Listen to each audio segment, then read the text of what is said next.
The hearing on the Committee of Oversight and Government Reform will come to order. I want to welcome everyone here today.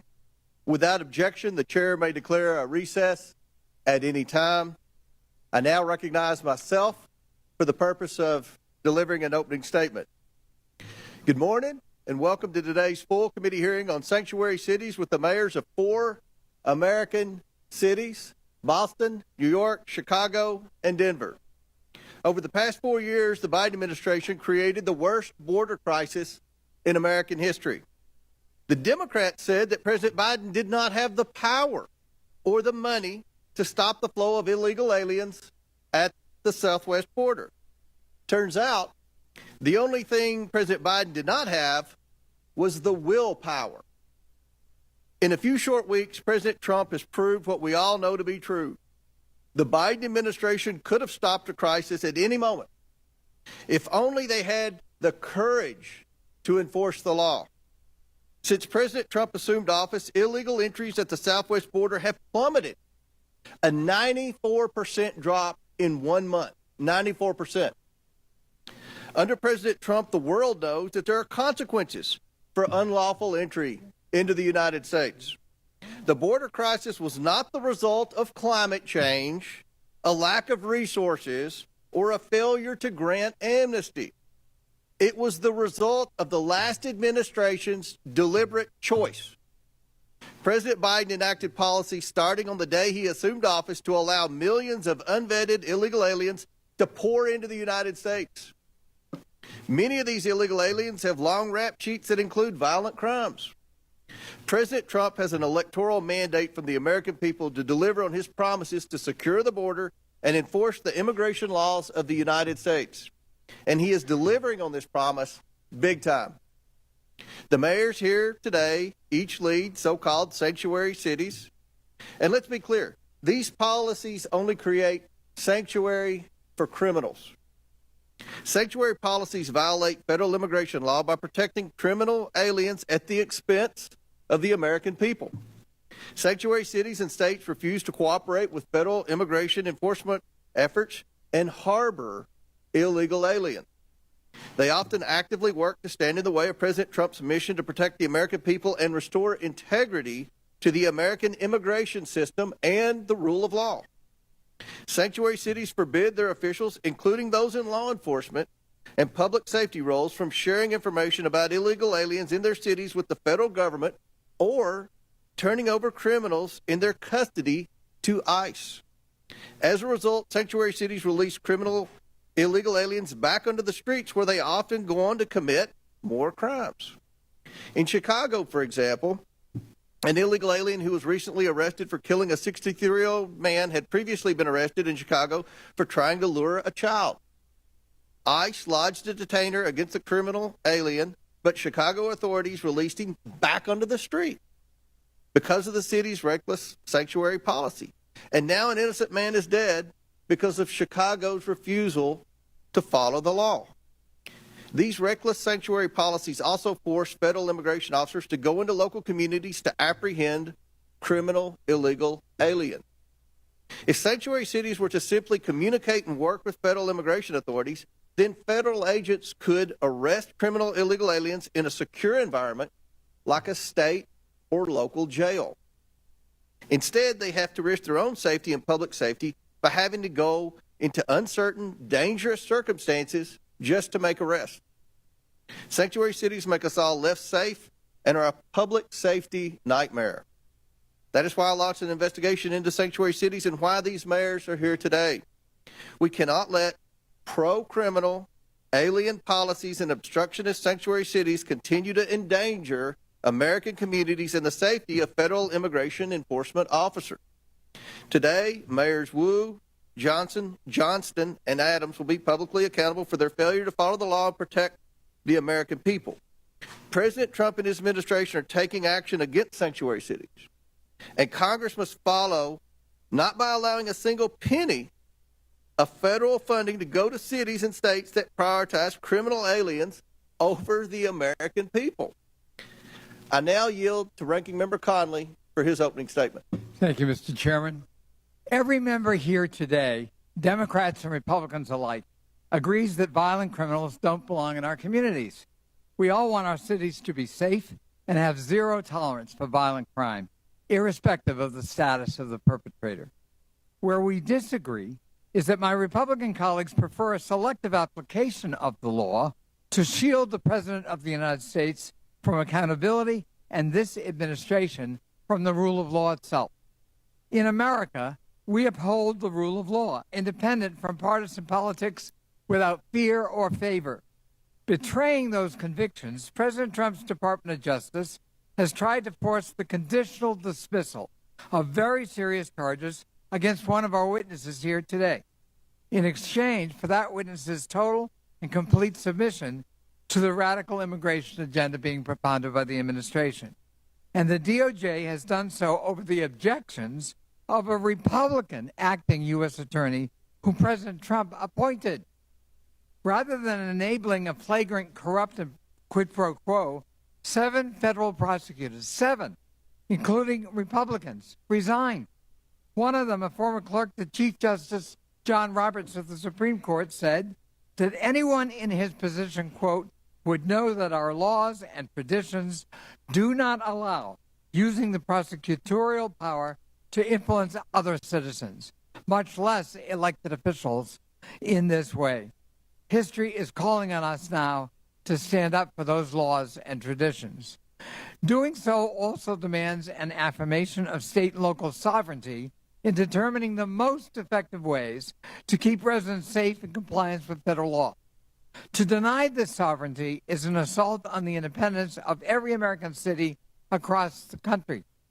Today, Republicans have hauled before us the mayors of 4 major American cities to frame them as lawless because those cities have some limits on how intrusively and aggressively their own officials can conduct federal immigration operations and responsibilities. Let's be clear. The state and local laws that Republicans have issue with today are in full compliance with federal law. They do not obstruct ICE from carrying out its duties, and they are backed by evidence demonstrating that they keep people safe and safer in counties with laws that do not honor extrajudicial civil detainers and had significantly lower levels of violent crime than counties that have them. Mayors, police chiefs, sheriffs, and local leaders have made clear that the way to combat violent crime is allowing local police to do their local job of ensuring public safety in their own communities as they account for it, commandeering them to spend limited time and resources as federal agents is a non-starter and can contribute to crime and non-cooperation in immigrant communities throughout the country. At this year's Conservative Political Action Conference, border czar Tom Homan said he is, quote, bringing hell to the city of Boston until it complies with his demands. I don't know what that means. Boston is my hometown, and I'm glad to welcome our mayor, Mayor Wu, and her 1-month-old baby here today. But I don't know that Boston welcomes Mr. Homan or anyone else bringing hell to the city. The Republican crusade against local independence doesn't just undermine public safety in our communities. It is blatantly cruel, and I say inhumane and un-American. Kenya Colindres, her husband Wilson Rogelio Velasquez Cruz, and their 3 children came to the United States in 2022 seeking asylum, a legal category of immigration, after escaping violence in Honduras. Wilson was granted a 5-year work permit, allowing him to work at a tire shop and to provide for his family here in the United States. Kenya said that her husband had never been in trouble and was, quote, a man of God. On January 26, the family of 5 was in church when Wilson was lured out by an ICE agent waiting to arrest him. Despite having valid work permits, the Trump administration refused to hear his appeal and is actively deporting him. Wilson was the sole breadwinner for his family. Now Kenya has to worry about how she's going to pay the bills and take care of her 3 children, on top of the fears that she and her children might be next. Last week in El Monte, California, Sitley, a woman who was battling bone cancer, tearfully watched as her mother, Yolanda, cried inconsolably as she was detained by ICE agents who refused to even present the detention order. Yolanda was Sitley's sole caretaker in her struggle against cancer and has no criminal record. And now Sitley is on her own.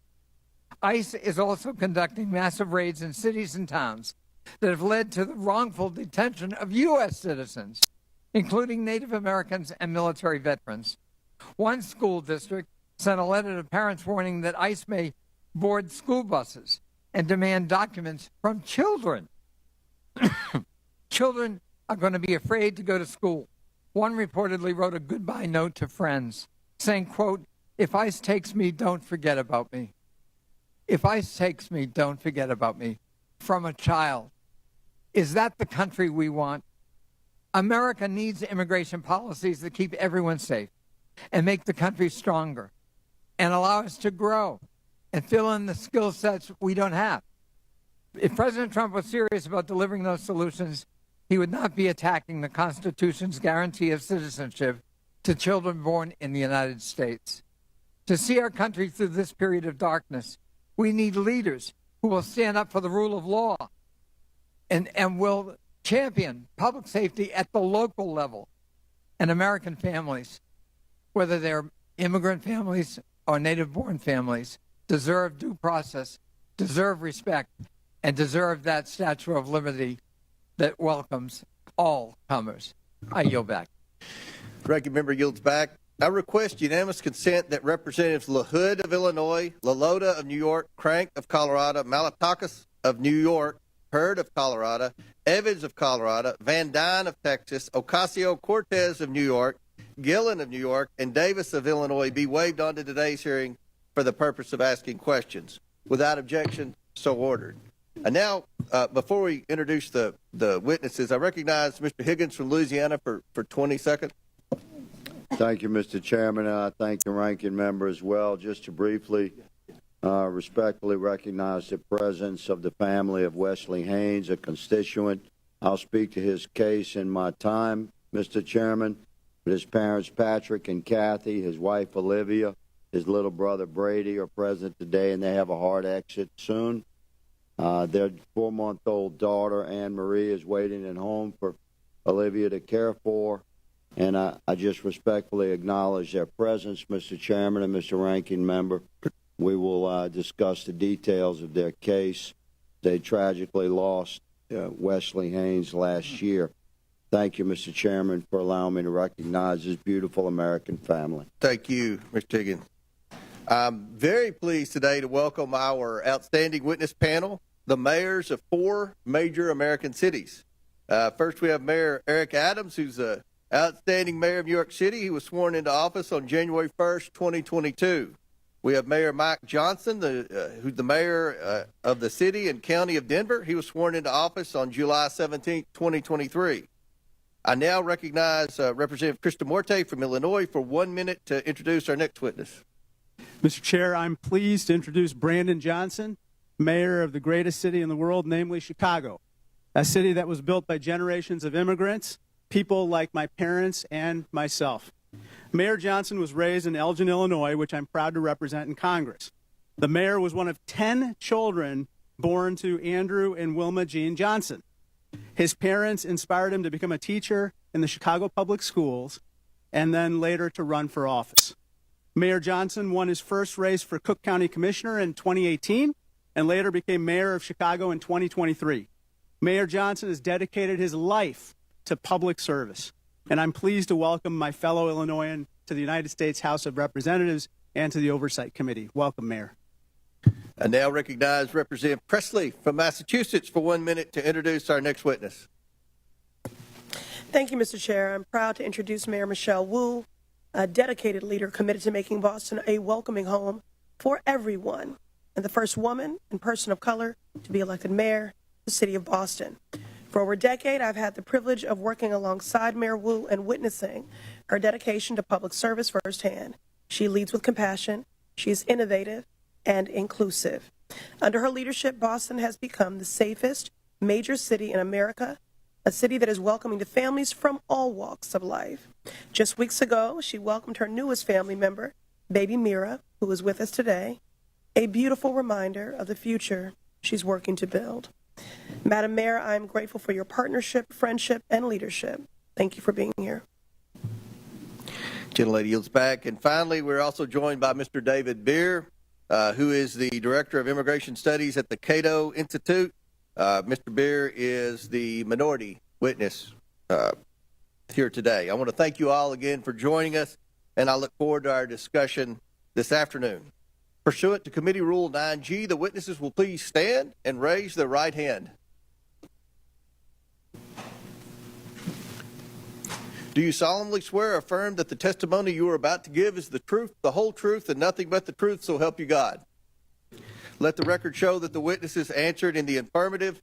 Thank you all. You may take a seat. We, again, appreciate you being here today and look forward to your testimony. Now, let me remind the witnesses that we have read your written statement, and they will appear in full in the hearing record. Please limit your oral statement to 5 minutes, and we're going to limit our questions to 5 minutes, and that's going to be enforced today, and that's for both sides. As a reminder, please press the button on the microphone in front of you so that it is on and the members can hear you. When you begin to speak, the light in front of you will turn green. After 4 minutes, the light will turn yellow. When the red light comes on, your 5 minutes have expired, and we would ask that you please wrap up. I now recognize Mayor Adams for his opening statement. Good morning, Chairman Comer, Ranking Member Connolly, and members of the committee. As mayor of New York City and a former police officer for 22 years, keeping New Yorkers safe is my top priority, and it has been our administration's North Star. When I entered this role, my job was to help our city recover from the negative effects of COVID. Most importantly, to bring down crime. As a result, overall crime was down across New York City last year, and we have now had 3 straight months of double-digit declines in major crimes. I'm here today to testify on how New York City can continue to reduce crime, even as a sanctuary city. To be clear, a sanctuary city classification does not mean our city will ever be a safe haven for violent criminals. It also does not give New York City the authority to violate federal immigration laws. To the contrary, New York City will always comply with city, state, and federal laws as it does now. Law-abiding immigrants in New York have an important role. Immigrant New Yorkers, including those who are undocumented, pay billions of dollars in taxes and contribute billions more in spending power to our economy. Immigrants also play a vital role in the functioning of the city. This was on full display during the COVID-19 pandemic. The various immigrant residents of our city worked to keep the city moving, while many other New Yorkers were able to shelter in place and work remotely. Hospitals, the food industry, and many other businesses were able to function because of the commitment of our immigrant population.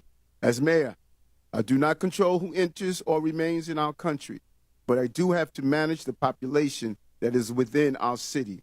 In order to carry out this function without having long-term negative ramification, I must create an atmosphere that allows every law-abiding resident, documented or not, to access vital services without fear of being turned over to federal authorities.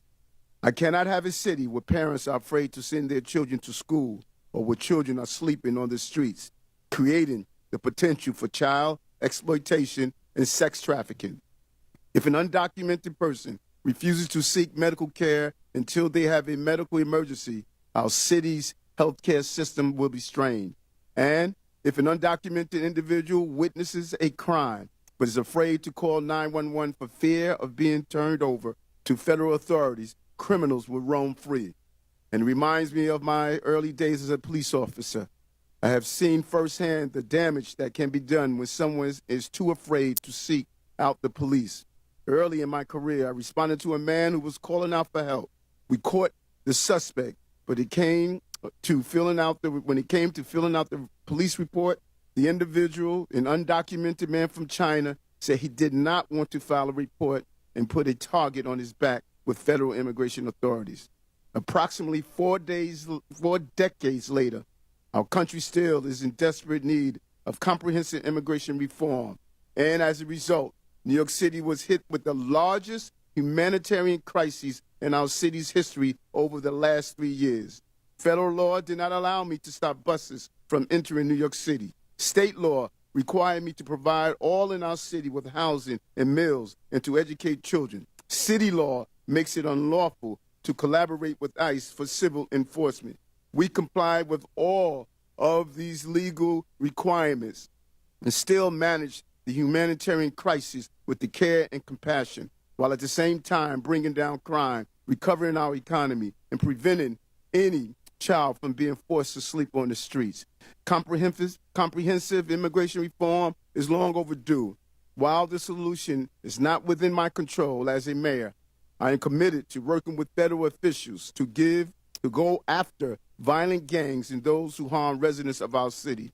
This is why we have over 330 NYPD officers assigned to different federal joint task forces, over 70 of which are assigned to task forces with Homeland Security investigation, the criminal investigation arm of ICE.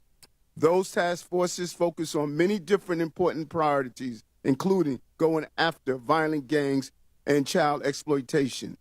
I look forward to sharing New York City collaborations that we do daily with our city, state, and federal partners to keep New York City continue to be the safest big city in America. Thank you. Thank you. I now recognize Denver Mayor Johnson for his opening statement. Good morning, Mr. Chairman, and thank you for inviting me to testify today. This committee convened this hearing on the critical topic of immigration. I want to tell you Denver's story. When I became mayor 20 months ago, Denver was already receiving buses of immigrants with little to no notice or coordination. At one point, we were receiving 10 to 11 buses a day, dropping off as many as 300 people, mostly women and children, in 10-degree weather with only sandals and a T-shirt, leaving them in danger of freezing to death on our streets.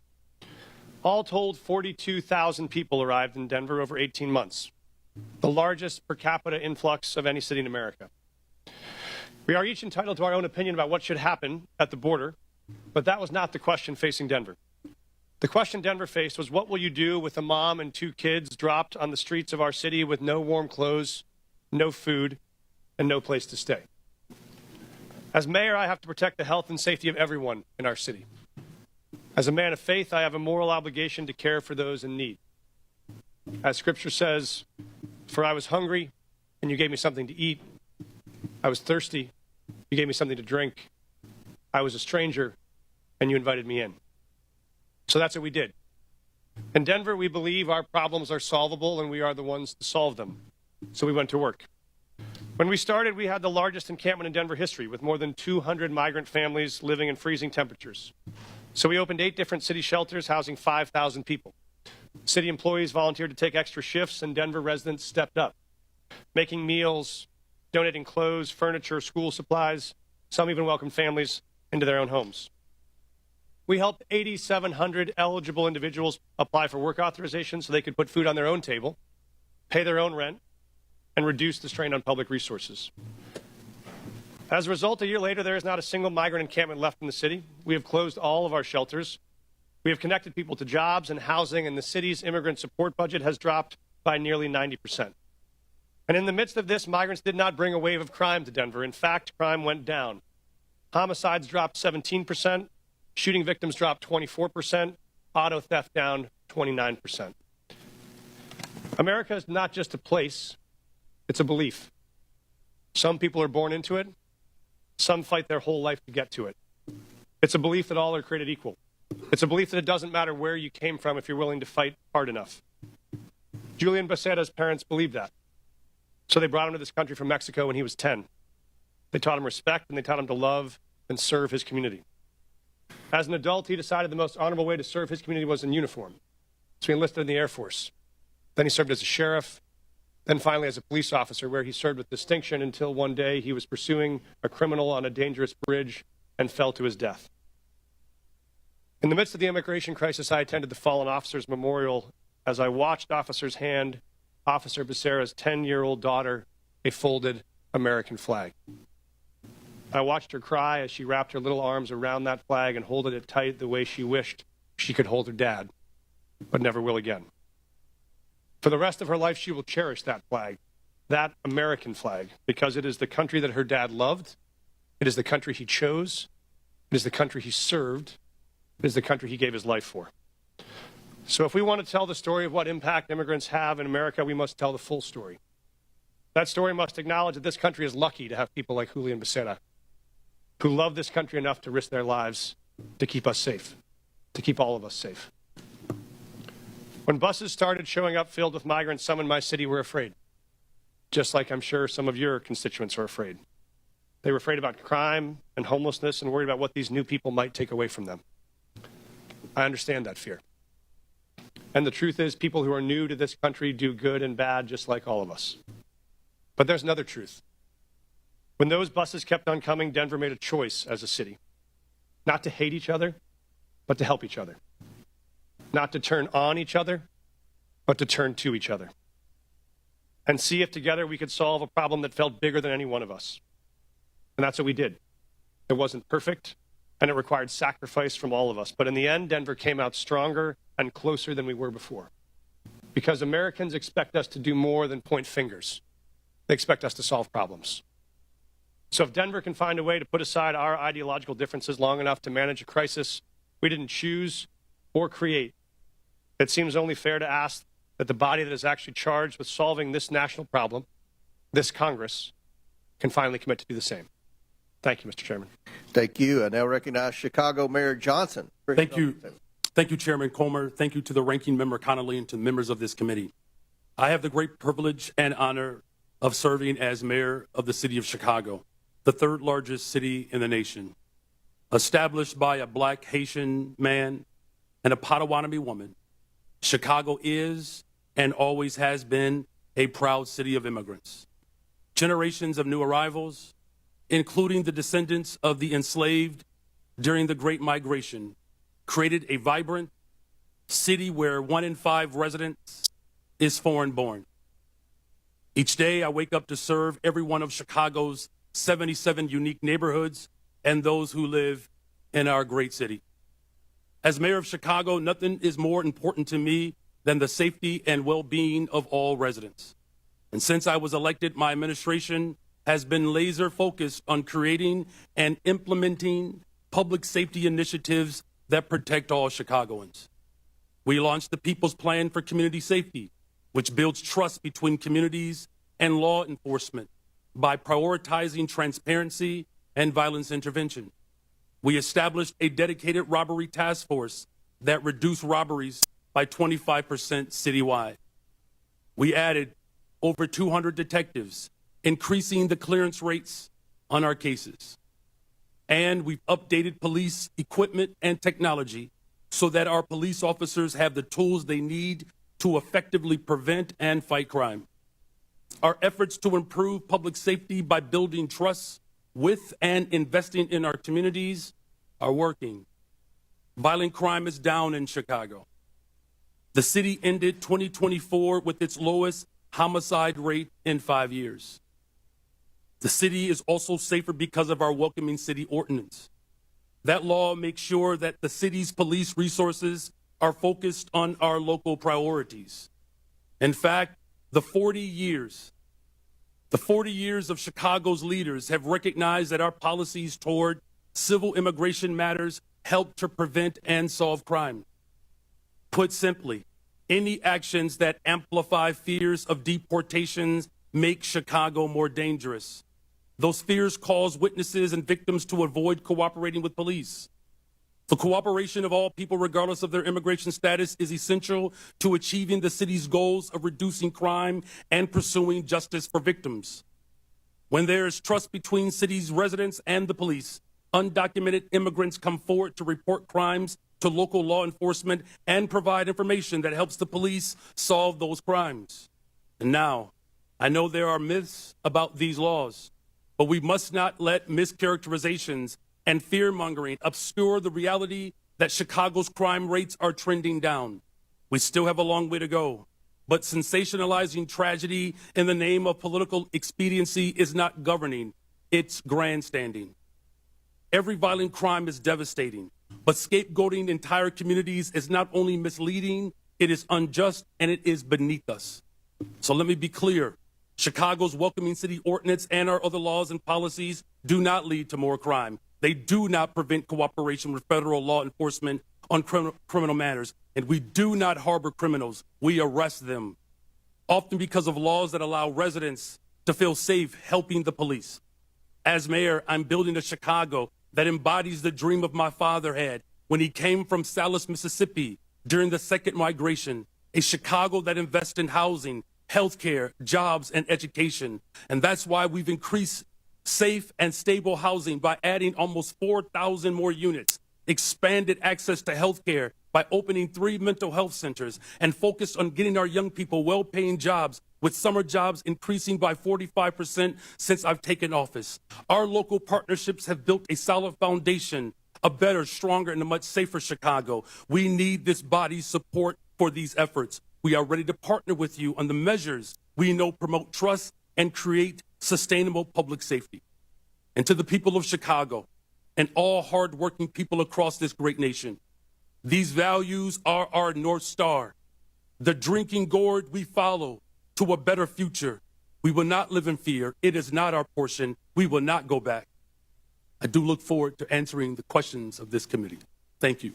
Thank you. I now recognize Boston Mayor Wu for her opening statement. Thank you. Chairman Comer, Ranking Member Connolly, and members of the committee, my name is Michelle Wu. I am the daughter of immigrants, and since November of 2021, I have had the honor of serving as mayor of Boston. I'm proud to be here on behalf of our city, the police officers, first responders, city workers, the faith leaders, teachers, parents, and neighbors who partner every day to make Boston the safest major city in the nation. And I'm proud every day to work alongside the greatest police commissioner in the nation, Commissioner Michael Cox. Every year since I took office, we've set a new record low for gun violence in Boston. Last year, Boston saw the fewest homicides on record in the last 70 years. Those are the facts. And behind these record lows are historic highs. The most ever young people working paid summer jobs, the most pre-K seats at no cost to families, the most affordable housing built in a generation. We have invested in the kinds of opportunities that cultivate prosperity and eradicate crime. And the laws on our books promote the kind of community trust that keeps all of us safe. In Boston, our police department resources and taxpayer dollars go towards preventing and solving crimes. And when it comes to criminal matters, the Boston Police partner every day with state and federal law enforcement. But Massachusetts state law and the Boston Trust Act make clear that immigration is federal law enforcement's responsibility. We are the safest major city in the country because our gun laws are the strongest in the nation, because our officers have built relationships over decades, and because all of our residents can trust that when they call 911 in the event of an emergency or to report a crime, help will come. This federal administration's approach is undermining that trust. In the past month, I've met with residents and faith leaders in community centers and places of worship, asking my constituents what they want Congress to know. And what I heard over and over again was fear and frustration.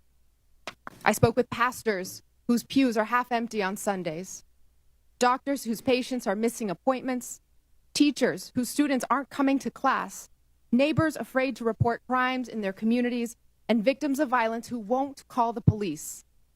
This federal administration is making hardworking, tax-paying, God-fearing residents afraid to live their lives. A city that's scared is not a city that's safe. A land ruled by fear is not the land of the free. Next month, Boston will celebrate 250 years of of our nation's freedom. And in every one of those years, Boston has welcomed the world to our shores. From the English immigrants fleeing religious persecution, to the Irish forced out by famine, to the families from Haiti, the Dominican Republic, Cabo Verde, Vietnam, and so many more who call Boston home today. We are the safest major city in the nation. We are home to the greatest healthcare, the greatest colleges and universities, the most advanced innovators, and the 2024 world champion Boston Celtics. We are the cradle of democracy and the city of champions. We are all of these things not in spite of our immigrants, but because of them.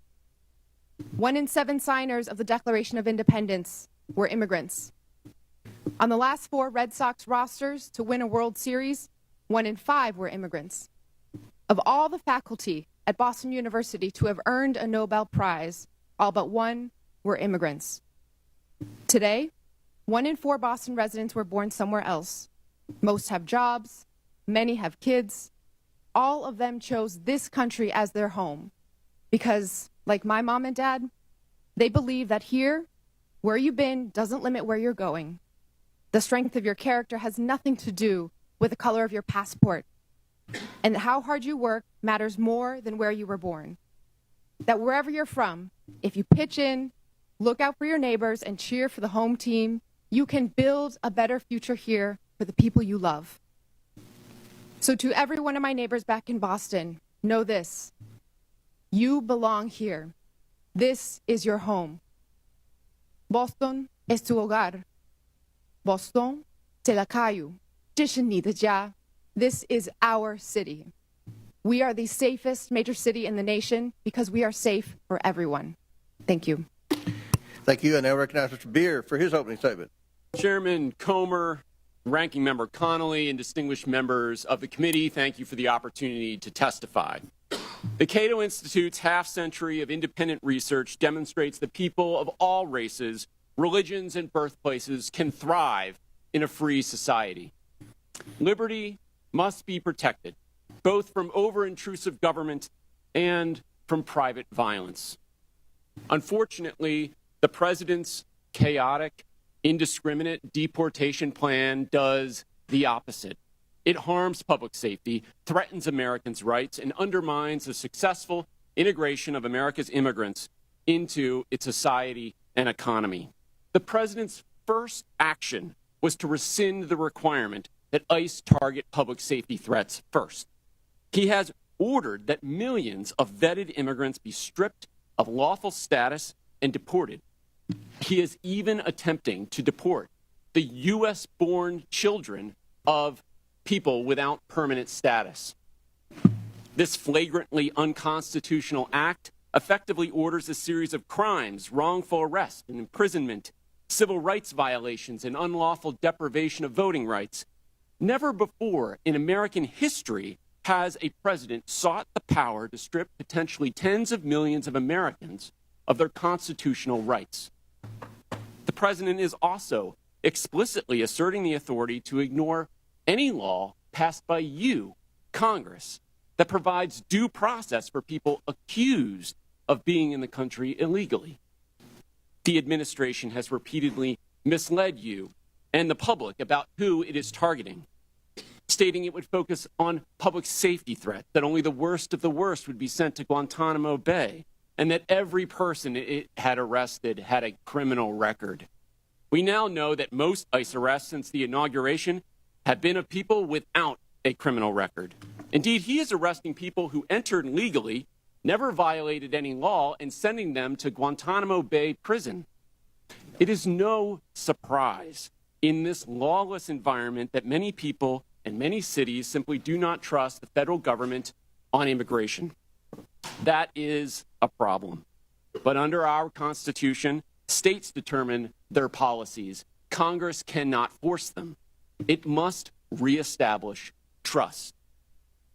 Unfortunately, some members of Congress want to force an indiscriminate policy of mass deportation on the entire country with no public safety focus. If Congress wants more cooperation, it should address the concerns of these cities. That what Congress should do is reestablish trust. Indiscriminate mass deportation agenda is a far greater threat to public safety than any city policy.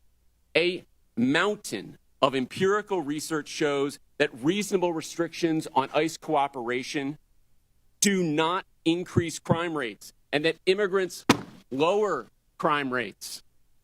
Immigrants, including illegal immigrants, commit crimes serious enough for them to be incarcerated at half the rate of U.S.-born Americans. Data from Texas shows that illegal immigrants are 36% less likely to commit and be convicted of murder. At least before this current mass deportation effort, immigrants were more likely to report crimes than U.S.-born Americans.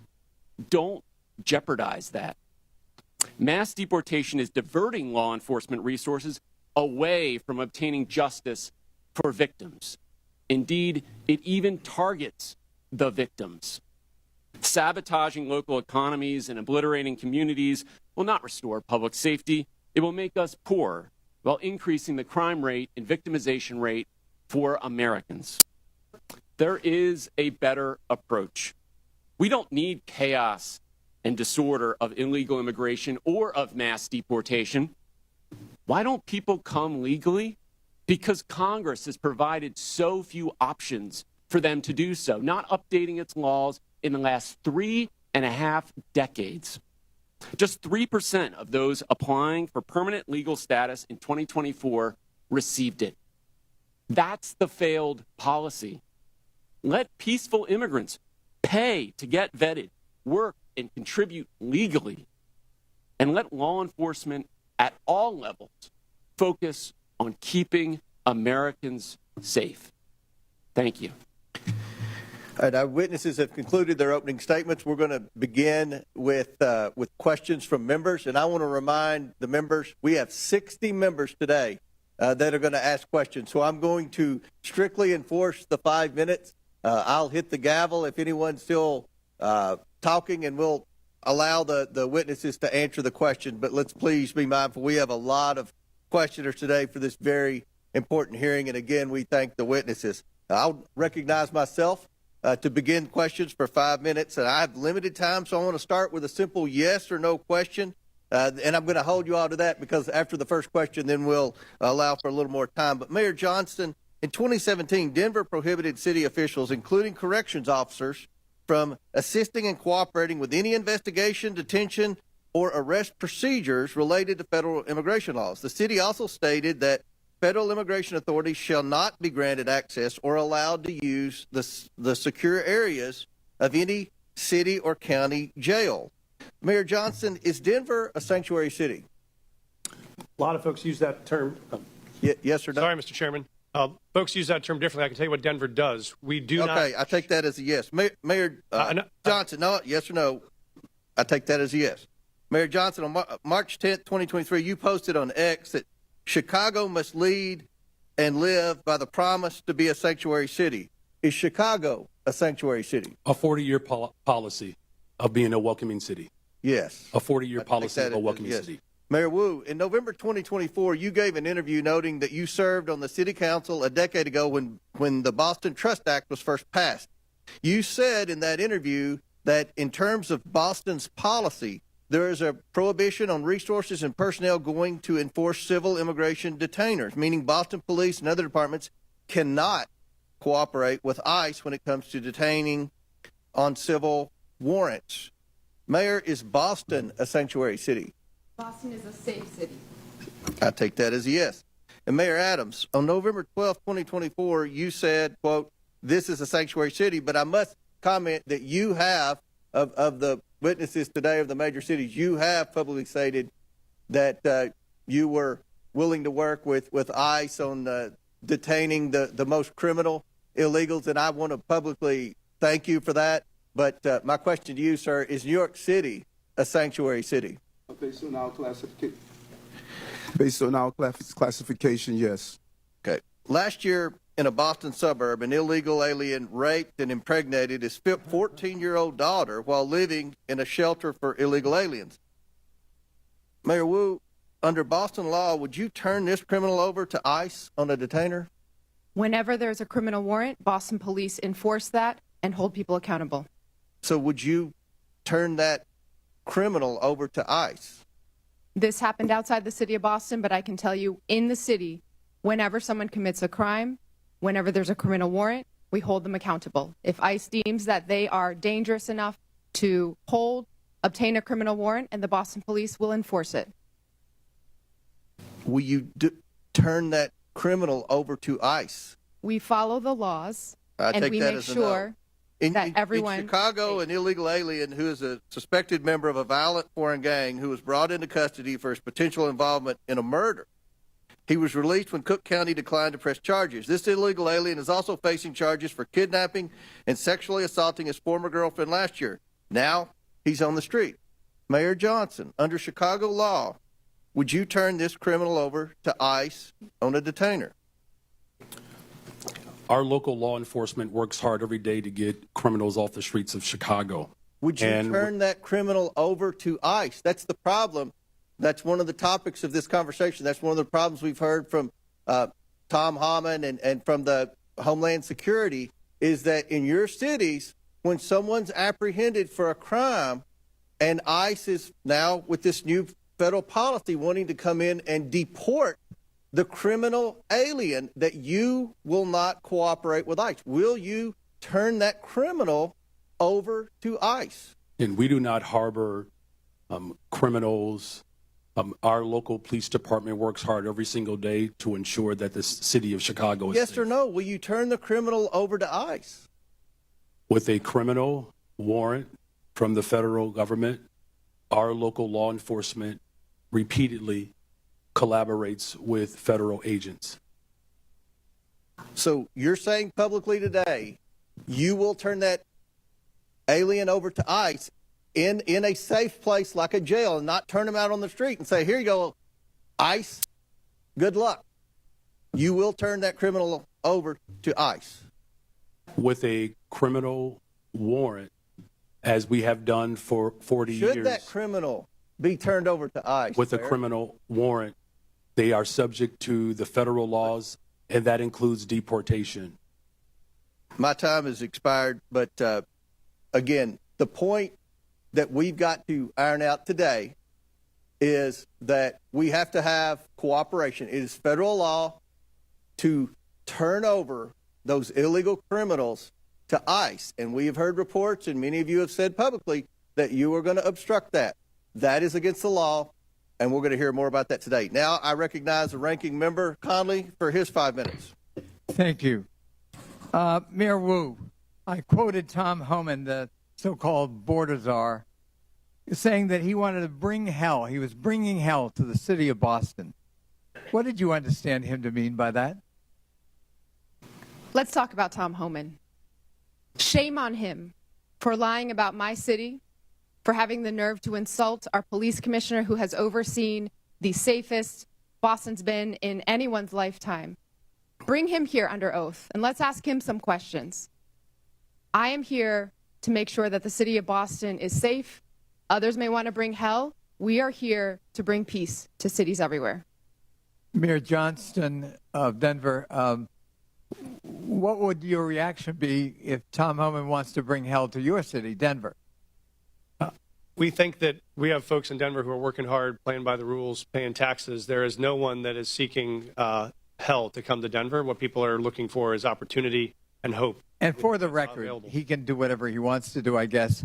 But the fact of the matter is you absorbed on a per capita basis the largest immigration a year or two ago, and you indicated that your crime rate actually fell. It didn't increase. Is that correct? That is correct. Crime is down in Denver. We have homicides down 17%. Violent shootings are down 24%. And in Boston, I'm sorry, I've got limited time. Mayor Wu, same thing in Boston. The Boston crime rate has been falling, correct? We had 24 homicides last year, 24 too many, but that represented a tremendous reduction, one of the biggest drops anywhere in the country. Thank you. So the correlation between immigration and crime is false, as you point out, Mr. Beer. Perhaps you can elaborate that. I find it ironic that you characterized correctly, in my view, President Trump and Tom Homan's approach to immigration as lawless, when they're invoking law and order and crime as the rationale for their lawlessness. Could you expand on the lawlessness and the irony of the fact that, as you point out in your testimony, the crime rate among immigrants is half that of the native population? That's right. I have a table in my written testimony that you can look at. Top 20 cities for immigration court filings over the last 4 years. 19 of those cities saw a decline in their homicide rate. If you look at all of the major cities, there is a negative correlation between increasing numbers of immigrants and the homicide rate. So that means more immigrants, lower homicide rates.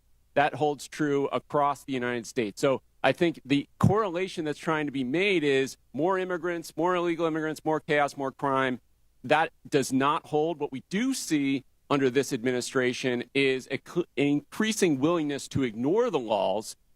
He has, as I mentioned, signed an executive order that says he can ignore due process rights for people who are accused of being in the country illegally. This is an incredibly dangerous assertion of authority and should be investigated by Congress. And is it a reasonable proposition for a local leader? I know I was chairman of my county, which is like being mayor of a large county. And, we focused on local law enforcement. We tried to help the feds when we could. We were cooperative where we could be. But our job was local law enforcement. And there is a clash when ICE behaves this way, and I described some horrible incidents. It instills fear in the immigrant community, and it fosters non-cooperation rather than cooperation, which is the mandate of each of these leaders, is it not?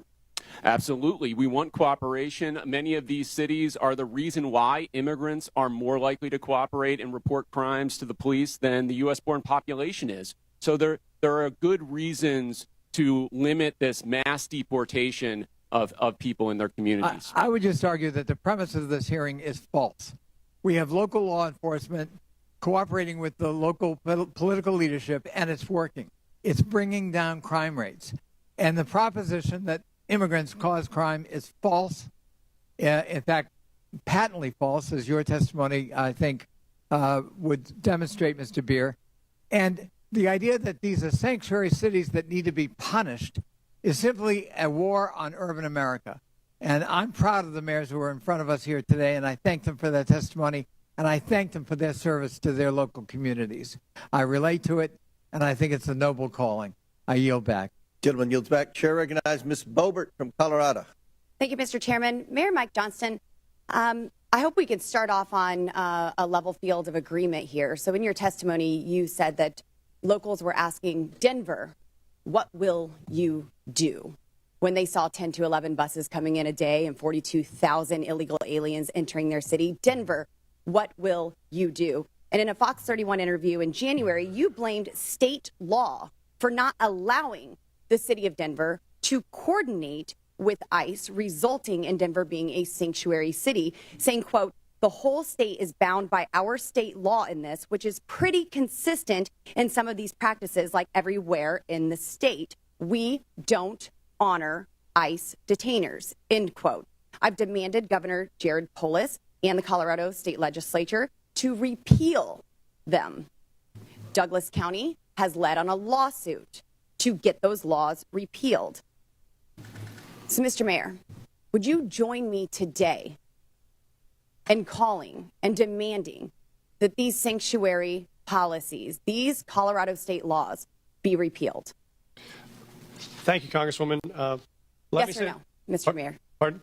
Yes or no? Will you join me? I do not believe the detainer law needs to be changed. I can tell you what Denver does. Okay, so you now. don't want them to coordinate with ICE, but yet you're blaming the state of Colorado for those policies. It's a statewide law.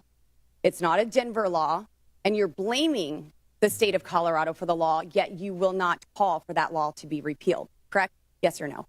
We do coordinate with ICE presently. I'm happy to tell you what we do on this. We've honored detainer requests more than 1,226 times over the last What about years. before a warrant? There are many issues before a warrant. So if what happens is if ICE has sends us a detainer request, you have local law enforcement officers, Mr. Mayor, who are unable to coordinate with ICE to even get the initial warrant. They aren't allowed to tell them that they are illegal aliens. So unfortunately, we you won't join me in asking for this law, demanding that this law be repealed. So let's keep going. In 2017, Denver passed an ordinance that ensured any city employee who spoke with federal immigration authorities would be fired, among other policies that have led to local and national media outlets to call Denver a sanctuary city. So now let me ask you, would a city employee be fired for communicating with anyone from the EPA? Right now, Congresswoman, our policy is we don't ask people's status. Would any city employee be fired for communicating and coordinating, talking with an agent from the EPA, a federal employee? Not to my knowledge, Congresswoman. What about Health and Human Services? Would they get fired for talking with someone from Health and Human Services? Not to my knowledge, Congresswoman. So they would only be fired for talking to federal law enforcement officers? No, that's incorrect, Congresswoman. This is an ordinance city employees do, Denver passed in 2017, Mr. Mayor. Our city employees do, in fact, communicate with ICE. We do coordinate on multiple things with ICE. For instance, if there is a violent criminal warrant in the city, we do that. We're talking together. Before the warrants, Mr. Mayor. There are issues happening before warrants are issued, and local law enforcement officers are unable to coordinate because there is no warrant. And your ordinance says that a city employee would be fired for communicating with federal law enforcement. So you've been mayor for 600 days. Have you ever called for that ordinance to be repealed? We are not unable to coordinate with ICE right now. We're in communication with ICE right now. Only if there is a warrant, but I'm talking prior to the warrant. We wouldn't have a reason to coordinate. Because you don't know if they're illegal, because you are unable to coordinate until there's a warrant. So that's why this ordinance needs to be repealed. So now the 600 days, there's been no time to ask for this to be repealed. You did have a newcomer's playbook, 25 pages. You had time to put that together. And you had time to agree with the city council to authorize up to $2 million to pay Joe Biden's former lawyer, his law firm, to help cover your ass for Denver's sanctuary city policies for this hearing, correct? Thank you, Congresswoman. We have counsel. Did you authorize that spending? We have counsel to support this committee's investigation into any documents you may have. That is a year-long contract for the 13,000 city employees. And your budget is documents from. Seriously declining. Denver Magazine reported that Denver has spent $7.5 million on shipping illegal aliens to other destinations. Mayor Adams, did Mayor Johnston ever coordinate with you and tell you that he was shipping illegal aliens to your city? We coordinated in communication around the entire asylum seeker issue in our cities.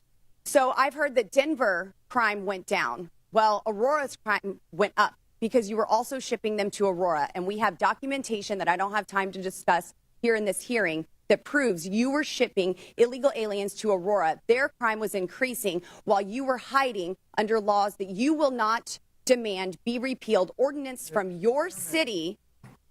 And then crime was going up from Trinidad Aragua gangs vandalizing apartment owners. Thank you, Mr. Chairman.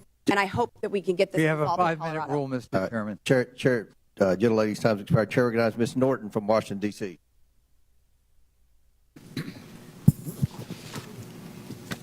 There have been a lot of talk today about these cities and their, in my view, principal decision not to respond to extrajudicial ICE detainers. But I would like to back up and talk about these detainers, what these detainers really are. Requests from ICE to unconstitutionally hold someone without due process or probable cause. Enforcing ICE detainers is also expensive, often results in mistakenly holding U.S. citizens and undermines public safety. It diverts resources from protecting the local community to carry out the federal government's job of immigrant enforcement. Mayor Johnston, what challenges do ICE detainers represent to your law enforcement and city resources? Thank you, Congresswoman. I think that was to me, right? Sometimes that's correct. Okay. Thank you, Congresswoman.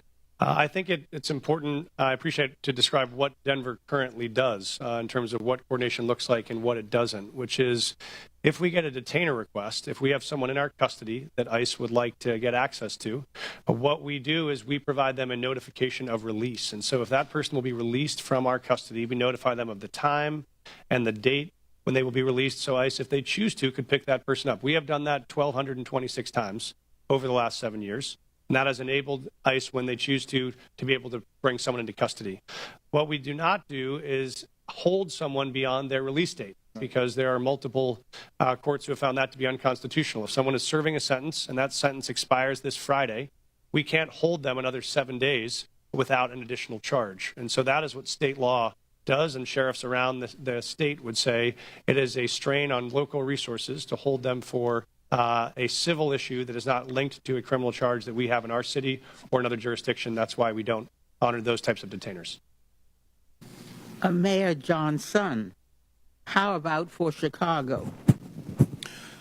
So thank you for that question. And for Chicago, again, our top priority with the Welcoming City Ordinance is to ensure maximum safety. The type of coordination that happens between our local law enforcement and our communities is paramount to building trust and keeping our communities safe.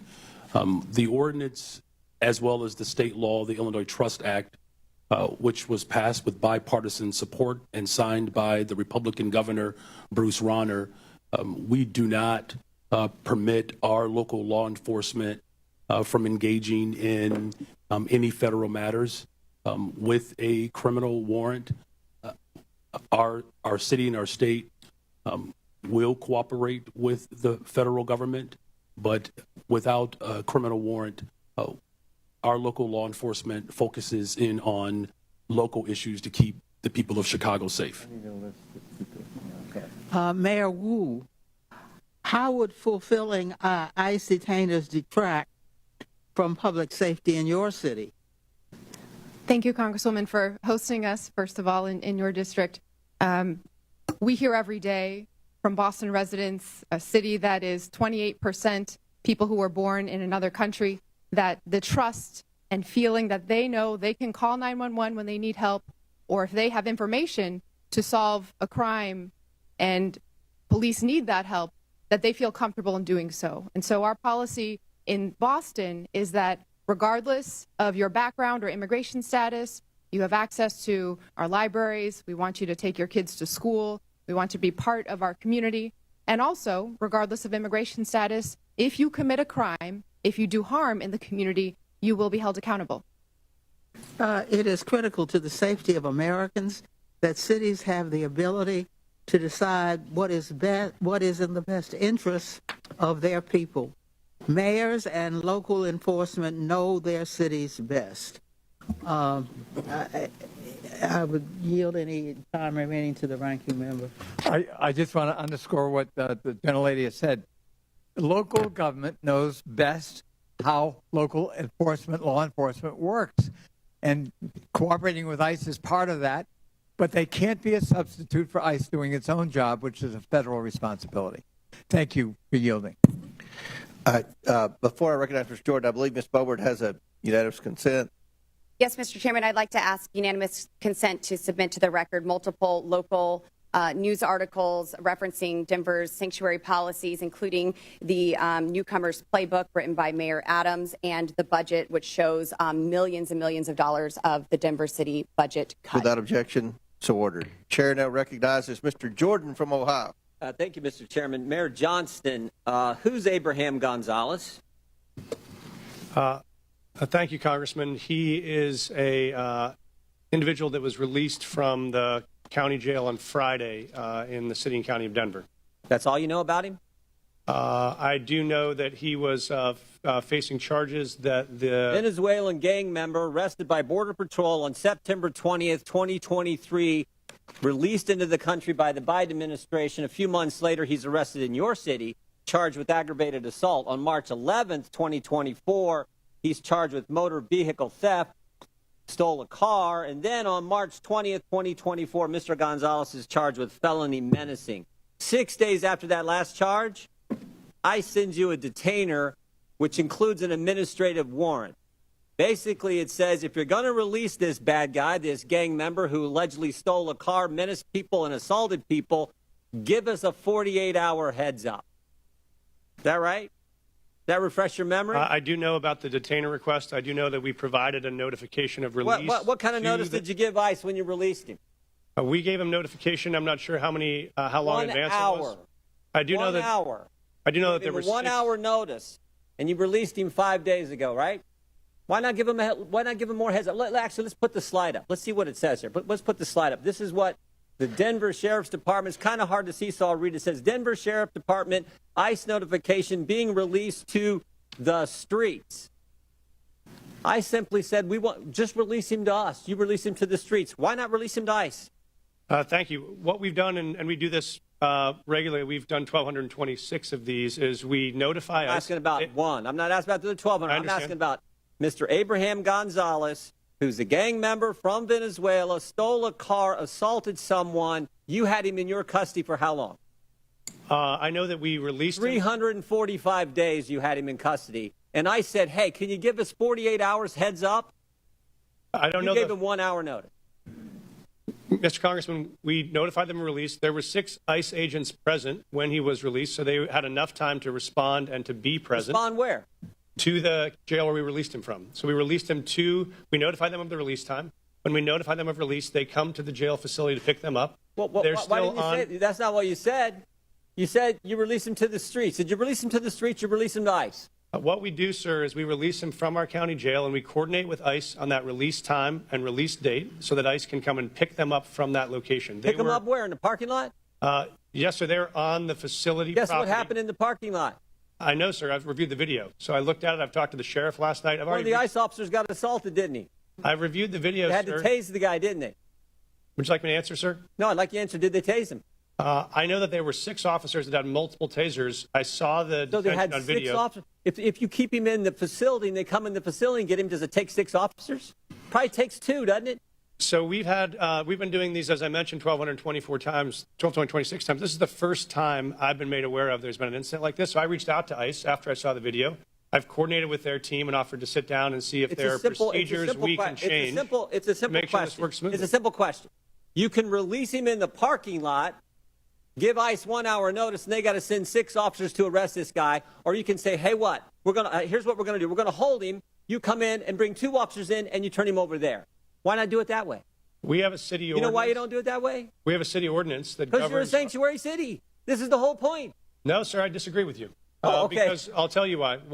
If you talk about sanctuary as a definition of shielding people from law enforcement, we do not do that. What we do is provide services. In this context, what we did is we coordinated the release. An officer got assaulted because of your policy, which says we're going to release him to, in your words, not mine, to the streets. They have to arrest him in the parking lot. They bring 6 officers when they could have had 1 or 2 just come in your facility, in the jail, and take the guy there. But you won't do it that way.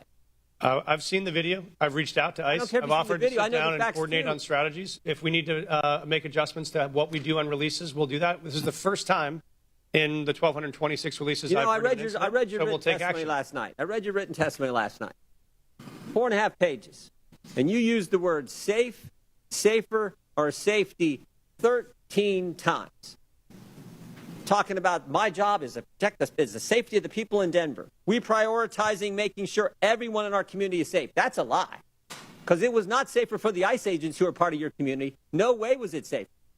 The safest thing to do is to say, ICE, we got him in custody. Come here, we're releasing. We held him 345 days. We can't hold him a second longer. We can't wait for you to come inside the building. We got to let him go, so you have to arrest him in the parking lot. That is how stupid sanctuary policies are and what they mean to the community that you put at risk and to the ICE officers, ICE officer who was assaulted, and they had to use a taser on them. It's not good. Mr. Chairman, Mr. Chairman, 5 minutes is up. Consent request. Gentlemen's time's expired. Chair recognizes Mr. Lynch from Massachusetts. Thank you, Mr. Chairman and Ranking Member Connolly. I want to thank the panelists for your willingness to come before the committee and help us with our work. You know, I truly believe that if we had a rational and comprehensive immigration policy in this country, if we competently regulated the flow of immigration, if we knew the purpose and circumstances of each immigrant's arrival here, and if every immigrant knew what was expected of them when they arrived, I honestly and truly believe that immigration could be the greatest blessing for our country. Look at our world rivals, China and Russia. No one is trying to sneak into China, sneak into Russia. It's because of what we offer here as a nation. There is a substantive issue that's at play here, and I want to address that. So, under Article 1, Section 8, Clause 4 of the Constitution, it provides Congress, and I'll read the section here, to establish a uniform rule of naturalization. And Clause 18 further provides that Congress has the power to make all laws that shall be necessary and proper to execute its enumerated powers, including immigration. So it appears that Congress has taken up that responsibility in the Immigration and Nationality Act, which they exercise under constitutional writ.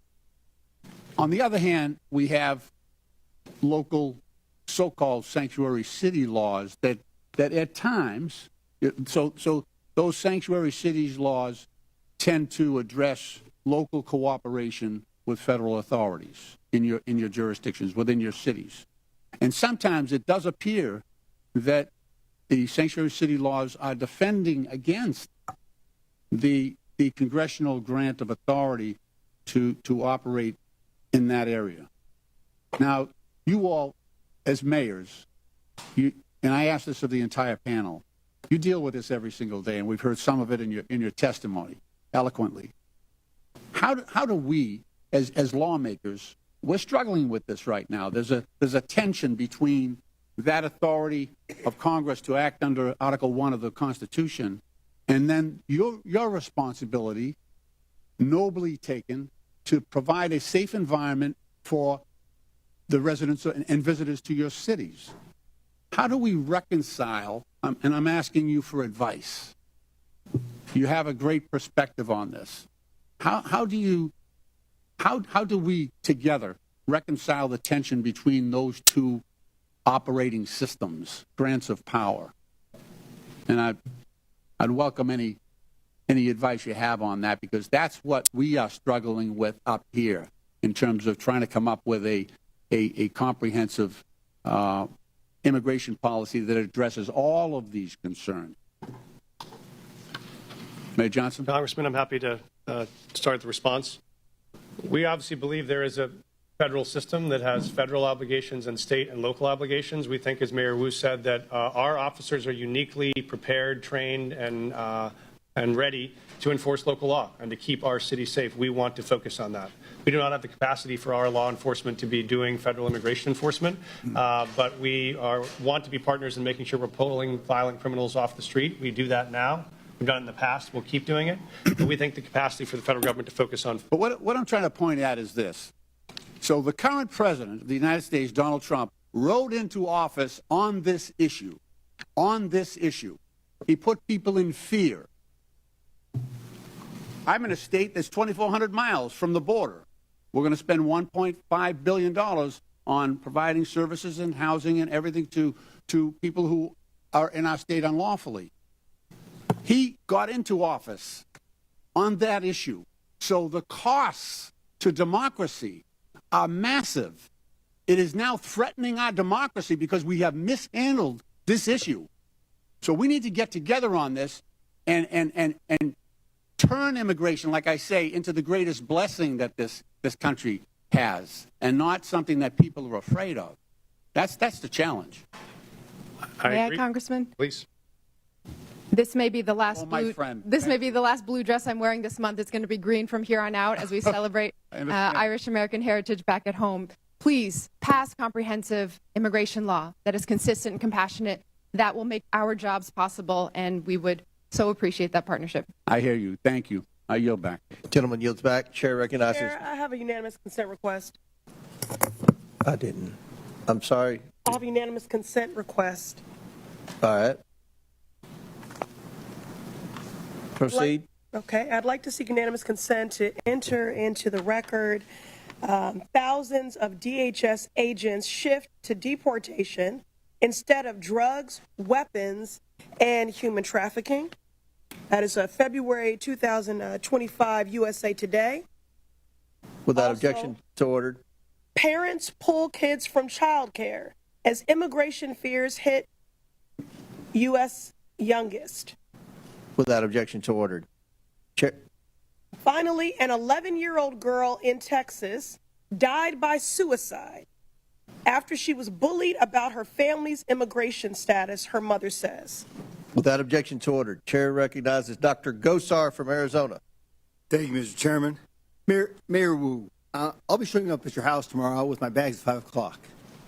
Leave your doors unlocked, please. What are you making for dinner? Because I expect a warm meal and a balanced diet. Now, I'm going to need a car, and please leave me some cash because I'm going to need to go to my doctor's appointment on Friday. That would be to Mr. Mayor Johnson. Now, I don't want to sleep on the couch, so put me up at a luxury hotel. The other Mayor Johnson. Obviously, you wouldn't like this because you don't know me, right? You know nothing about me. You might not like that. Sanctuary cities offer this kind of hope, this false hope, to illegal aliens by saying that very thing. Stay with me. We don't tell anybody that you break our laws. Now, thank you. You've made the United States complicit and one of the largest purveyors of human trafficking in the world. Thank you. You're disgracing the legal immigration system that came here and the immigrants that came here the right way, through Ellis Island at the time, now through our going through a process. And I want to talk about that process because I've always been told, and it's never been really challenged, is that good process builds good policy, builds good politics.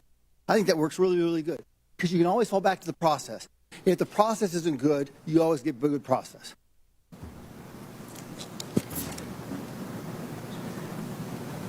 Now, you heard the word establishing trust, okay?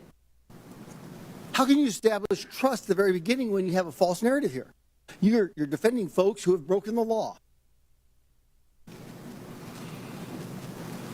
The definition I've always looked at is trust is a series of promises kept. What kind of trust are you supporting here? What is the trust of an illegal alien? It's a false hope. It's a false trust. Welcome. We're bringing you in. It's disorganized process. Now, let me ask you a question. Mayor Adams, did you support SB 1070? I'm sorry? Did you support the Arizona law called SB 1070? I'm not familiar with it, sir. Well, let me explain, okay? Mm-hmm. SB 1070 challenged the federal government on its supremacy clause. Because we, in Arizona, wanted, the government wasn't doing anything, so we thought, we'll do this.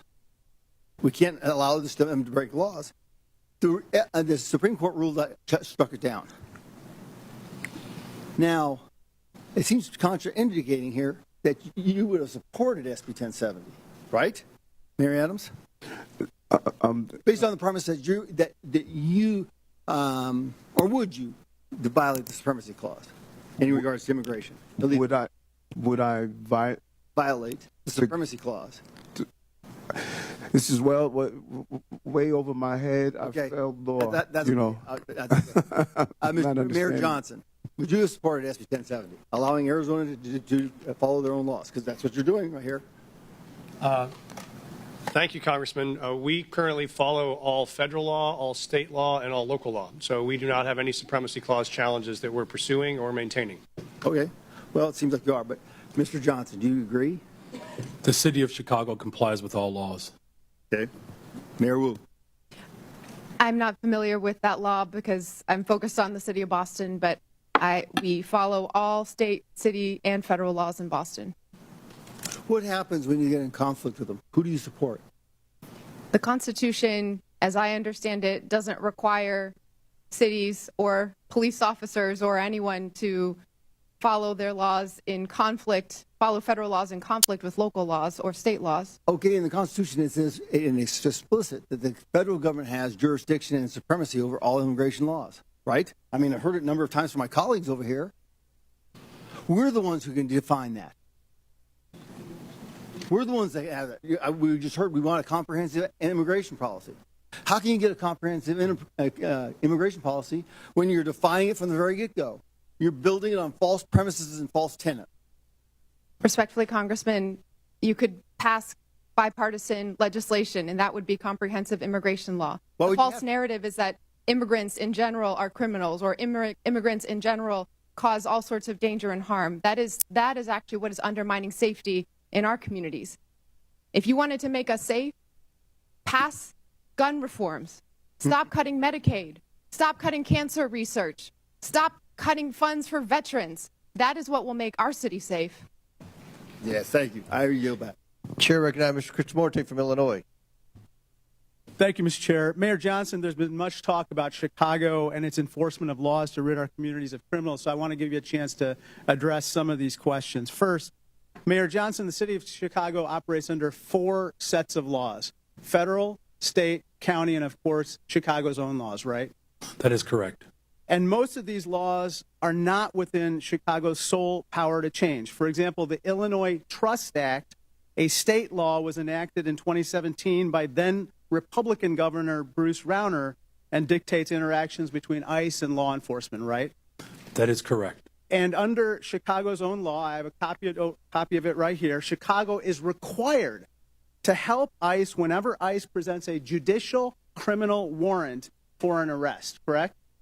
Yes. In fact, Chicago has assisted ICE with criminal warrants in the past, right? Yes. So just to clear it up, any time that ICE does the work and goes to a court to get a criminal warrant to arrest somebody, the city of Chicago not only is required to, but does cooperate to remove that criminal from our community, right? That is correct. Let me turn to another topic. President Trump has said many things about Chicago, including that it is, I have this NBC News report, worse than Afghanistan. Mayor, I'd suggest the facts suggest otherwise. For example, Condé Nast recently named Chicago the best big city in America 8 years in a row. A friendly amendment, best freaking city in the world, city of Chicago. Chicago's the largest rail hub in America. That is correct. Chicago's a quantum technology hub in this country. $20 billion new investment. Chicago area is the home to the second most number of Fortune 500 headquarters of any city in America, right? Just voted again the top relocator for corporate headquarters for 13 consecutive years. And it's home to O'Hare Airport, the most interconnected airport on the continent, is that right? That is correct. That doesn't sound like Afghanistan to me, sir, does it? The city of Chicago is a beautiful place. We also have 20% of the world's fresh water right in our front yard. Our restaurants are amazing. In fact, everything that is dope about America comes from Chicago. A Republican named Lincoln was nominated for president in Chicago, and a Democrat named Obama called Chicago home too. It's the city of big shoulders, the heart of the heartland, the home to the world's best pizza. And we're not going to take any slander from Donald Trump or anyone else lying down. Is that right? That is correct. Sir, I want to turn your attention to another topic. Mayor Johnson, you'd agree with me that high grocery prices are among the top concerns for the people of Chicago, right? The economic conditions that are unfortunately that are not being addressed by Washington has caused a great deal of trepidation and anxiety. Mayor Wu, according to USDA, the wholesale cost of a dozen eggs has gone from $6.59 since January 19th when Donald Trump took office to $8.39, a 27% increase, and this has got to anger Bostonians, right? People are doing their very best, trying their hardest, working multiple jobs, and they need support. Mayor Johnston, I suppose that people in Denver are concerned as well, right? A very concerned. This is the most important issue for us, is how we make sure that it's affordable to live in the city. Mayor Adams, the same is true for New Yorkers. Affordability is an issue that's impacting our city, and that's why we're doing the best we can to put $30 billion back in the pockets of working class people.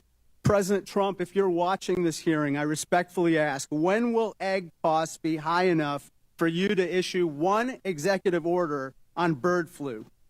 $10 a carton, $15 a carton, It'll soon be cheaper to buy a magazine for an AK-47 than to buy breakfast. This is flat out wrong. Turn to my last topic. Interestingly, last night in a record-long address, the president did not mention the word Medicaid once, which is top of mind for everyone. Mayor Johnson, you don't dispute that 1.6 million people in Cook County are enrolled in Medicaid, right? I do not dispute that. In fact, in most of our safety net hospitals, 70% of the individuals that are being serviced are being serviced through Medicaid. I recently received outreach from Lurie Children's, a preeminent children's hospital located in Chicago. They said, quote, slashing Medicaid will put access to care for all children in our state at risk. You would agree that's unacceptable, right? That is unacceptable. It doesn't matter where you're from. If you're white, black, brown, poor, or rich, massive cuts to Medicaid will devastate our health care system. Thank you, and I yield back. Gentleman yields back. Chair now recognize Mr. Perry from Pennsylvania. Thanks, Mr. Chairman. Mayors, thanks for being here, leaving your cities to come to Washington, D.C. today. By either definition or by claim, each of you, I think, could justifiably say represent what's considered a sanctuary city. If you could describe it, what would you, sanctuary from what? Anybody? Mayor Johnson, you want to start? Mayor Johnston? Thank you, Congressman. I welcome that because I wanted to clarify. We do not shield people from federal law. I just asked you what, so you don't consider yourself a sanctuary city? We provide services and supports. Do you consider yourself a sanctuary city? That's we do not under that definition. You don't use the definition. You're not a sanctuary. We call ourselves a welcoming city. Okay, so what are you welcoming and who are you not welcoming? Well, we're welcoming everybody. Okay. We don't keep folks. So you're welcoming criminals that you don't have any idea what their crime background is, and you're good with that? No, we aggressively pursue. How do you do that? No. How do you vet the people that you welcome in your sanctuary city? Sir, we don't vet folks that arrive from Illinois or California with a background check when they come into the Denver airport any more than someone from another location. So you're welcoming any illegal immigrant or illegal alien to your city without question? Well, folks that make the decision to come to Denver, they arrive, and then we expect. But you call them, you welcome them, you welcome them. You call them to your city and say, if you come here, you will be safe from what? Thank you, sir. We don't call anyone to our city. Folks that arrive in our city, we offer same access to services they may need to be successful. And if they break the law, we hold them accountable, we charge them, we prosecute them. What about if they've already broken the law? Well, if they've already broken the law and there is another jurisdiction that has a warrant for that person, they let us know and we would cooperate to transfer them to that jurisdiction. I think we saw in Mr. Jordan's conversation with you that you really don't do that. Mayor Johnson, how about you? How many, according to my records, you have welcomed 51,648 illegal aliens to your sanctuary city. So I'd ask you, sanctuary from what? If you're referring to the number of individuals that were bused from Governor Abbott without any coordination, the 52,000 individuals that were seeking asylum, those individuals were bused to us. I passed a bus ordinance to work to coordinate with the governor of Texas. He refused to do that. But that transfer of individuals was the result of the governor of Texas, not the result of a welcoming city ordinance. Welcoming city ordinance. So you're not welcoming these people that came here illegally? The individuals that were bused to us from the border. They were not welcome in Chicago? You didn't welcome them? You didn't provide them sanctuary? So the welcoming city ordinance is pretty straightforward. It allows for our local law enforcement to focus on local policies, and that's why we're seeing a decline in violence. So you don't care about federal law enforcement policies, only local policies? We comply with all laws. What I do care about is this body, Washington, passing comprehensive immigration. So let me ask you this. Chicago residents reported 28,443 violent crimes during 2024 alone, cases of aggravated assault rising to the highest level in 2 decades. Now, also, state funds, $160 million, were issued to illegal alien job assistance shelters in Chicago. You're the mayor of Chicago. Do you think that your residents or the residents of your state should be paying for that more than they should be paying for their own needs, their own roads, their own public safety? I mean, who elected you? The people that came illegally, whether they were sent to you or not, or the people that reside in Chicago? Who elected you? And who do you serve? The people of Chicago elected me as the 57th mayor of the city of Chicago, and we serve all the residents of the city of Chicago. Illegal or not, criminal or not. How many of the 662,566 illegal aliens with criminal histories that ICE has reported are now residing in Chicago? Someone will have to get back with you with that number. I don't keep account of. Do you take immigration information from criminals as they're arrested and processed? Do you take immigration information? Our local law enforcement focuses on getting all violent individuals off the streets of Chicago. Do you determine whether they're here legally, what their immigration status is, as a function of your justice system? Gentleman's time's expired, please feel free to answer the question, Mayor. The Welcome in City ordinance ensures that our local residents communicate and trust local law enforcement to ensure that criminals and crime is being addressed, and that's why violent crime has gone down in the city of Chicago. Thank you very much, Chair now recognizes Mr. Chairman, I have a unanimous consent request. Chair now recognizes. Mr. Chairman, I have a unanimous consent request. I'm sorry, Ms. Presley. I have a unanimous consent request. Go ahead. Thank you. I'd like to seek unanimous consent to enter into the record mass deportations would deliver a catastrophic blow to the U.S. economy. This is from the Joint Economic Committee, December 2024. From where? What publication? The Joint Economic Committee, December 2024. Without objection, so ordered. I'd like to seek unanimous consent to enter into the record from the American Immigration Council, October 2024, mass deportation, devastating cost to America, its budget and economy. Without objection, so ordered. Chair recognizes Mr. Khanna from California. Mr. Chair. Wait, I'm sorry. Mayor Wu needs a short break to attend to her young child. Mayor. Mr. Chairman, I got the note that the baby's okay for now, so I'll continue. But thank you. I will. I believe from my husband that the baby's okay, and okay, well, and the arrangement, if it's okay, was that everyone would take a break, so I wouldn't have to go into a back room by myself to nurse when it's time. Thank you.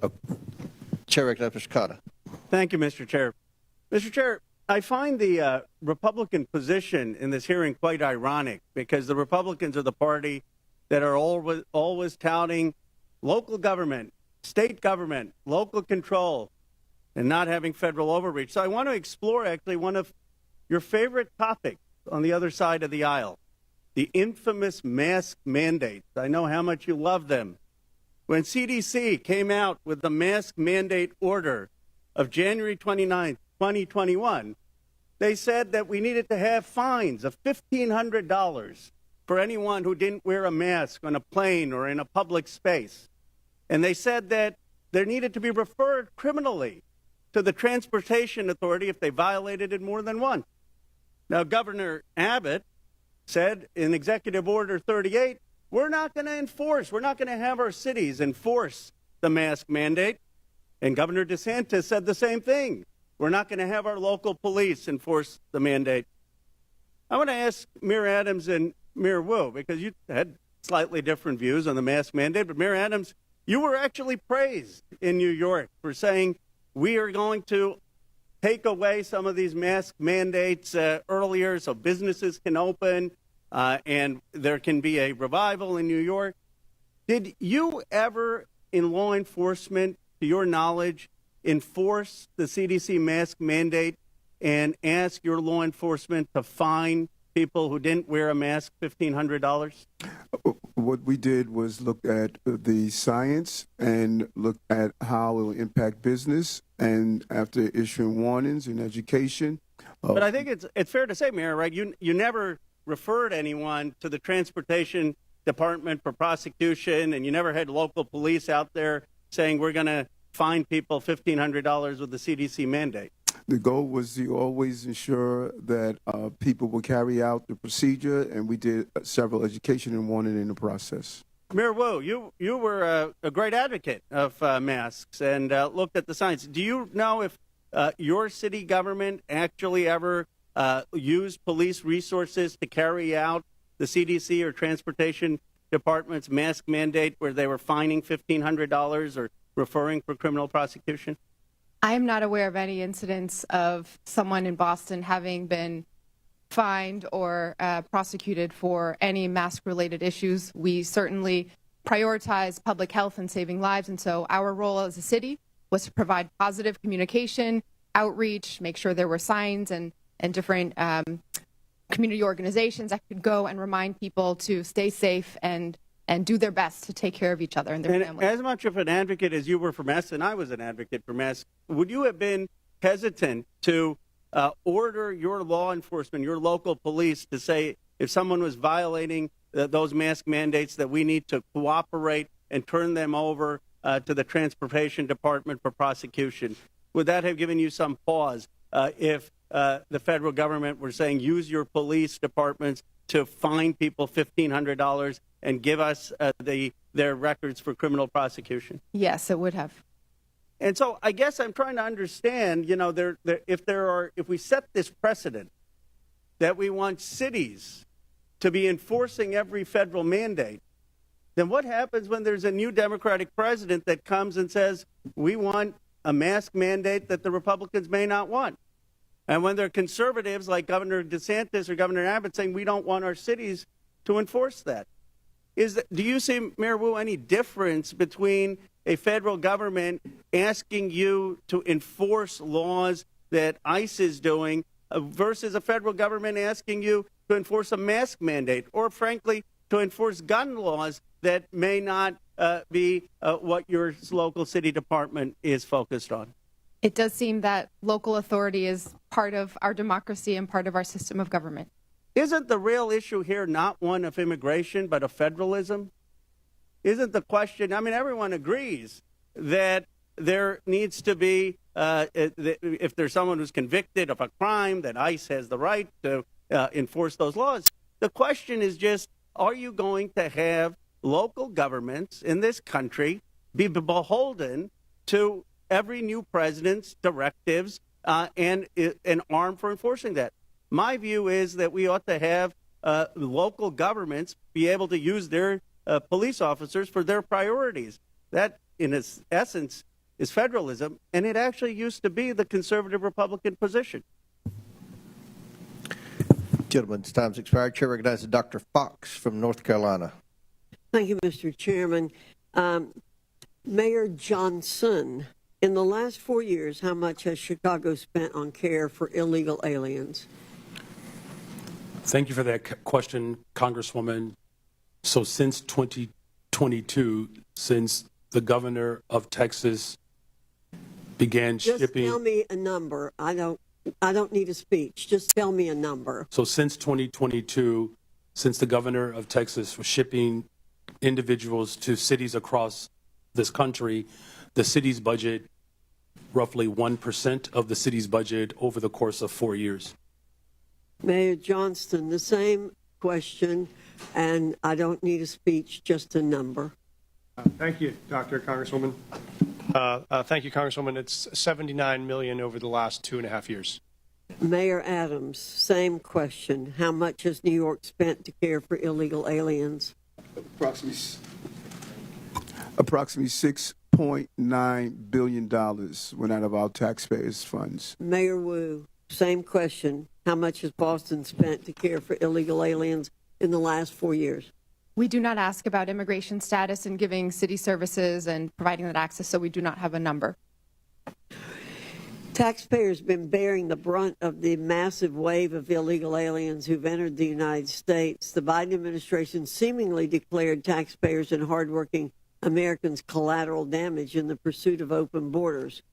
Again, Mayor Johnson, are NGOs providing services to illegal aliens in Chicago? In accordance with the Welcoming City Ordinance, our sister agencies or city departments, we do not seek the status of any individual that is seeking service. Mayor Johnston, are NGOs providing services to illegal aliens in Denver? Thank you, ma'am. When folks arrive on the streets without food or resources or shelter, we do provide food or shelter regardless of where folks arrive from. Mayor Adams, same question. Yes, in combination of city agencies and nonprofits, we responded to the migrant asylum seekers humanitarian crisis that hit our city. And Mayor Wu, I assume you don't know their status, but do you know if there are NGOs are providing services to people arriving in your city without any kind of documentation? There are community organizations, many of them in Boston, who seek to serve all of our Boston residents. Congress must provide oversight and ensure accountability for taxpayer funds going to NGOs. Agents from Customs and Border Protection have been outspoken in opposition to allowing NGOs to assist illegal aliens in subversion of law and order.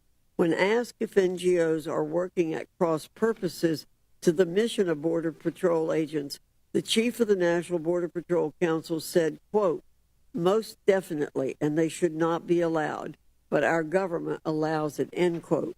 NGOs receiving taxpayer funding through grants pay for everything from food, shelter, and transportation to legal services that help the migrants traverse Mexico. That is why I introduced H.R. 245, the Grant Integrity and Border Security Act. This bill would require all NGOs who apply for a federal grant to certify as part of their application that they have not, will not, and are not engaging in acts that violate federal immigration law. If NGOs continue violating our immigration laws, then my bill would ensure that no federal funds can ever go to the violators. It's time to pass this bill, ensure accountability, and secure our cities and the border. And with that, Mr. Chairman, I yield back.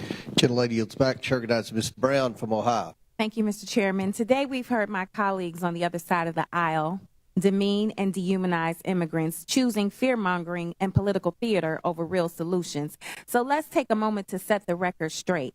The best chance for comprehensive immigration reform came in 2013, when a bipartisan Senate majority passed a bill strengthening border security and providing a path to citizenship for longtime residents.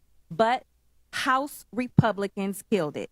Fast forward a decade later to last year, the Senate crafted another bipartisan deal, one that would have enhanced border security and tackled the fentanyl crisis with better technology and more agents. But Donald Trump torpedoed it, preferring anti-immigration rhetoric to real solutions. So this isn't about fixing the problem, it's about exploiting it. And let's not forget, the president wasn't complaining about this when he was employing undocumented immigrants at his resort.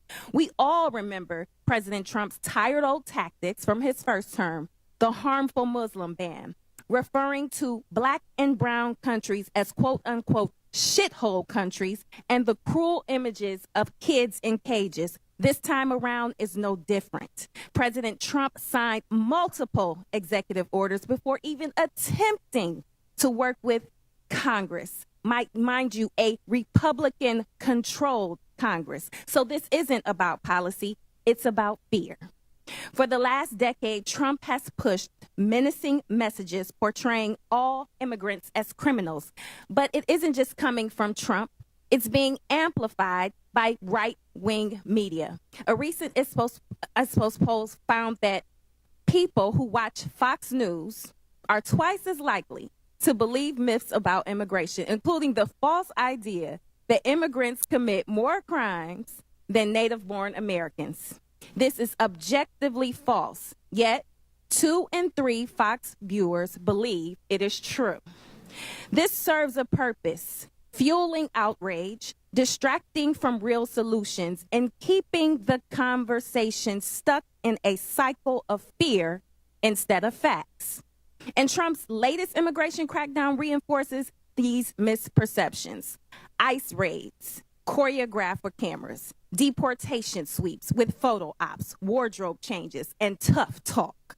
The cruel performative videos of immigrants in shackles. $200 million in taxpayer money to air pro-Trump propaganda ads. Talk about waste, fraud, and abuse.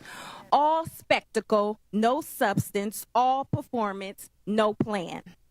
On the campaign trail, J.D. Vance and Donald Trump promoted vile and xenophobic lies about Haitian immigrants in my state of Ohio. And now the Trump administration has moved to strip protections from 500,000 Haitians. These are people who have lived, worked, and contributed to this country for years. And they came here the right way, the legal way. But instead of recognizing their contributions, we are forcing them back to a country plagued by violence, instability, and humanitarian crisis. All so Trump can claim 500,000 more deportations. The cruelty isn't just the point, it's their pleasure. So let's be honest about what's really going on here. Mayor Johnson of Chicago, what sort of an impact will the Trump administration's decision to allow arrests at sensitive locations like hospitals, preschools, churches, and courts have on your city? Thank you for that question. As a welcoming city space, it's important that the trust between the community and law enforcement is strong. That's ultimately how we have built a safer city. Just this year alone, violent crime is down 20%. Any type of threat to the civility and to the humanity of people is a threat to the evolution of our democracy. And so it's incumbent upon Washington to ensure that we are funding our education system, that we are funding our transportation system, our healthcare system, creating more jobs. Just since I've been in office, we've increased youth employment, summer jobs by over 40%. Making sure that our young people see their purpose is the value of this democracy. And so I call on this body to continue to invest in the city of Chicago that sends billions of dollars to Washington. Thank you. Fear and cruelty are not the solution. It's distinctly un-American and a dangerous distraction from the Congress's responsibility to actually deliver progress on this challenging facing our country. And with that, I yield back. Gentlelady yields back. Chair recognizes Mr. Grofman from Wisconsin. Yeah, just a couple comments first. As far as the idea of who's committing crimes, we have no idea how many illegal immigrants in this country are committing crimes because nobody keeps track. Okay, if I go to a prison or a jail in Wisconsin with, 1,500 inmates, and I ask how many of these people are here illegally or how many are citizens of another country, nobody will know the answer to that question. So that's why we don't have hard facts on how many crimes people committed. The other thing I like to point out is every year in this country, about 850,000 new people from other countries are sworn in as American citizens. I don't know of Donald Trump ever talking about reducing that number. Maybe he should reduce that number, but I've never heard him talk about reducing that number. Our concern here was illegal immigration, and I would hope the vast majority of Americans think we ought to have a immigration law that the 850,000 new citizens every year go through. But if we're going to have an immigration law, it means we have to do something with the people who try to become permanent residents without going through the proper structure. Now, I think part of our problem here is we have a lot of people who don't understand why we have an immigration law at all. And I want to ask all four of you as I go down, we go down the row here, do you believe the United States should have an immigration law, or do you believe that just anybody should be able to show up and come in? And we'll start with Mayor Adams there.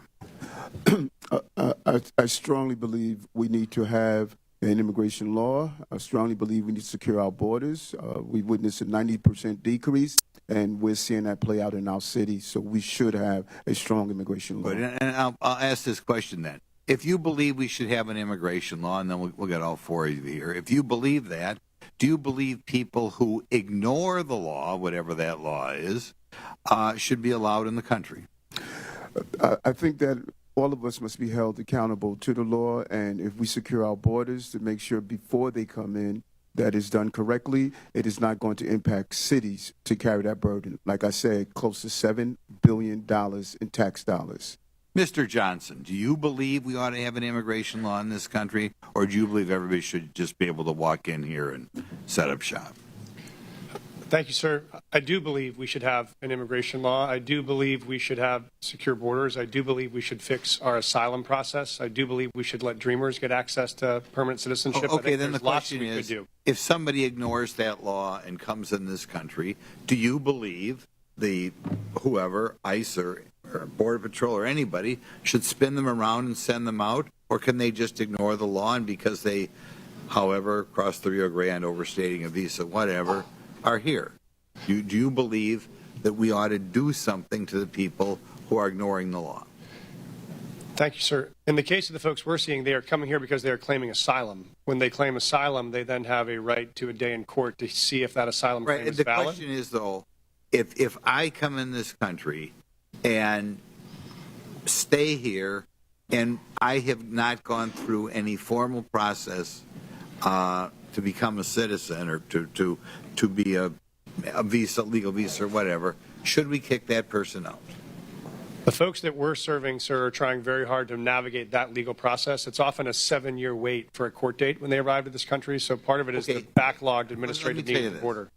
Every month under President Biden, at least the statistics I have, 30 to 40,000 people, what are called gotaways, came across the southern border, didn't ask for asylum, didn't ask for anything. Do you believe that people who just come across that way should be escorted out of the country, or do you believe just because they ran between the designated checkpoints that they, as the result, get to stay here forever? Again, sir, we're serving folks who are seeking asylum or have status, well, of course, like temporary protective you status. Wouldn't even know that. Or CBP-1. Okay, next Mayor Johnson, buddy from Chicago. What do you think? Should we have an immigration law in this country, or should anybody who comes here just be able to stay here? I do support the bipartisan legislation that was passed out of the Senate for comprehensive immigration reform. No, that's not answering the question. Right now, people are breaking the law. Do you believe the United States should have an immigration law? As far as I know, every country in the world has an immigration law. Maybe there's one outlier or something. And we have laws in the United States.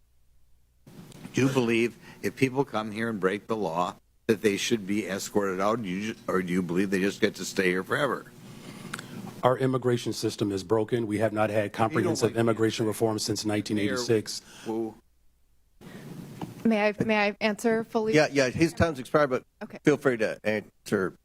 Do you want Mayor Wu to answer your question, or are you finished? Yeah. Go ahead. Yes, thank you, Congressman. Yes, I do believe we need, cities everywhere clearly need an immigration law that has secure borders, comprehensive and consistent, compassionate pathways to residency and citizenship, resources to adjudicate the complexities of the law.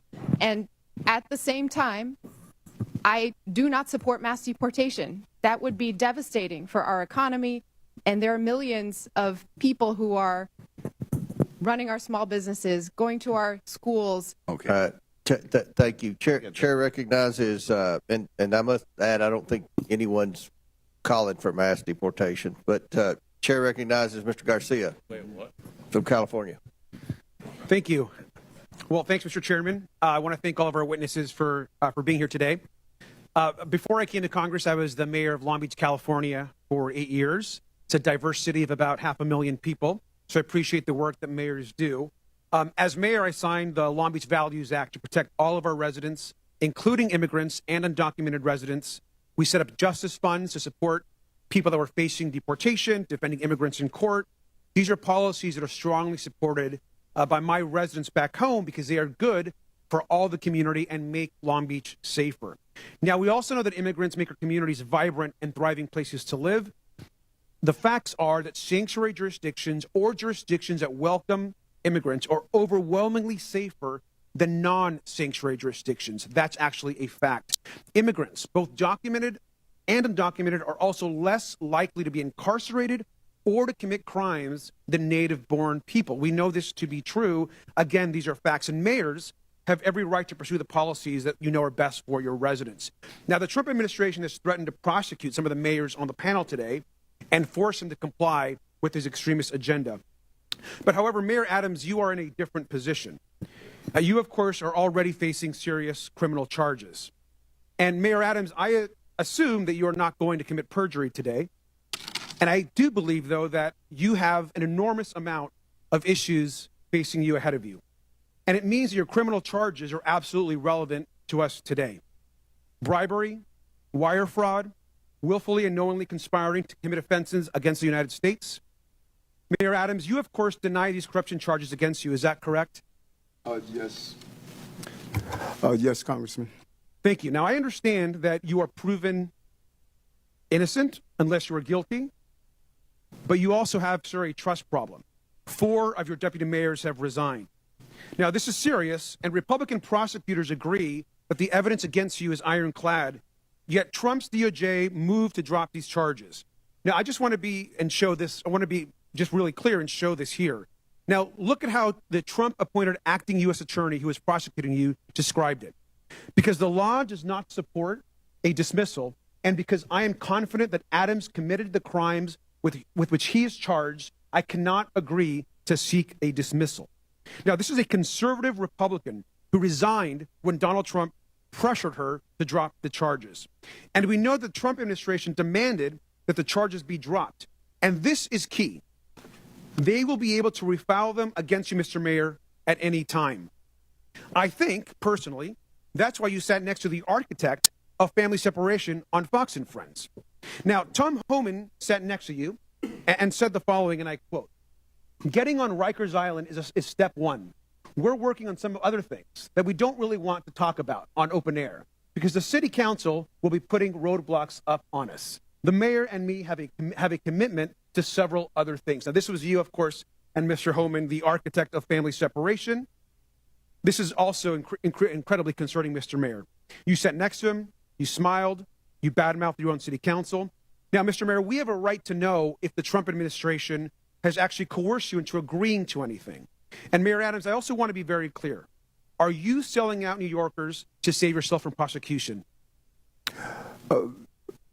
There's no deal, no quid pro quo, and I did nothing wrong.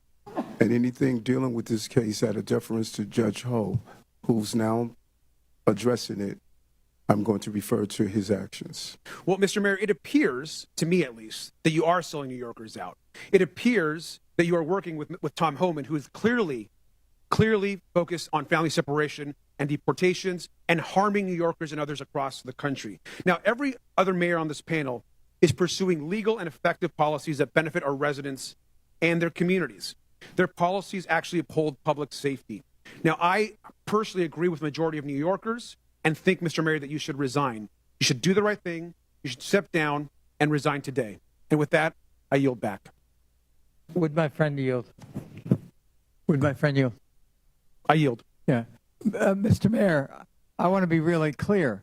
Were you pressured in exchange for the dropping and dismissal of criminal charges in your indictment to cooperate with the Trump administration on all fronts with respect to immigration? Did any such conversation take place?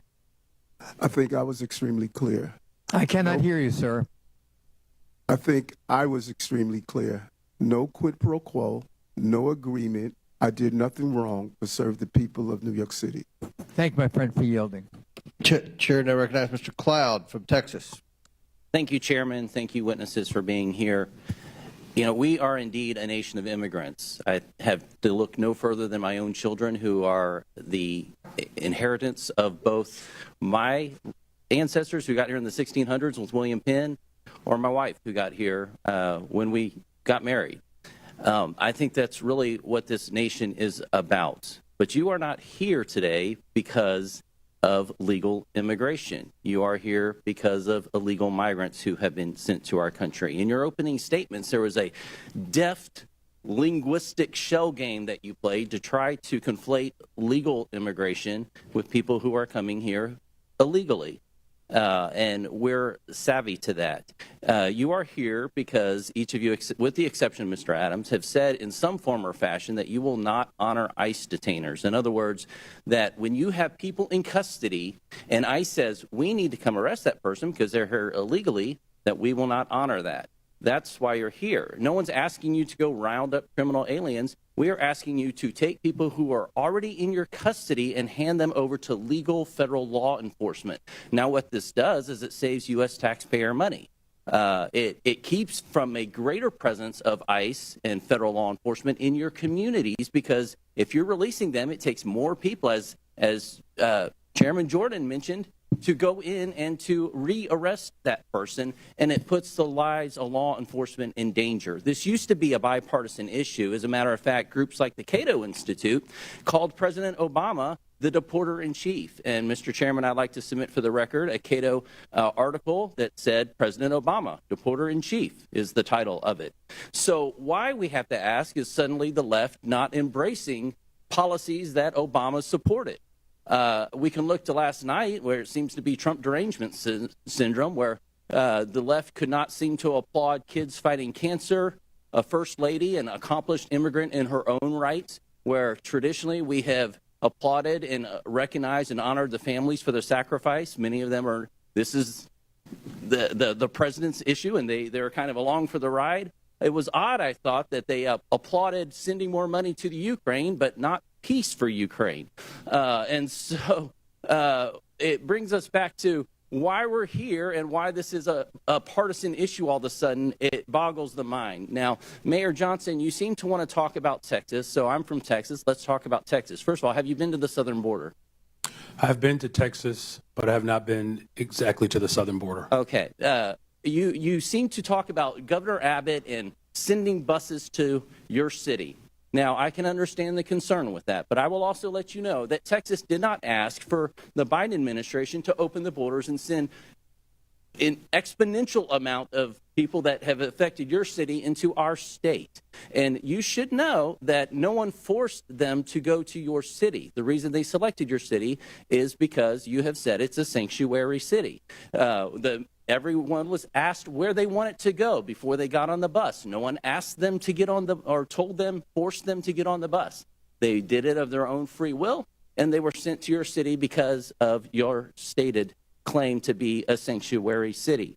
Now, one thing I could tell you, having toured the facilities, is that I've been to those facilities under the Biden administration where there was a map on the wall, and you could see the migrants kind of pointing out which city they wanted to go to. And I can also tell you, from having been through the immigration process with my wife, there's a difference between people coming here legally and then people who are, when I've been at the ceremony where the people are crying with tears as they take the oath of citizenship to come to this country, is far different than people coming across our border, waving the flags, not trying to assimilate into the United States culture, and sometimes bringing crime into our communities. This is an issue. Now, each mayor, I want to ask you, one of the issues recently is how much FEMA dollars have gone to support migrants in hotel rooms in your communities. Mayor Adams, do you know how many FEMA dollars have spent in your city? $80 million, and I've been to the border, and I saw those maps pointing to New York. Thank you. Mayor Johnston? Thank you, Congressman. I know we do have some federal dollars that I have to get back to in the exact amount. It's roughly $32 million, Mayor. $38 million, Mayor Johnson. I don't have the exact numbers. It's $32 million. I don't have the number. I'd love to know. $29 million. So, understandably, citizens are concerned about that. Their taxpayer dollars that are supposed to be going to disaster relief for them and their communities going to illegal aliens. Do you agree, each of you, yes or no question? I only have a couple seconds. Do you recognize that it is against the law to harbor criminal aliens? Gentlemen, time's expired, but please answer the question, Mayor Adams. Yes, reading federal law, correct. I do recognize that, and we do not do that. The city of Chicago does not harbor criminals. Yes, we follow the laws. Mr. Chairman, I have a unanimous consent request. Proceed. I would ask to enter into the record two articles. One, talking about President Trump putting mass deportations to the heart of his campaign during the campaign. And just last night, Trump vows to use U.S. military for mass deportations. Without objection, so ordered. Thank the chair. Chair recognizes Mr. Frost from Florida. Thank you, Mr. Chair. So the year is 1969. My abuela, Zenaida, my grandma, Yaya, gets a call. And her, my mother, Maritza, my aunt, Sandra, and my grandpa, Pepe, have to go to a plane within 24 hours because they've been approved to come to the United States. They came here as refugees in 1969 during the freedom flights from Cuba for their new life in accordance with the promise of this nation. ICE arrested hundreds of U.S. citizens during Trump's first term. Again, in the last few weeks, ICE has detained Native Americans, a teenage girl from Nicaragua, Puerto Ricans, a Puerto Rican military veteran, all legal residents, but all who fit the description. I bet someone like my grandma would have fit the description too. Maybe even myself. Trump's border czar went on TV and raged about Americans studying up on their constitutional rights during interactions with ICE agents. It was one of the most despicable things I've seen. And the question is, why is he so upset that people know their constitutional rights? To the point where this administration has moved to try to intimidate members of Congress for trying to educate their constituents to know their rights. Why don't they want people to know their rights? Well, because if we know what our rights are, we'll also know when Trump tries to take them away. Mr. Beer, why are such outbursts from this administration alarming as threats to our rights and liberties? Well, you think about what we've heard about detainer requests. I have documented over 155 U.S. citizens who've been targeted by detainer requests, and they want to say we're going to just take the discretion away from state and local governments over detainer requests, even in the case where someone is clearly a U.S. citizen. Here's my birth certificate. Doesn't matter. They're going to disregard it. And so, yes, I am well aware of the threat this administration poses to constitutional rights. So from what we've seen the last few weeks, should American citizens, should people with legal permanent residence in this country be also scared of this mass deportation campaign for themselves and their own children? Oh, absolutely. The birthright citizenship order is the most egregious, but that doesn't stop there. They want to take away people's citizenship and people's rights, regardless whether they're citizens or not. Thank you. Mayor Wu, Boston has been named the 9th best city for quality of life in the entire country. Congratulations. I would argue with that. Okay. If Trump succeeds in forcing you to redirect your city's budget and personnel to help with ICE raids and this mass deportation campaign, how would that affect quality of life for your people? First, that is against the laws in Boston and in Massachusetts. But I've heard from so many community members, including residents who are immigrants who are citizens, that they are terrified. And that means when people don't feel comfortable reaching out to call 911 when they need help, when survivors of domestic violence don't feel comfortable reporting or giving information, it makes all of us less safe, even those who aren't immigrants. This culture of fear is bad for the safety of our people. Donald Trump's immigration raids are also traumatizing and destabilizing, of course, all Americans, but especially children and kids. Being a kid in America is hard enough. Making good grades, going through more school shooter drills and fire drills. And now Trump wants to send armed ICE agents into their classrooms to rip children from the school desk as they're trying to learn. Mayor Johnston, my colleagues are laughing about that. I don't find that funny. What would a school day be like for a kid in your city when ICE suddenly bangs down on the door and abruptly grabs their teacher or one of their friends? Thank you, sir. I was a teacher and I was a school principal before I did this job, so I knew that our school was often the safest place that kids came, and they knew there they could learn, they could get support, they get access to services. And many of our kids come from mixed status families. They don't know their status, they don't know their mom's status or their dad's status. So I've had families before who have pulled their kids out of school, kids who were citizens, because they were worried that somehow their kids were in danger because they didn't know who was being taken. And so for us, the fastest way to make a city unsafe is to have kids not feel safe in their own schools. See, they want everybody to live in fear of undocumented people. That is what they want to do. But I'll tell you, when I'm in my district and I do roundtables, I've done them with kids in elementary school, and I ask them what they want us to do. They want us to ban assault weapons. They say what they're actually scared of is being shot to death and dying in their schools. And because of actions that the Democratic administration took, the Biden administration with Congress, Gun violence has gone down in Denver, 24%, 25% Chicago, 40% down homicides in Boston. This works. Gun violence went up 45% under Trump. So when they're in charge, more people die. When they're in charge, we are actually less safe. And I think that's an important thing that we all have to keep in mind as they try to scare us in terms of immigrants who are living in this country. Thank you, and I yield back. Chair recognizes Mr. Palmer from Alabama. Thank you, Mr. Chairman. I thank the witnesses for being here. I just want to respond about crimes committed by people here illegally. Every crime committed by someone in the United States illegally is a crime that would not have been committed. Lincoln Riley, Ruby Garcia, Rachel Morin, Joycelyn Nungaray, the woman set on fire in the New York subway. These are all assaults, rapes, murders, and other crimes that would not have taken the lives of these people if those people were not here illegally. They were given safe harbor. Now, I want to ask you something. You all took an oath of office. Mr. Adams, did you swear to uphold the Constitution of the United States? Yes, I do. How about you, Mayor Johnson? Yes, sir, I did. How about you, the other Mayor Johnson? Yeah, the Constitution of the United States as well as the Constitution of Illinois. Okay, and Mayor, Yes. you did. Are you familiar with the Supremacy Clause? Any of you? Yes, sir, I am. Okay.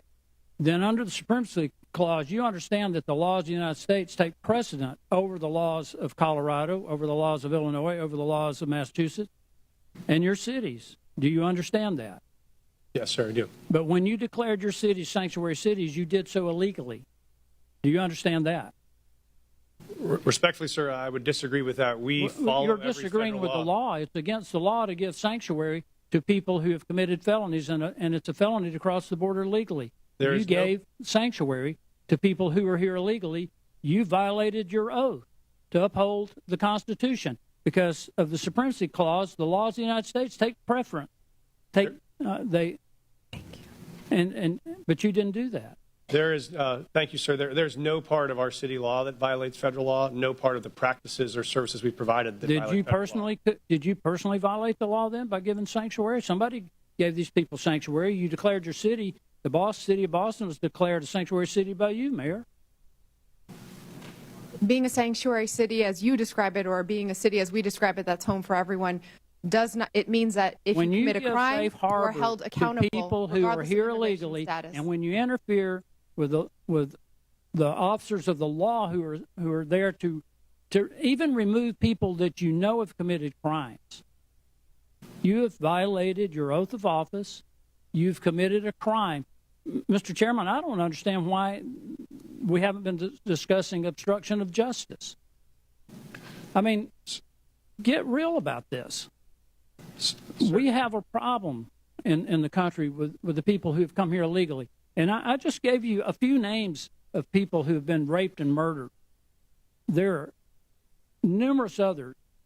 There's a whole organization established called Remembrance to remember the people who have been assaulted, raped, murdered in this country because certain cities, certain officials decided to give sanctuary to people who came here illegally and committed these crimes. It goes all the way back to Kate Steinle, San Francisco, shot by someone who was here illegally. She would still be alive today. She died in the arms of her father. So, I want to know if you understand the Supremacy Clause, that the laws of the United States are supreme over whatever your opinions might be of what the laws are. Sir, I do recognize that.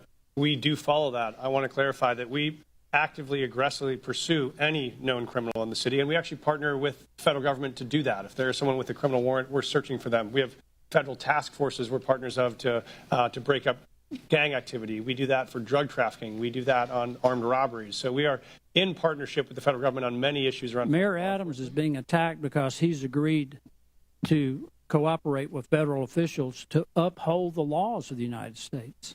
I haven't heard any of you in defense of that. We are absolutely upholding the laws of the United States. We do it every day, and we will continue to do it. I just think we need to do a deeper dive into this, Mr. Chairman. If it were up to me, I'd be considering referring charges I think we've got a problem here when we decide that there's some laws that we will obey and some laws that we won't. I don't care who it is, Republican, Democrat, I don't care what office you hold. We need to abide by the laws passed by. Will the gentleman yield? No, I will not yield. Mr. Chairman, I thank you for the time. I yield back. Gentleman yields back. Well, We're gonna have two more. We're gonna have two more questioners. Then we're gonna have to take a break at the request of the witnesses. A 15-minute break, maybe 20 if we need that. But Chair recognizes Mr. Kassar, and after him, then Mr. Higgins, and we'll proceed with the break. But Chair recognizes Mr. Kassar. Good morning. Good morning. Good morning. Mayor Wu, can you tell us a little bit, just maybe 20 seconds, about how your administration has helped address unemployment, especially amongst youth in your city, which we know is a risk when we have high levels of young people unemployed? We made a commitment, our mayor's guarantee, that any young person in the Boston Public Schools who wanted a paid summer job would get one, and we fulfilled that with the partnership of businesses and companies and organizations throughout the city. Record numbers participating. Thank you, Mayor Wu. Mayor Johnson, can you tell us a little bit about measures your office has implemented to address the root causes of violence in Chicago? Thank you for that question. Yes, so first of all, it's great to report that violence is down in the city of Chicago, and it has gone down since I've been in office as a result of a couple of measures. One, we've reopened 3 mental health clinics because we do know that mental health issues, and we are in a very severe mental health crisis. We've also increased the number of youth employment. We have hired almost 28,000 young people for last summer. This year, we have an opportunity to hire up to 29,000 young people. We've also built more homes. Just last year, we've appropriated $11 billion, 37,000 construction jobs in the works for almost 10,000 more affordable units, and we have promoted and hired 200 detectives to increase trust between community and law enforcement to solve the crimes that do occur in our city. Thank you so much. Mayors, I want to thank you for the hard work you're doing every single day. Just in 40 seconds, you have described building tens of thousands of homes for people that need them, hiring detectives to solve cold cases, building community trust to reduce violence, hiring people to do incredible mental health work, and reducing the youth unemployment rate. That is so much more than what the Republican majority can ever describe having ideas about. And that's why they've dragged you before us today. They want to point the finger at you because they have no plan on how to address housing, no plan on how to reduce costs, no plan on how to actually reduce violence in our communities. In fact, maybe some of the only plans they have would be to make those issues worse. And I know that you all as mayors are doing one of the hardest jobs in this country every single day. You're serving your communities honorably. And they don't want the American people to hear about how Boston has drastically dropped your unemployment rate. They don't want the American people to hear about how Chicago is dropping the rate of violence in the city. But our job is to make sure the American people actually hear the truth. And the truth is that you are pairing a law enforcement response along with a mental health response and a housing response and a jobs response to what's going on in your cities. And that is so critical. Republicans, on the other hand, here are going back to the same old tactic, which is to say, find a vulnerable group of people and let's blame them for everything that we can. Anything bad that happens, let's go try to point the finger at our political opponents or at a vulnerable person or at a person of color from a faraway place. And that doesn't actually solve real issues for the American people. Republicans and their big boss donors blame immigrants for low wages because they don't want the American people to see the Republican plan to dismantle the NLRB, to dismantle unions, and to never pass a bill raising wages for American workers. They blame immigrants for housing costs because the Republicans are dismantling the Department of Housing and Urban Development and stripping affordable housing funding from this country. They want to distract from the $8 million a day that people like Elon Musk get in federal contracts while they attack hardworking immigrants and while they attack officials that are actually just trying to do their jobs.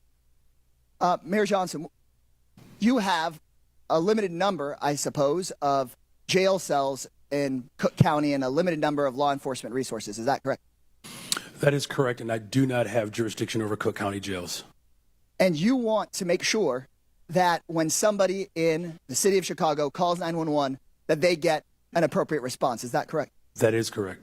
And so what I have been hearing all morning from my Republican colleagues is they want the federal government to go tell the city of Denver or the city of Boston or the city of Chicago.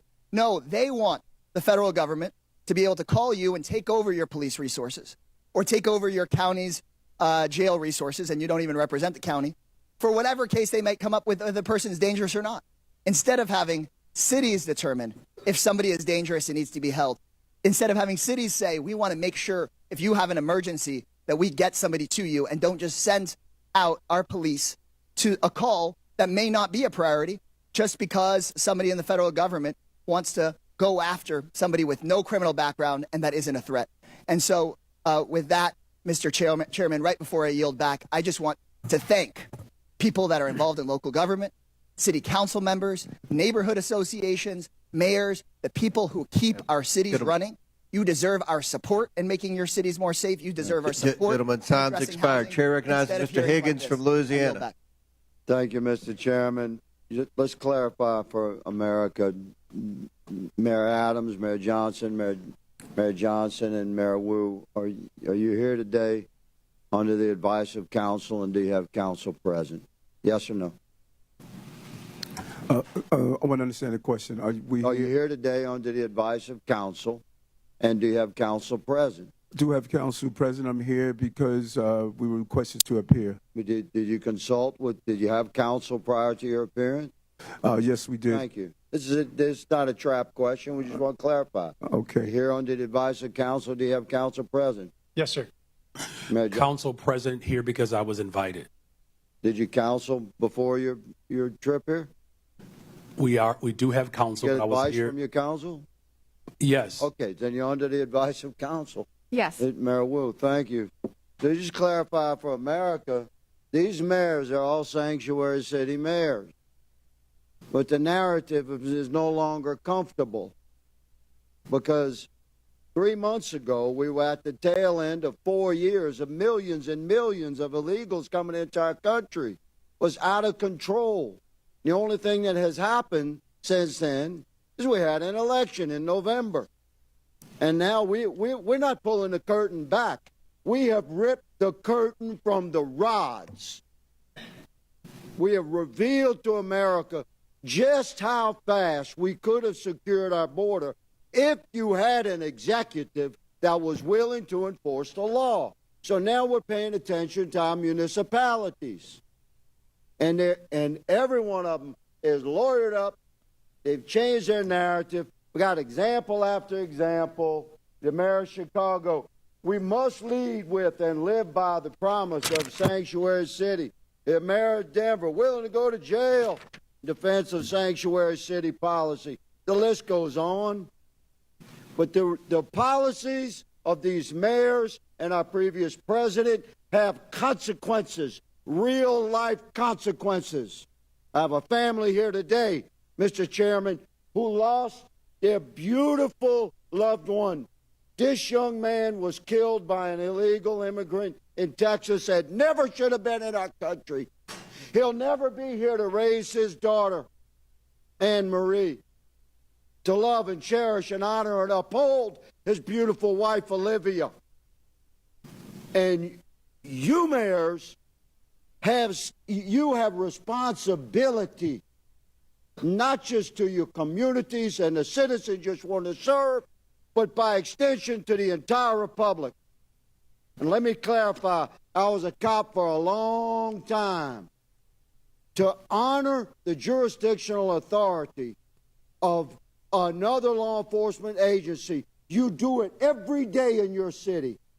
Guaranteed, every one of you, if you have an inmate in your city on city charges, and that inmate has a felony warrant from a neighboring county or another county in your state, and that county contacts your city while you have that inmate in detention, and ask you to hold them for them to come pick it up upon release, guaranteed you release that inmate to the county over or to your state police. but you're not doing it for ICE.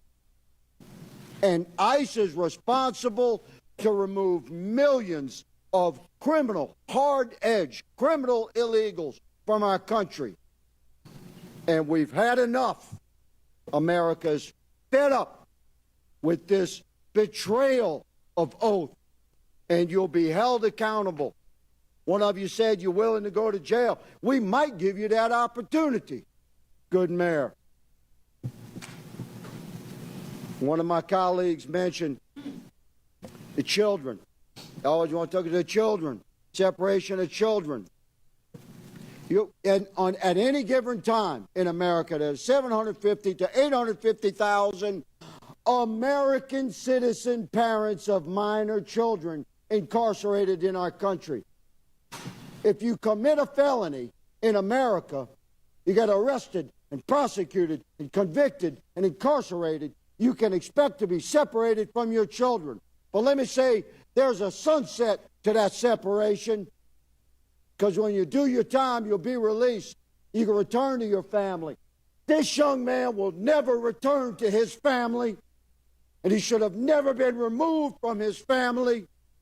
If we had a president and heads of our municipalities that were willing to uphold the federal law that exists, America is moving into a new era of enforcement of our own laws. Welcome to it. Mr. Chairman, I yield. Very good. Mr. Chair, I have unanimous consent. This is an article from Wired. It is February 18th of 2025. U.S. funding cuts are helping criminals get away with child abuse and human trafficking. Services supporting victims of online child exploitation. Without objection, so ordered. Thank you so much. At the request of the witnesses, the committee will take a 20-minute break. Pursuant to the previous order, the chair declares the committee in recess for 20 minutes. I'm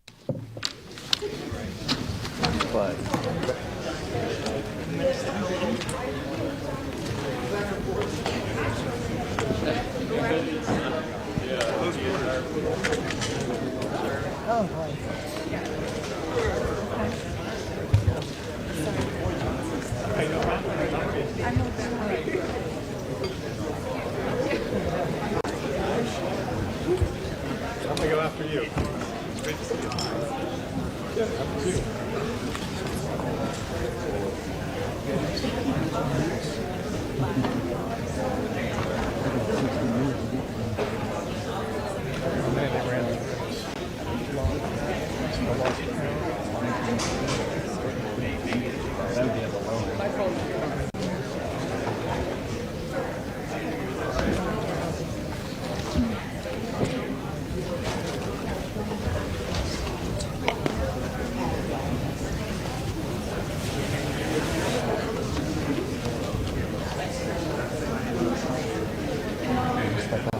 Yeah, thanks.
It's Jeff Hunt. How are you? Good. You know what time Rep Evans is, or order, is he coming in to ask questions?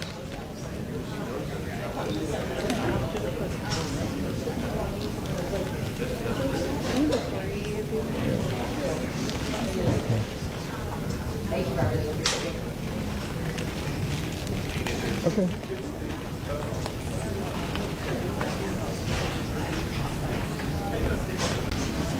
Great.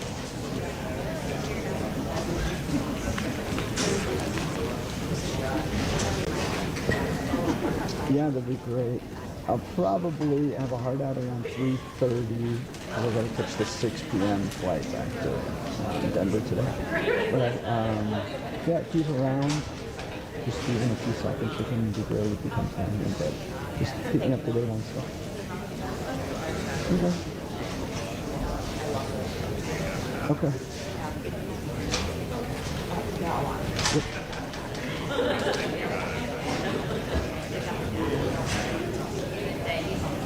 Great. Kyle Park's also here. But you may want to steer clear of that dude.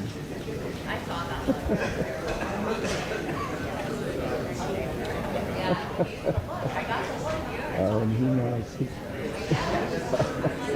Asked some question about some random bill back 5 years ago when he was a state lawmaker. So.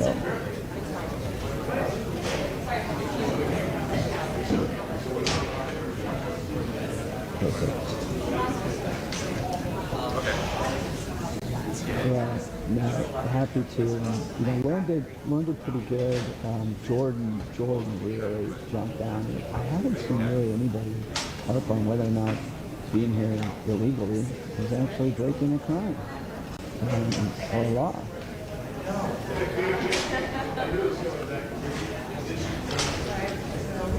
Yeah.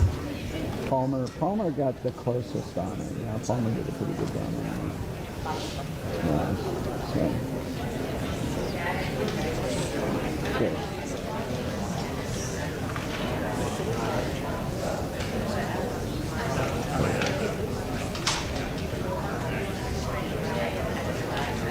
Great. All right. Looking forward to it. Thank you.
I feel like my focus kind of shifted, like in terms of the subcommittees I'm working on a lot. Are you staying until the weekend? So that's why you have it from me as well. Oh yeah. We're getting drinks for City Walsh tonight.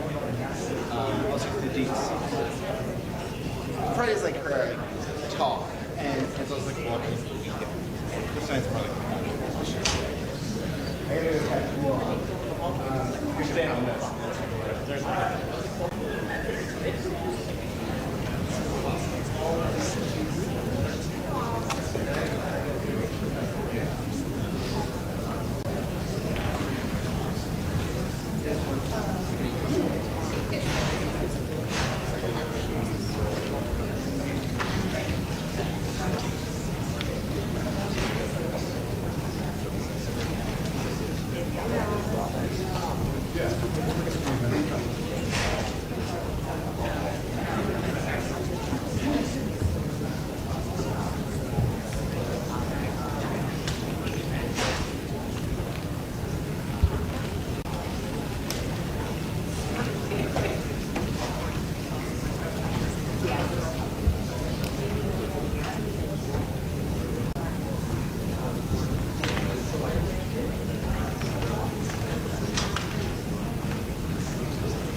I don't believe what you're saying.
long. I know.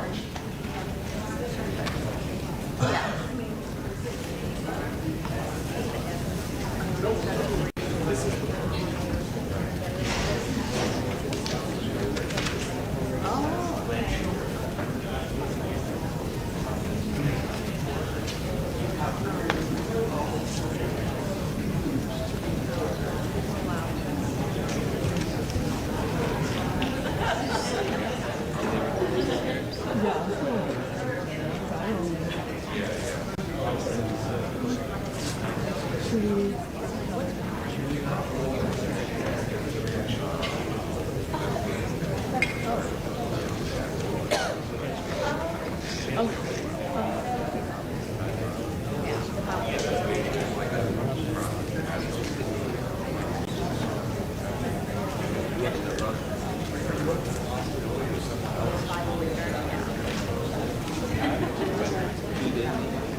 Joseph, text me on my personal. Okay?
Record if we can. You guys are max up as well.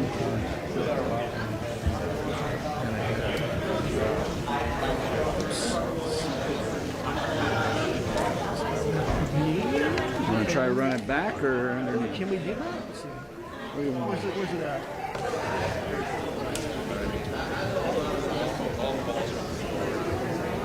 Here, so we could maybe run back behind. Yep, that'll work. Awesome. Thank you so much.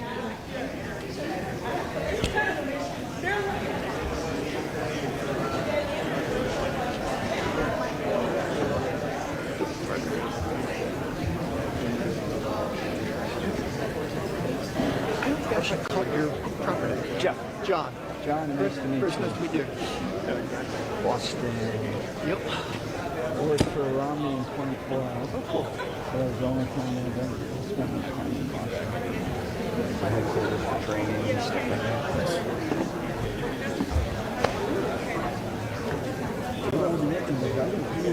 I had not been to the sunset in Utah. Yeah, he stepped down into the last term, so he's living a quiet life in retirement, doing whatever it is. Does he still have residency or any type of house in Boston? I don't think so. Yeah. There's a house in Mass.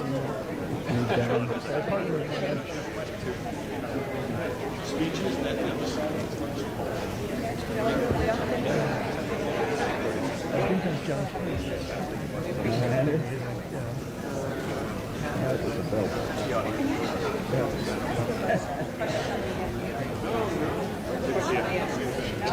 Mayor Mike, where do we get one of those belt buckles, man?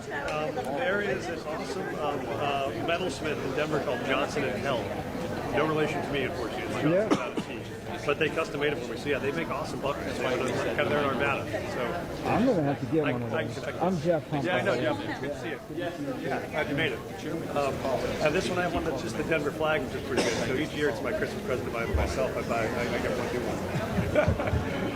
That is good. I'll send you two. Like that. Yeah. I'm sorry. He needs a hat like yours. Yeah. Well, I can't pull that off. This is as good as I can pull. Hold on. You said it was Johnson and something? Held. H-E-L-D. It might be H-E-A-L-D. Thank you for spending our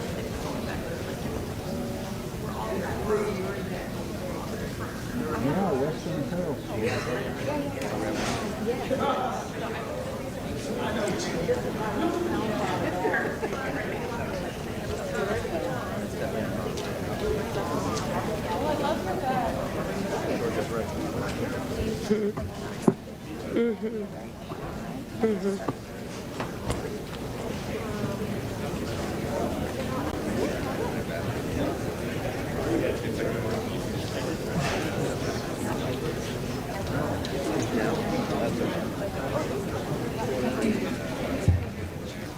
My wife just texted me and said she could hear us talking on the line. There's a guy's next to his name, John. I'm going to be quiet. Hot mic. Hot mic.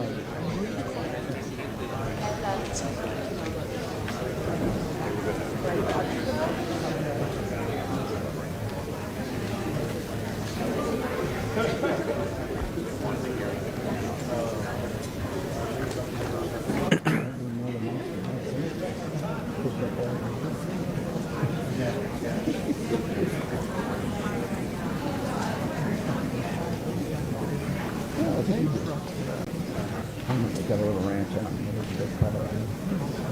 We need one more batter. We're missing. Okay, here we go.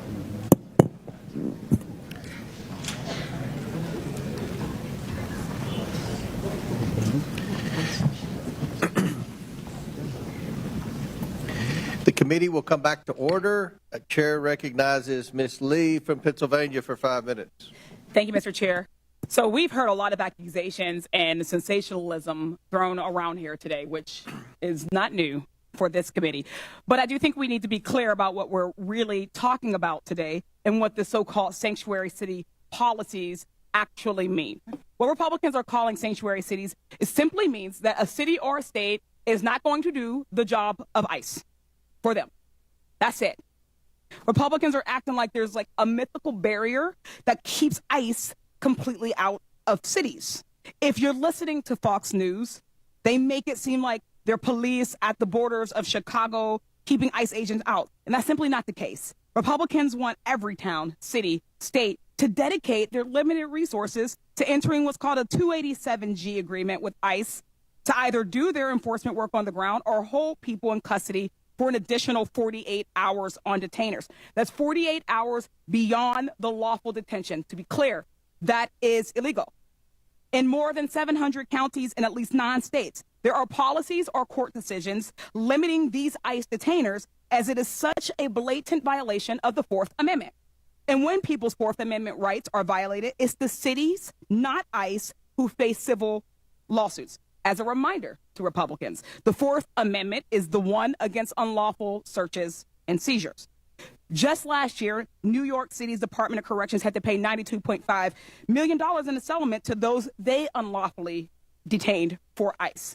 Republicans are putting these mayors between a rock and a hard place. And the reason that they're doing this is because Trump is trying to get them to do illegal things. If they work for ICE, they risk violating their own residents' constitutional rights and opening themselves up to costly litigation. But if they don't do Trump's bidding, they're being threatened with losing federal funding. Today's hearing is nothing more than a shakedown against the mayors of some of our nation's biggest cities and a part of Trump's ongoing anti-city crusade. In Trump's America, if you disagree with his priorities, then you lose federal dollars. Just last week, Donald Trump actually called city leaders who oppose his cruel policies sick politicians. Just a few days before that, his border czar, Tom Homan, threatened that he would be bringing hell on the city of Boston. Mayor Wu, what do you think about these threats against Boston and their attempts to force you to enact policies that are against the very things your constituents voted for? The laws are most important, and the safety of our residents are most important. And what I hear from all of our residents across every one of our neighborhoods is that, in fact, undermining the trust is what would make our city less safe. And so we need everyone to feel secure in their communities, like they can reach out, they can call 911 when they need help. And in our city, those laws actually help Boston police solve crimes. Thank you. Mr. Beer, question for you. I'd always thought that my Republican colleagues were strong supporters of state and local sovereignty and were against intrusion from the federal government. Do you think this lawsuit seems consistent with that position? Oh, absolutely not. If you look at the Supreme Court precedent on this, it came from a gun control law that said that state and local governments had to cooperate with the federal government on gun control. The Supreme Court said that's unconstitutional. Not a single member on this side, I believe, would be against that Supreme Court decision. Mm-hmm. There is nothing illegal about protecting people's constitutional rights and due process, education, and equal treatment under the law. But it is illegal for the federal government to withhold federal dollars that these cities' taxpayer dollars have gone towards.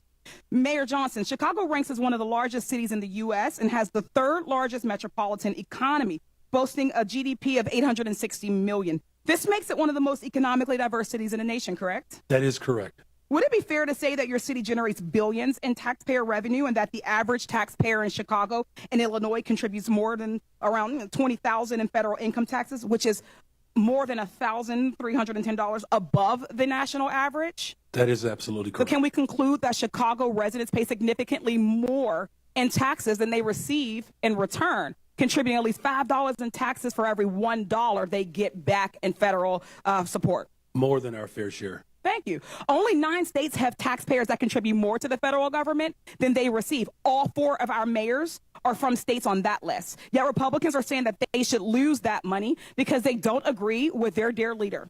Trump and Republicans are attempting to take money from blue cities and blue states and give them to their red states. Republicans too often demonize blue areas and cities that are the very areas that are keeping the economy going. The attacks we've heard on mayors today are not only shameful, they're dangerous capitulations to the impulses of this president who is trying to expand executive power in nearly every direction. I'd like to thank our mayors, Wu, Johnson, and Johnston for coming in today, having the strength of courage to stand up to this administration. Thank you. I yield back. Chair recognizes the gentleman from Arizona, Mr. Biggs. Thank you, Mr. Chairman. So, Mayor Adams, you've agreed today. Sorry, over here. You've agreed today that New York City is a sanctuary city. Is that right? Based on the definitions, and there doesn't seem, Congressman, but there's now a uniform definition of that. But yes, right. But that's what you've proclaimed, Mayor Johnston. You've previously also declared that you're a sanctuary city. Mayor Johnson, you said that Chicago must lead with and live by the promise to be a sanctuary city. Mayor Wu, you said Boston Police and other departments cannot cooperate with ICE when it comes to detaining on civil warrants. Of course, I don't know what Mayor Johnston would define it, but I do know that the Honorable Mayor Johnson from Chicago, they call theirs a welcoming city ordinance, and we've got Ms. Wu, Mayor Wu, who's referred to hers as a safe city. That's really interesting to me. So when you are a sanctuary city, you put limits on how much you're willing to cooperate with federal agencies' efforts to remove illegal aliens. And your policies are then contravene federal law. You just do. Under Title 8 of the U.S. Code, it says a federal, state, or local government entity or official may not prohibit or in any way restrict any government entity or official from sending to or receiving from the Immigration Naturalization Service any information regarding the citizenship or immigration status of any individual. Yeah, so when I look at your guys' ordinances, and I got them all up here, and they're really interesting stuff. And Denver, I think you testified previously that you rely on the statutory section, am I right, of the state statute. So let's just review this. There is a distinction, and some of you have made that. Mayor Johnson of Chicago made this repeatedly, and Mayor Wu of Boston did. There's a distinction between criminal warrant, and you say we cooperate on criminal warrant, but there's two levels of cooperation at least. There's a communication level, and there's a passing the person off. That's one level of the criminal. But the civil level, this is what I want to talk about for a second, because all of these ordinances proscribe communication and transfer of someone where there's a civil warrant. Now, I know that all of you understand that a removal order is a civil order. And that means none of you and none of your agencies within your municipalities are communicating or passing over someone where there's an ICE removal detainer.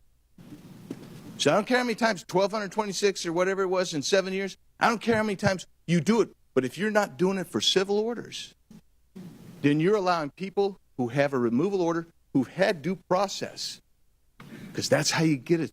That's how you get a removal order. You're allowing them to stay in the country. You're in violation of this law right here. You are. You're in violation of that law right there, and you've got to start realizing what your criminal culpability is on that, and that's really what we're talking about here. So, you don't think that's harboring, perhaps? But let's take a look at that next statute, please. That next federal statute. In conducting investigations and hearings, immigration officers and administrative law judges shall have reasonable access to examine evidence of any person or entity being investigated.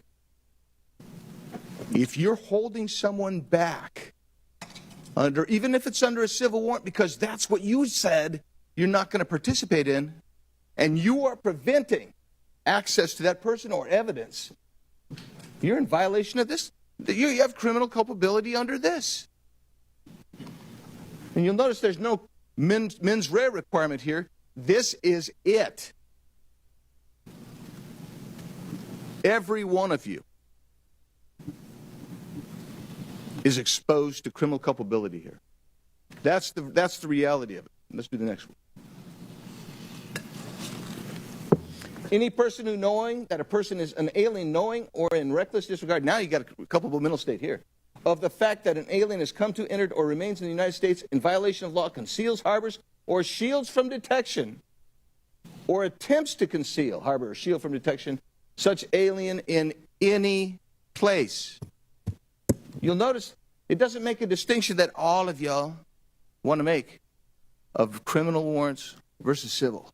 You're all in violation of all three of these statutes. You got criminal culpability. I yield back. Gentleman yields back. Chair recognizes Ms. Randall from Washington State. Thank you, Mr. Chair, and thank you to our witnesses for taking the time to be here today. You know, I represent the northwest corner of the country, though I did happily live in Boston for 10 years safely. And Washington State is proudly home to more than 1 million immigrants. We know in Washington that our communities, like yours, are stronger because of immigrants. We are fed because of immigrants. We're able to take public transportation because of the work of immigrants.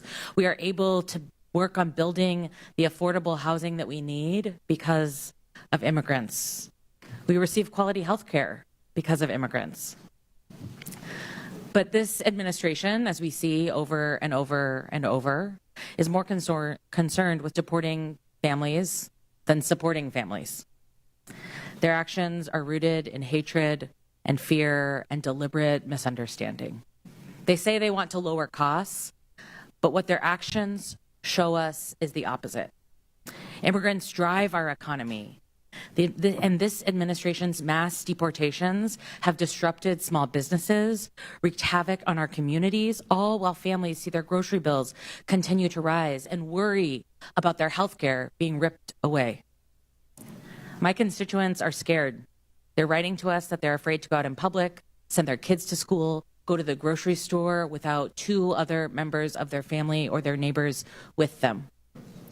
There are dozens of families making emergency plans to make sure someone is legally designated to take care of their children if they're detained or deported. And in fact, our governor had to create additional policy to ensure that kids are not left alone when their parents disappear. We've heard from beet farmers and wheat growers and florists, Christmas tree farms, grocers, and salal harvesters that their businesses cannot continue without the support of immigrants. We know that there is a huge economic impact to our families and our communities. And Mayor Adams, per your testimony in 2021 on immigrant New Yorkers, you stated that including those who are undocumented, immigrants in New York paid billions of dollars in taxes and contributed billions more in spending power to the New York economy. Is that true? Oh, yes. Yes, thank you. So one can imagine if this administration continues its mass deportation plans in cities across the country, including New York, it would have a significant impact on all our economies. Mr. Beyer, can you speak to what the economic impacts of mass deportation would mean for the U.S. economy? Absolutely. It'd be devastating. You're looking at an instant recession if it was, some magic wand you could wave to get rid of all these people like they want. That'd be about a 7% drop in GDP. That's well into the trillions of dollars in lost production of goods and services that benefit Americans. And when you really think about it, when it comes to the cities, right, it's not equally distributed across the country. It's really these cities and some others that are going to be overwhelmingly impacted. So those neighborhoods, you're looking at a death spiral of economic activity when you remove so much of the population. And of course, we talk about just the people who are undocumented, but their children, their spouses, all those people are going to be affected by mass deportation. Thank you so much. And Mr. Chair, with unanimous consent, I'd like to enter this New York Times article, Frustration Grows Inside the White House Over Pace of Deportations. Without objection, so ordered. Thank you so much. And, this committee has been very interested in uncovering waste, fraud, and abuse. And I'd like to draw our attention to the ASMR deportation flight that the administration touted on their official social media channels. While previous flights, deportation flights, cost for about 10.5 hours, $47,000. This military flight that was commandeered from its mission of national security to take folks who were in detention centers already to a stopover in Guantanamo cost us $299,250 for the same flight. My folks in my community who are stationed at Joint Base Lewis McChord are being diverted from their essential missions to go to Guantanamo to be layover stewardesses for this this plan that's just for clicks. It's just to continue to stir up media. It's just to deliver on a promise that the president made and that he's worried that he will be accused of letting his base down if he doesn't carry out. Thank you. Chair recognizes Ms. Mace from South Carolina. Thank you, Mr. Chairman. All of the mayors here today are actively working to harm the American people you represent. You all have blood on your hands. I'm going to ask a series of yes or no questions today, and I would like to remind all of you, you are under oath. I only want a yes or a no to my questions. My first question, do you acknowledge breaking into our country as a crime? Mayor Adams, yes or no? Do you acknowledge breaking into our country as a crime? I acknowledge. Yes or no? I acknowledge. Okay, Honorable Johnson, he's not going to answer the question. Yes or no? Is breaking into our country against the law? Yes or no? Depends how you cross the border. Okay, Mayor Johnson, yes or no? Comprehensive immigration reform policies are what's necessary in this Mayor Wu, moment. do you have a better answer than these gentlemen before you? Yes or no? Yes. Okay, do you believe it's acceptable for illegals who commit heinous crimes be released back into the public instead of being detained and deported? Mayor Adams, yes or no? Anyone break a crime? Yes or no? This is not hard. Yes or no? Anyone that break a crime should be detained. Okay, Mayor, yes or no? They should be deported. Okay, Mayor. Any individual that Yes or causes no? harm Yes or and no? breaks Okay, the law Mayor Wu? should be held accountable. This is why you have 6% approval rating, because you suck at answering questions. Mayor Wu? Yes or no? Anyone who's a public safety threat should be prosecuted. All right, I have my next question. When an illegal alien rapes a woman, do you believe you're on the right side of history? Mayor Adams, yes or no? Can we say that question again? Okay, Mayor Johnston. When an illegal alien rapes a woman, do you believe you're on the right side of history? Yes or no? I will charge and prosecute them. Yes or no? Okay, well, okay. You said you would go to jail, didn't you? I will for charge harboring and illegal prosecute aliens or something, Mayor Johnson? Could you repeat your question, please? When an illegal alien rapes a woman, do you believe you're on the right side of history? Could you clarify that question? Okay, Mayor Wu, yes or no? No, rape is obviously Then horrible. why are you letting rapists back out onto the streets of Boston? That is not true. That is Okay. not what's happening in When Boston. an illegal alien molests a kid, molests an underage kid, do you pat yourself on the back for being compassionate? Mayor Adams? It's despicable and he should be arrested. Mayor Johnston? I prosecute folks that commit crimes like that. You guys let him out on the streets. Mayor Johnson? We arrest violent criminals in the city of Chicago. Mayor Wu? We investigate, arrest, and prosecute. You guys don't sound very confident today. Would your city honor an ICE detainer on an illegal alien who rapes kids if one was issued today? Mayor Adams? Yes or no? In conformance with law, we will honor detainers. Mayor Johnson? If there's a criminal warrant, we'll help them pick them up. If there's no criminal warrant, we'll honor a notification request. Mayor Johnson? Criminal warrants, we always cooperate with federal agents with a criminal warrant. Mayor Wu? Get a criminal warrant, we will enforce. A criminal warrant. I'm talking about an ICE detainer on an individual who's here illegal who rapes kids. Do you all hate Donald Trump more than you love your country? Mayor Adams? I respect my president. I respect my Yes country, or no? and I You're having the respect hardest time my today. Senate. Mayor Johnston? I love my country. Yes or no? I love my Okay. country. Mayor Johnson? As the son of a pastor, I love everyone and this country. Mayor Wu? I love my country and my city.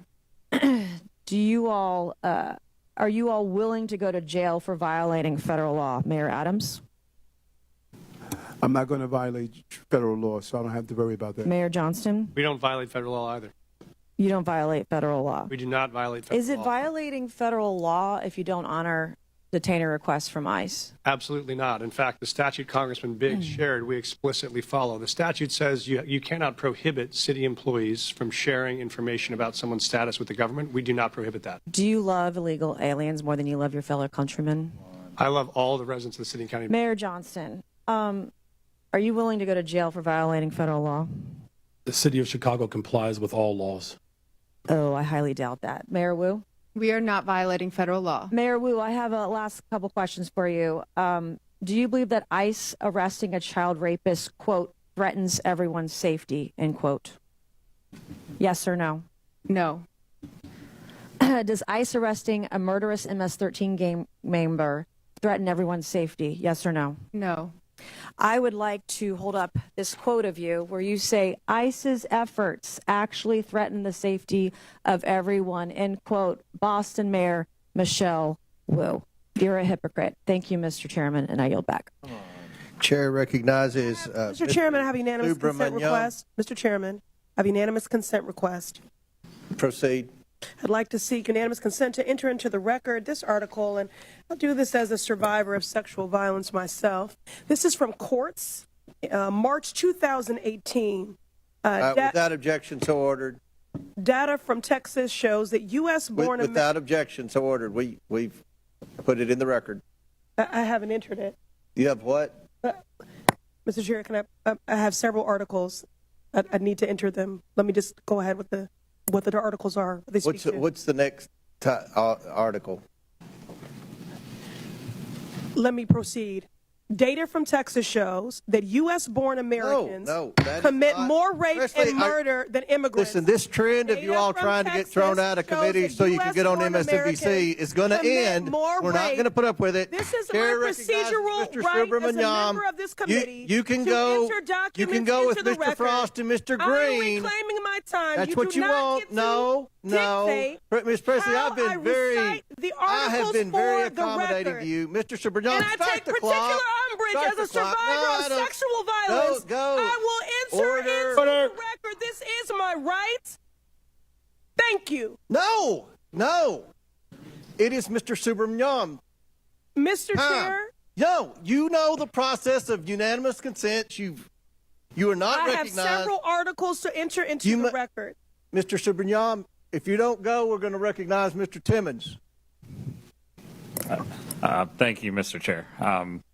I just wanted to bring up a bill that's going to be before the floor, H.R. 32, a bill that would basically take away federal grants if the administration thinks you are a, quote, sanctuary city, which, by the way, isn't even very well defined. I'm not even sure from reading the bill whether your cities are even sanctuary cities to begin with. I think that's why that question may have been difficult for you to answer.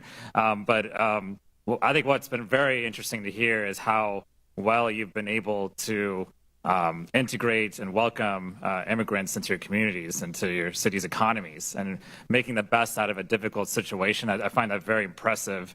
And but I wonder to the mayors here, Mr. Johnston, if you took away federal grants, how would that affect public safety of your city? Would that improve? Would that make your city more safe or less safe if we took away federal grants from your city? It would dramatically weaken public safety. I mean, we wouldn't be able to repair bridges that are falling apart. It means we wouldn't be able to put kids in preschool or give veterans medical care. It would be catastrophic. Thank you. Mr. Johnson, the same question. Mayor Johnson, the same question. It would certainly undermine all of the investments that we've made thus far. Since I've been mayor, we've provided $20 billion of new investments that contribute to the overall safety of the city of Chicago. Mayor Wu, same question. Would this make your city of Boston more safe or less safe?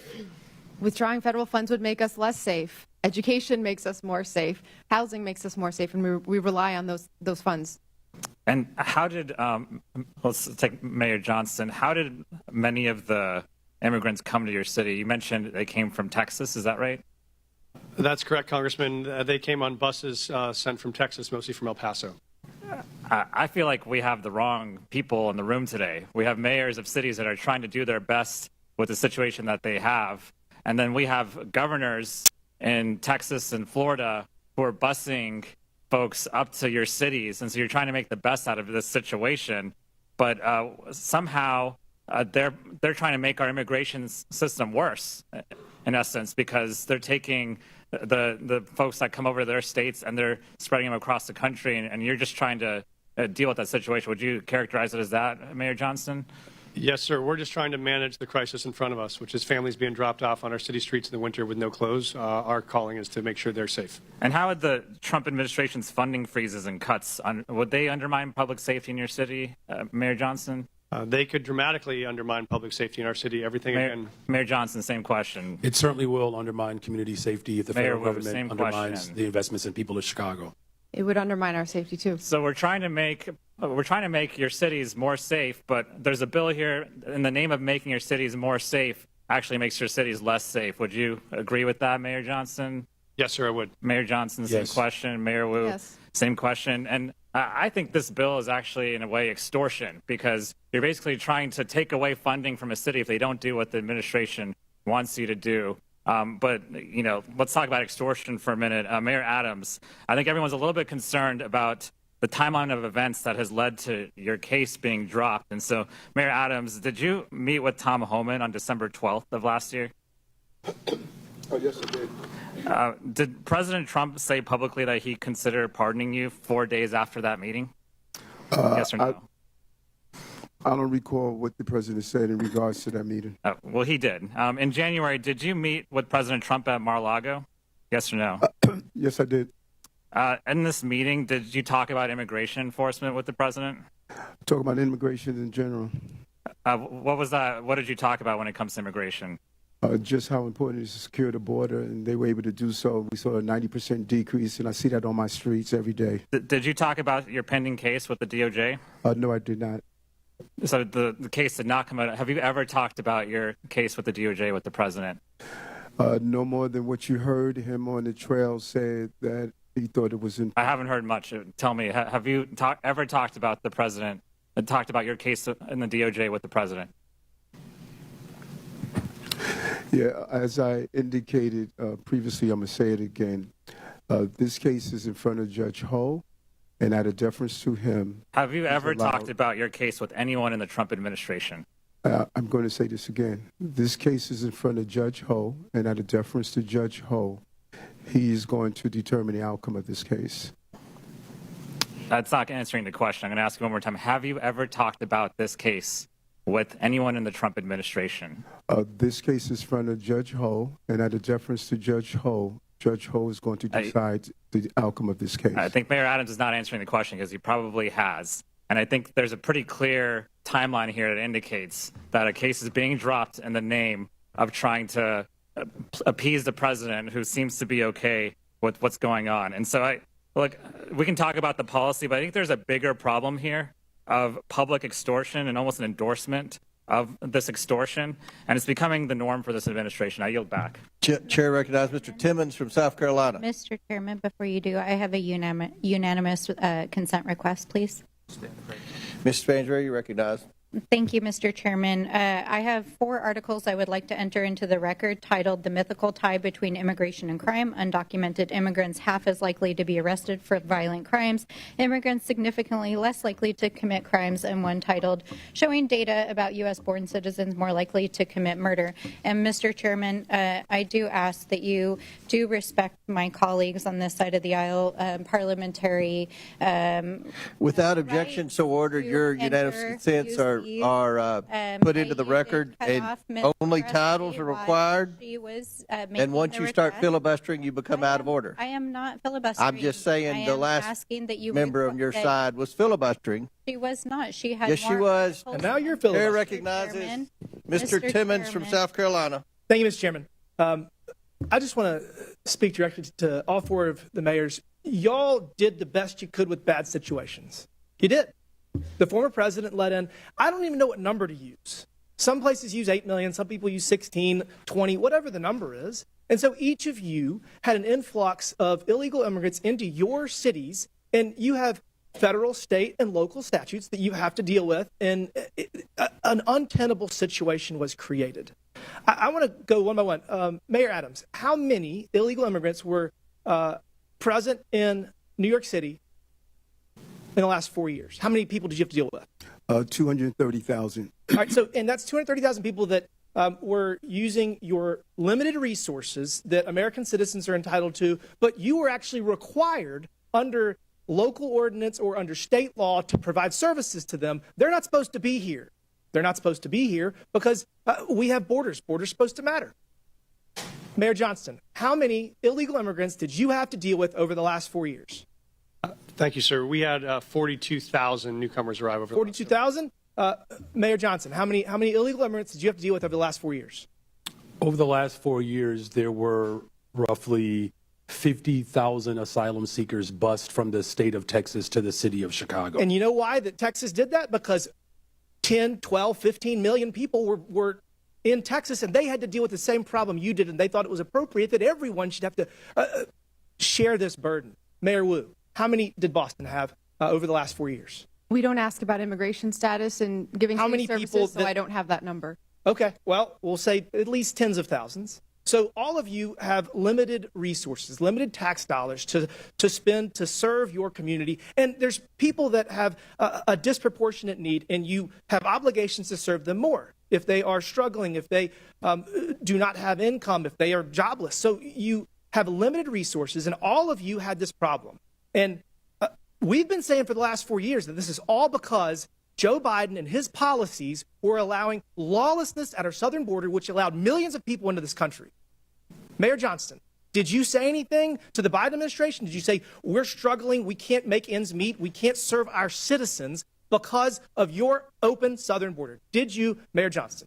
Yes, Congressman, I did reach out to the Biden administration about that. Did you publicly address this? Did you ever challenge them and say, this is ridiculous, secure the southern border?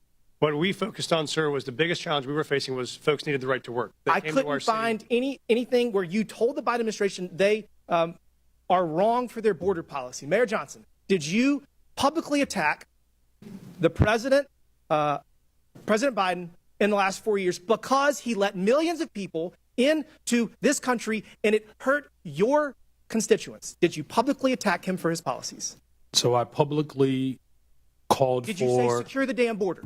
No, you didn't. I publicly called for Congress to pass comprehensive immigration Okay, we'll get to that in a second. And that Mayor did Wu, not happen. Did you ever publicly attack the open border policies of the previous administration?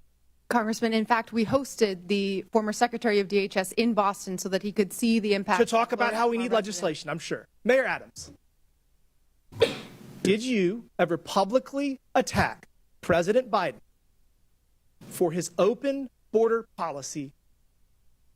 Yes, in addition to having $7 billion out of our tax base. Did you see what his administration did to political opponents? Did you see what they did to President Trump? I mean, I guess you're standing up for your people. I admire that. For the last 4 years, I heard how Congress needed to spend tens of billions of dollars to secure the southern border. We had to change policies. We had to do all this nonsense. We didn't need to do any of that. We just needed a new president. Last month, we had the lowest number of border crossings in decades. And I can promise you this, that's going to continue because our president has always had the ability to stop this. And the only one of you that stood up to the previous administration was under investigation shortly thereafter. Weird how that happens. We're turning the page here. Going forward, each of you need to cooperate to the fullest extent of your ability with President Trump, with ICE, with all federal laws to make sure that you can secure your people and stop spending billions of taxpayer dollars on people that do not deserve it. Your constituents deserve those resources, not the people that enter this country illegally. With that, Mr. Chairman, I yield back. Gentleman yields back. Chair recognizes Ms. Ansari from Arizona. Thank you, Mr. Chair. President Trump has talked a big game about how he wants to allegedly make our cities and communities safer. He says he wants to get violent criminals off the streets, and he thinks that mass deportations are the way to do it. He sent ICE and Border Patrol agents after our Native American communities, parents and children, and law-abiding American citizens who are targeted simply because of the color of their skin or the language that they're speaking. The chaos and the fear that this has instilled pits neighbor against neighbor, creates more distrust in law enforcement, and puts us all in danger. Mayor Wu, first of all, congratulations on your baby. What have you been hearing from communities in Boston? Are people fearful of engaging with law enforcement? In Boston, because our laws are what they are, we have very strong relationships with our community, and that's why we've been able to continue making progress on being the safest major city in the nation. But we do hear that people are afraid of the federal government, and it's including people who are immigrants, but also U.S. citizens. That fear is widespread. Thank you. Perhaps most disturbing, President Trump has diverted critical Homeland Security investigation agents to work on immigration enforcement. That means they're no longer investigating violent crimes like human trafficking, child pornography, and the flow of fentanyl in our communities, putting our entire country at greater risk. That means fewer violent criminals, pedophiles, and drug runners being apprehended, not more. Once again, Republicans are making life easier for criminals at the expense of victims, actually making our communities less safe. Mr. Beer, question for you. What effect do you think that assigning DHS agents to deportations is going to have on public safety? Well, it's an extremely negative effect, and it's not just limited to DHS. He's pulling in FBI, ATF, DEA. They're all being diverted off their primary missions to crack down on criminal gangs and criminal organizations in the United States. So it's not just DHS, it's every criminal agency in the United States government is being diverted to mass deportation right now. The Phoenix police chief has stated, we work with our federal partners all the time to work on criminal issues, not civil immigration issues. That will continue to be the stance of the Phoenix Police Department. I can tell you during my time on the Phoenix City Council, I served on the Public Safety and Justice Subcommittee. I heard constantly from our police force that they are understaffed and need to focus their resources on violent crime. But President Trump has also tried to force municipalities to divert their law enforcement personnel to aid in mass deportations. Diverting city police to deportations would mean that our officers are spending less time investigating murders, rapes, and robberies. Now, I want to shift to the economy. Mayor Wu, would you agree that local leaders and public safety officials who hear directly from constituents about public safety know better what your city needs to focus on than the White House does? And also, are you worried about ICE raids and the impact that it will have for businesses and economic prosperity? Yes, our local community knows best, and we can tell you in Boston, over our history, it has not been the word of presidents or kings or presidents who think they are kings that set what happens. It is our residents. And Mr. Beer, can you tell us more on what the economic impacts like food prices and housing costs of mass deportations would be and how this could affect a city like Phoenix? Well, about half the cost of the fruits and vegetables on your in your grocery store is coming from the labor of immigrants and other workers at our farms. So it's an extremely important component of our agricultural production in the United States. If you look at where these people have gone, they have gone into the sectors where there is no work visa. There is no legal immigration option for employers to hire in these sectors. That is why we had so many people come, because of the labor needs of the United States. Thank you so much. I truly want to thank the mayors for being here and taking on these ridiculous attacks on our local officials. You know what is best for your communities and the people that you represent. You know better than Donald Trump. You know better than Tom Homan. You know better than Stephen Miller. So thank you so much. And finally, I'd like to request unanimous consent to enter into the record, first, a report published by the American Immigration Council titled Mass Deportation, Devastating Cost to America, Its Budget, and the Economy. And second, a Center for American Progress report titled Trump's Rash Immigration Actions, Place Cruelty and Spectacle Above Security. Without objection, so ordered. Thank you. I yield back to the ranking member. Chair recognizes Mr. Donalds from Florida. Thank you, Chairman. This is my third term on the Oversight Committee. We've been talking about illegal immigration and oversight the entire time. I remember we had a group of this committee that went down to the El Paso section of the border. This was back in February, March of 2021.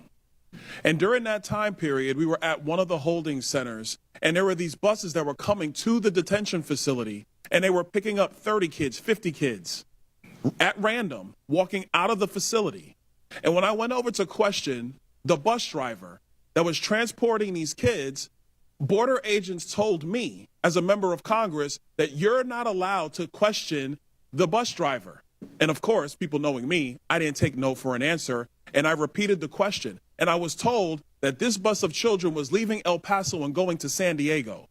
And so what was occurring under the Biden administration is that they were busing unaccompanied minors all across the United States for one reason and one reason only. And that was because they did not want the press to see the pictures of kids in cages. They did not want to see our borders being overrun. They wanted to disperse that problem all through the United States. That is the reckless history of illegal immigration under Joe Biden and the Democrat Party.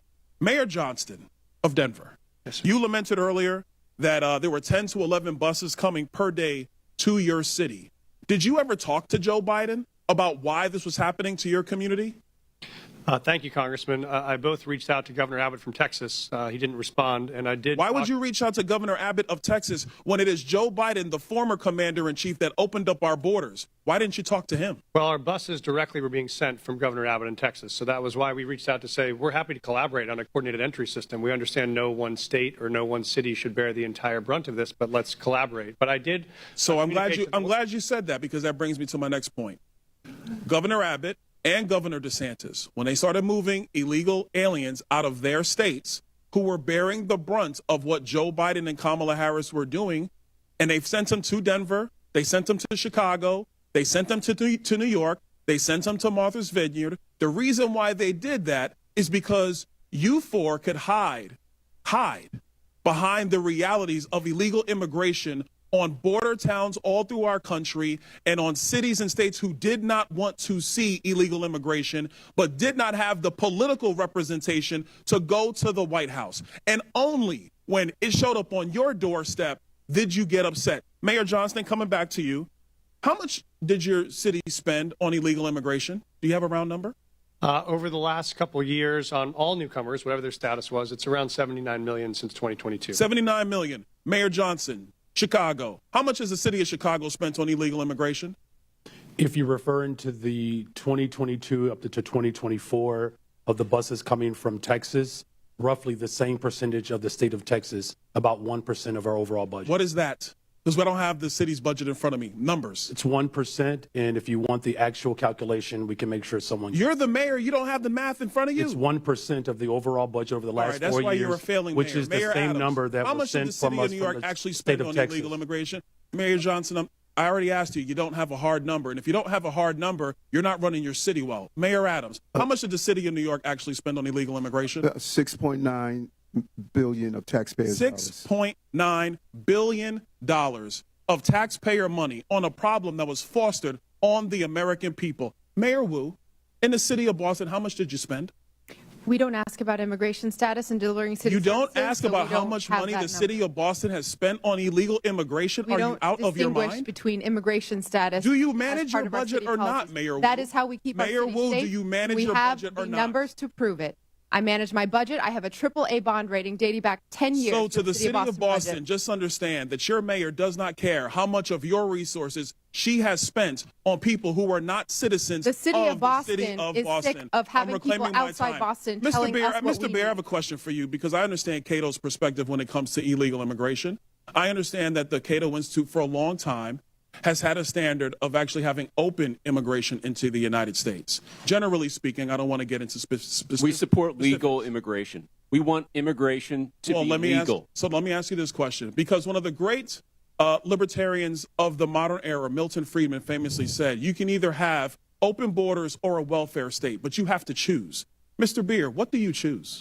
Milton Friedman said he wanted to allow illegal immigration to continue. I disagree with Milton Friedman's position on that. We should have legal immigration and build a wall around the welfare state, not around the country. That's in the best interest of taxpayers. And I would argue that under the current system where you have sanctuary cities popping up, it is not possible to build that wall. So America has to choose. Mr. Beer, you're done. America has to choose between securing our nation or protecting the taxpayer. I choose secure the nation. I yield back.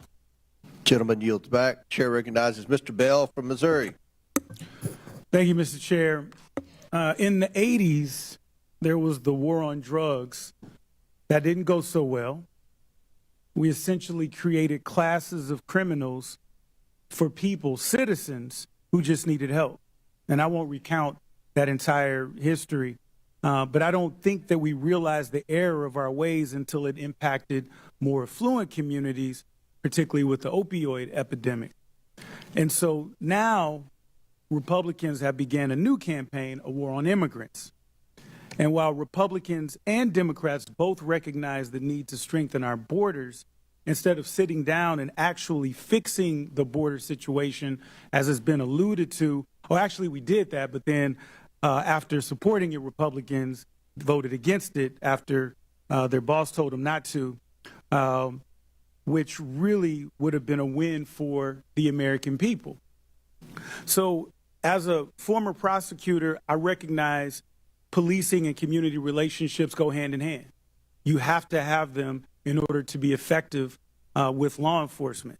And to get bad people off the streets who are not going to commit a crime in front of a police officer, oftentimes it's our people in our communities who can help get those people off the street by sharing and cooperating with law enforcement. But that starts with trust and understanding. As a former prosecutor, limited resources. We have to be considerate of how we utilize those resources. And so my first question, Mr. Byron, I'm going to go quick because I want to try to get to y'all. Why will requiring a local police department to honor extrajudicial ICE detainers or risk losing federal funding make our cities less safe? Well, you're taking resources away from whatever the higher priority is. So if you're talking about carrying out mass deportation and having state and local police detain people who are not public safety threats, then you're talking about in New York City, they're spending $1,500 a day on a bed. So that's $1,500 taken away from other public safety priorities. Absolutely. And Mayor Wu, and congratulations again as well. And first, you're welcome for St. Louis born and bred Jason Tatum. You're welcome. Thank you. Thank you. Why is it in Boston's best interest to make sure people who are experiencing domestic violence or are victims of violent crime feel comfortable coming forward to law enforcement with the knowledge that local police are not reporting them to ICE? We need those who have information. We need those who are victims and survivors of crime to know that they can come forward and get the help that they need. And when that happens, we keep everyone safer. Absolutely. And many law enforcement agencies have articulated that their primary responsibility is to keep communities safe by focusing on violent crime and public safety threats. However, deputizing requires officers to take on federal immigration duties, diverting resources and personnel from their core mission. So when cities use their discretion, and Mr. Byers, a quick question for you, do you believe that this additional burden makes communities safer, or does it risk overextending local departments at the expense of addressing serious crimes? I think states are best positioned to answer that question. It certainly can if you're imposing a mandate that is distracting from their public safety mission. And it's interesting to note that the majority's bill on this, H.R. 32, has an exception written in there for witnesses and victims of crimes. If you don't report them, it's okay under that bill, except no one's walking around with a victim or witness badge on them. So when a police shows up and responds to a call, they don't know who's a witness or victim. So the idea that, you can just cordon that off and put that to the side doesn't hold up. I appreciate that. I'm just short on time. And Mayor Johnson, I have two quick questions for you, and you can give them the weight that you decide to give them. First, who has more world championships, the Cardinals or the Cubs? Mayor Adams, I don't want you in on that one. Can you tell us about the ways in which Chicago cooperates with federal law enforcement? Yeah, thank you for that question. Violent crime in the city of Chicago is down. It continues to go down in my leadership because of our investments. Having trust between community and police, local police, is attributed to that. And our local police department allies and cooperates with federal agents around human trafficking, drug trafficking, getting guns off the street, getting gangs off the streets of the city of Chicago, and it has worked. And the first black first lady in the history of Chicago is a Cardinals fan. Shout out to Hazelwood East. Hey, that's my school. Thank you. I yield back to the ranking member. And it's the Yankees. No Chair. questions for you, Mr. Allen. Chair now recognizes Ms. Luna from Florida. Mayor Wu, does the Boston Trust Act restrict communication with federal immigration authorities regarding individuals' immigration status, yes or no? We do not collect immigration status in law enforcement. I'd just like to point out, and Mr. Chairman, if I could enter the Boston Trust Act into the record. Mr. Chairman. Without objection. Without objection, so ordered. Thank you. On page, or let's see, section 4AA, a law enforcement official and employment of the city department, agency, or commission shall not, and then A, inquire of an individual on his or her immigration status. Under Title 8, U.S. Code subsection 1373 stipulates that local governments cannot prohibit or restrict communication with federal immigration authorities regarding individuals' immigration status, so your enforcement of this act is in direct violation of that statute. Can you please confirm? That is not Thank the you, truth. ma'am. That's the U.S. Code. I don't know about you, but U.S. Code does not lie. We do not ask about Mayor immigration Johnson, I'm not status, and talking that is to you what anymore. makes Next us safe in the question, city. Mayor Johnston, you said in your testimony that the first step you took after illegal aliens arrived was to provide them with housing. Is that correct, yes or no? Folks that were on the streets freezing to death, we gave access to shelter. Yes, we did. Thank you. Not to be rude here, but you have a good understanding of what the definition of harboring is, correct? I do. Okay. For those that might not, harboring means to knowingly or recklessly provide shelter or place to stay for an illegal alien. And according to Title 8 of U.S. Code subsection 1324, that is also a federal crime. Just to be clear, did you also say that you would be willing to go to jail to stop deportation efforts? I did say that I'd be willing to stand up for all of our residents, and the context was that was the point at which the administration was threatening to deploy the U.S. military to streets of our cities to pull kids out of schools and churches, Thank so we you. were worried about that. Thank you, Mr. Johnson. Mr. Chairman, I'd like to enter into the record an article from CBS. Without objection, so ordered. Thank you. In this, it says, Johnston said earlier this week that he's willing to use civil disobedience and, if necessary, going to jail to stop deportations. My final question would be for you, Mr. Mayor Johnson. Do you believe that Chicago's welcoming city ordinance encourages illegal aliens to enter the United States, specifically into Chicago? Yes or no? No. Okay. So you don't believe that banning the transfer of individuals into ICE custody for the purpose of civil immigration enforcement encourages illegal immigration into Chicago? Or how about agencies, sorry, one second, or agents not being able to stop, arrest, or detain individuals based solely on their immigration status or administrative warrant? So we comply with all laws, local, state, and federal. To me, after this line of questioning, it's very clear that these policies that you have all implicated are active and alive and well in your cities are in direct violation with U.S. Title 8 Code subsection 1324 and is a federal offense. But you all speak about a broken immigration system, and yet here you guys are aiding and abetting in that entire process. I want to be very clear about something. Open border policies, which is something that you guys are talking about, hurts people on both sides, meaning the people that are coming here illegally and then American citizens as well. I do not think you guys are bad people, but I think that you are ideologically misled, which is why, unfortunately, based on your responses, I'm all going to be criminally referring you to the Department of Justice for investigation. And as soon as I leave here, these will be going over to Pam Bondi. I'm not doing that in an effort to bully you guys, but I do believe that your policies are hurting the American people, and you can make that known with the evidence that you can present to the Department of Justice. But if you guys continue doing what you're doing, you're not going to help anyone. You're going to hurt more people, and that's exactly why I'm tired of it. The American people are tired of it. And Chairman, I yield my time. Would you yield your last minute? Yes, sir. Mayor Adams, you were one of the first mayors in what the media refers to as a blue city, typically, that came out and raised concerns about the influx of illegals pouring into the city of New York. Could you answer the question, what that did to New York City from a budgetary standpoint? Let's not even talk about crime or anything. Let's just talk about from a budgetary, the burden on the citizens of New York City. As I indicated, Mr. Chairman, we spent $6.9 billion, and the long-term impact of that is extremely significant. After COVID, we had a large number of children who was chronically absent. We could have taken $200 million of that and dealt with that. We have a real mental health crisis in our city. We could have spent hundreds of millions of dollars on that.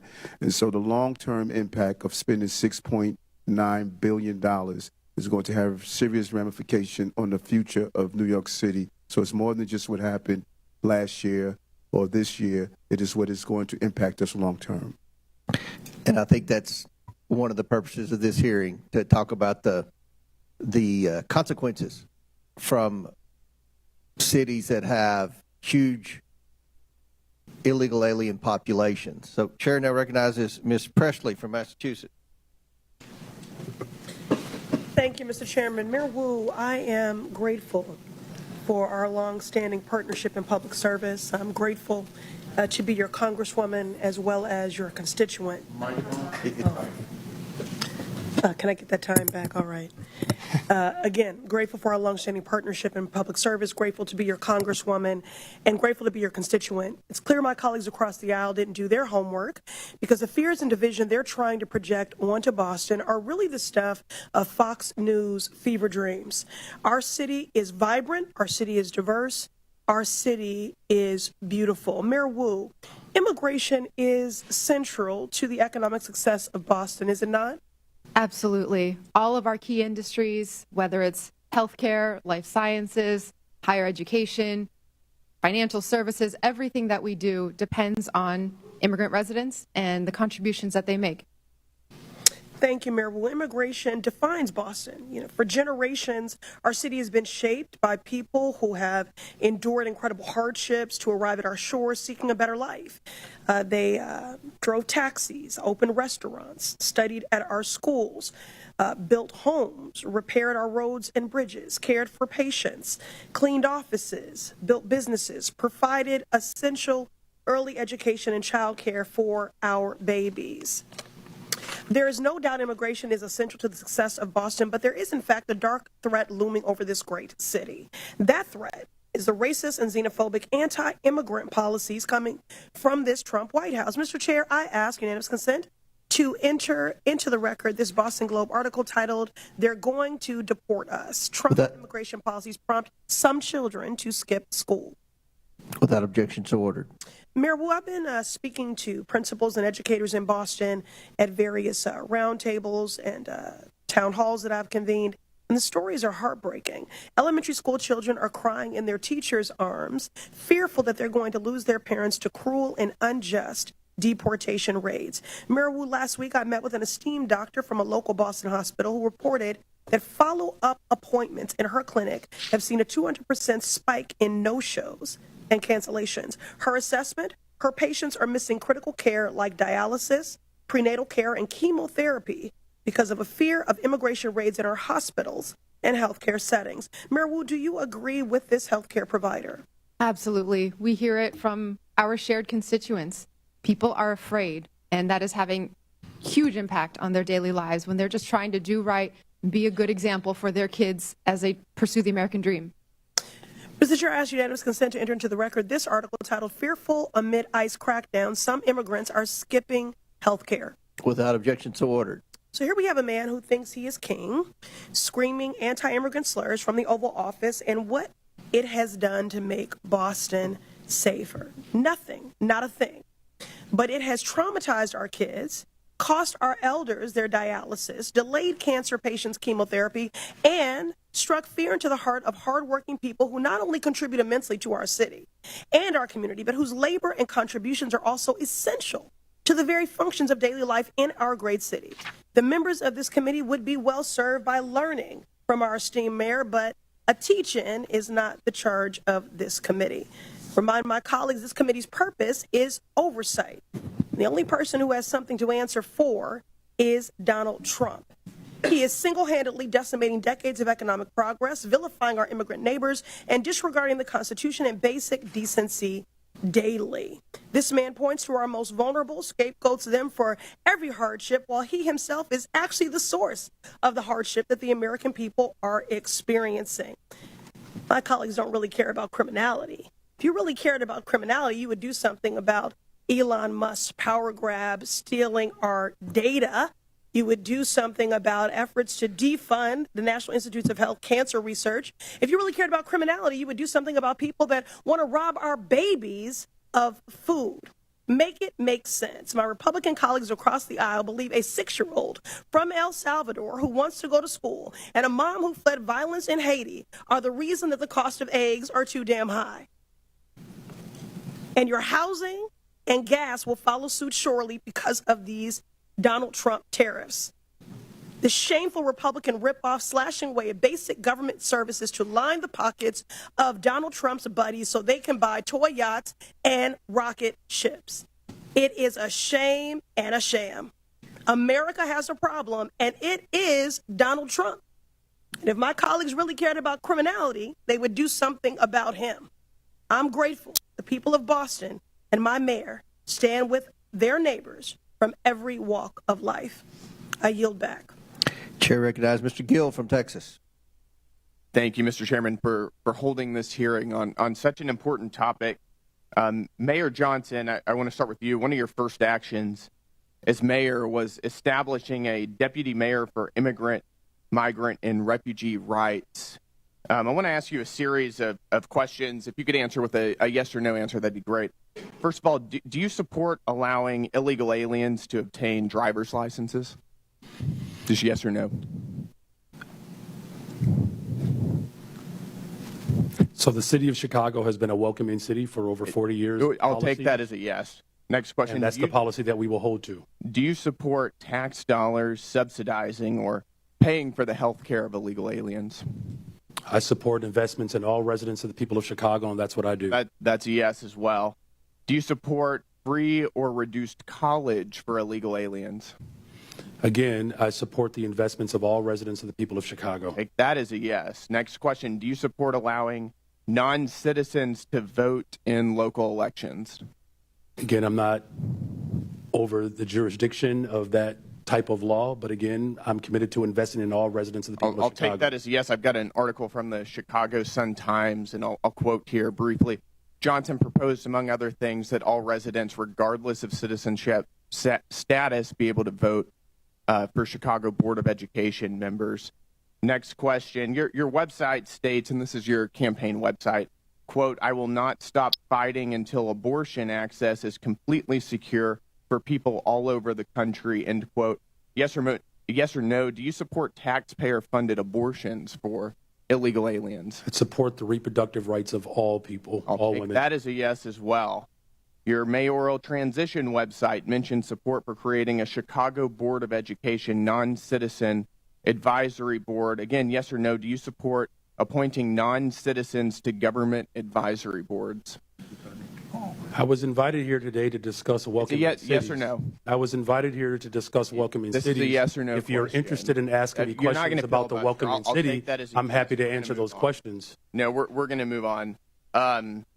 As you know, President Trump, unlike the previous administration, has taken serious action to bring foreign criminal gangs to justice, to take our border back and to restore public safety in our communities. He designated 8 transnational criminal organizations and cartels as foreign terrorist organizations. These are groups like Tren de Aragua, MS-13, Sinaloa, other of some of the most grotesque and ruthless and brutal organizations in the world.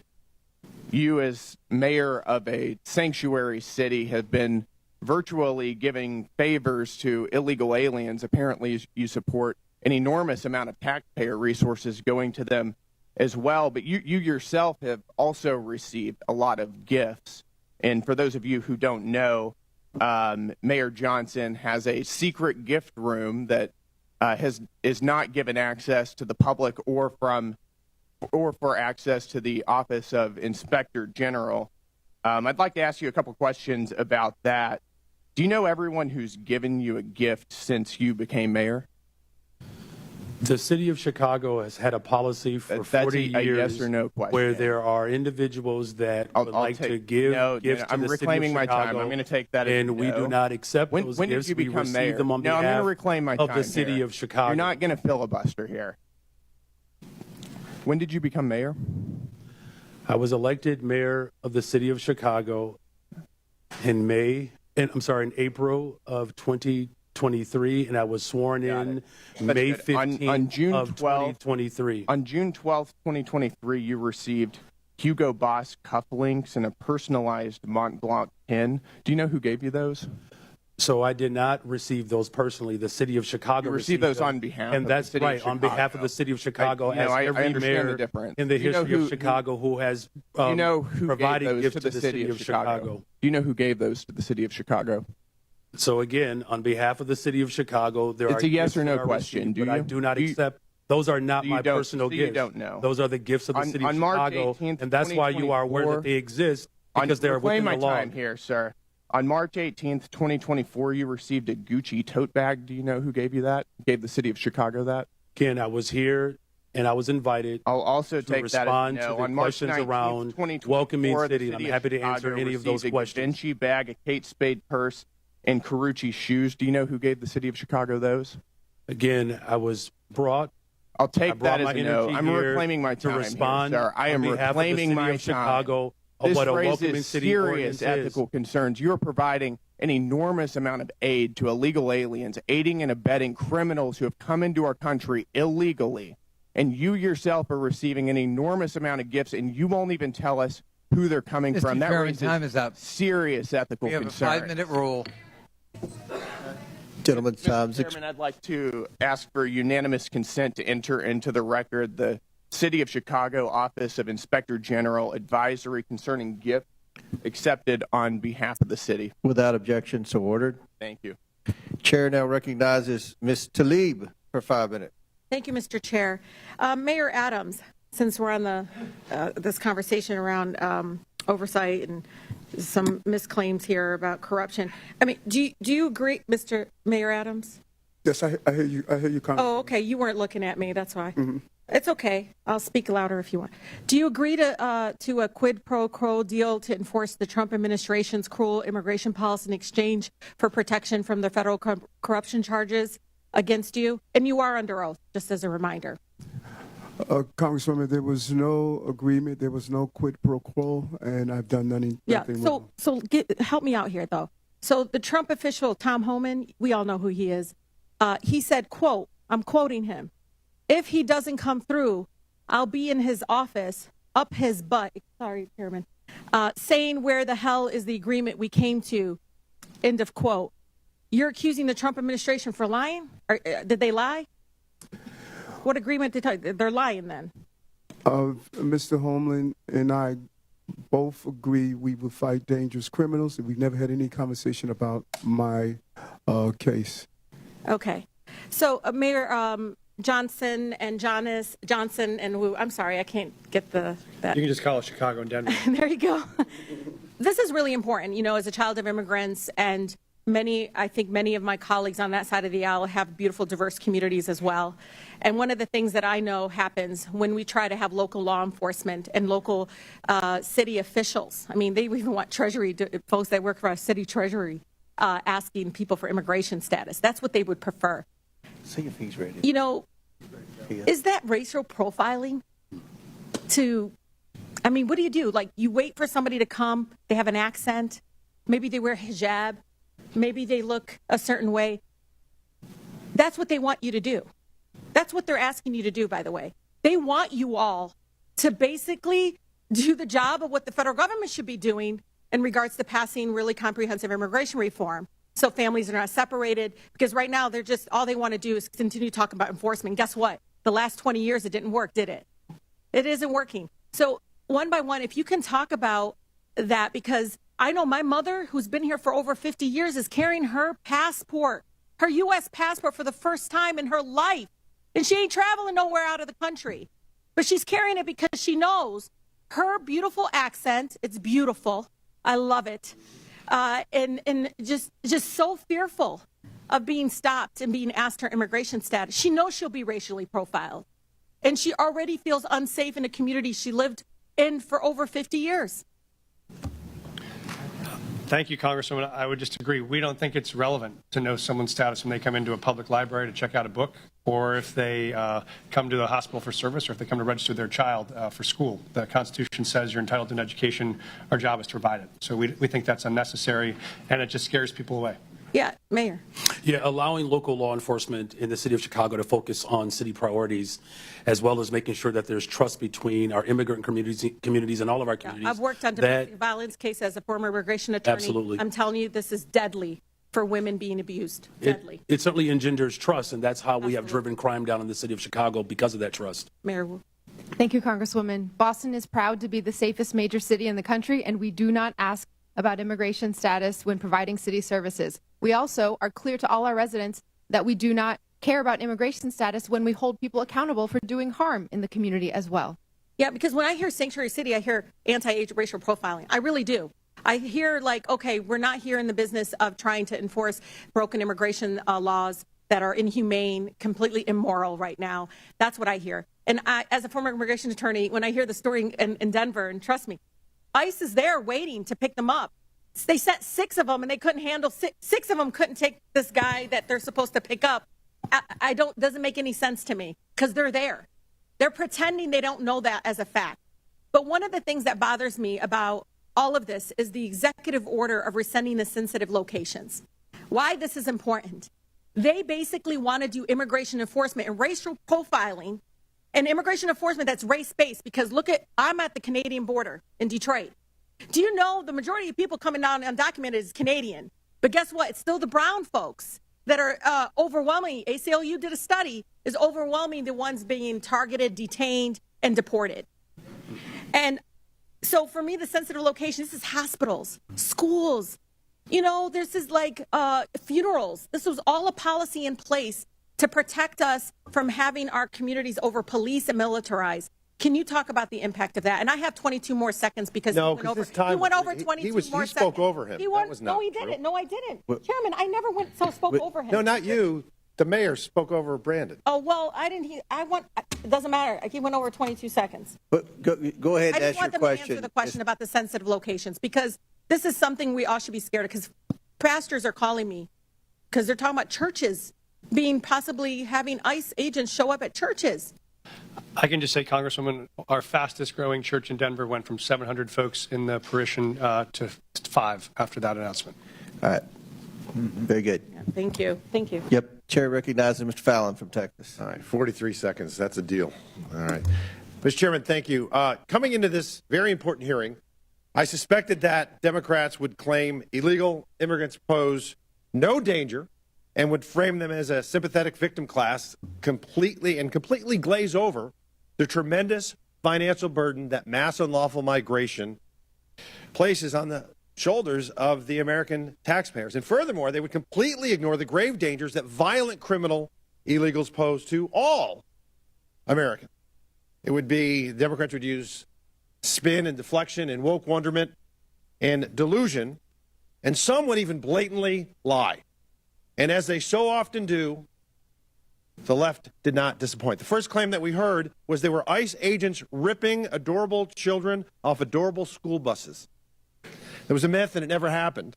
And what was the source of this Democratic claim? One letter written by one superintendent in a country of 13,000 school districts. And that letter said that this may happen. Well, I may start a business with flying monkeys delivering you fruit salad. I may. But it never happened. And the case in point, it was Alice ISD.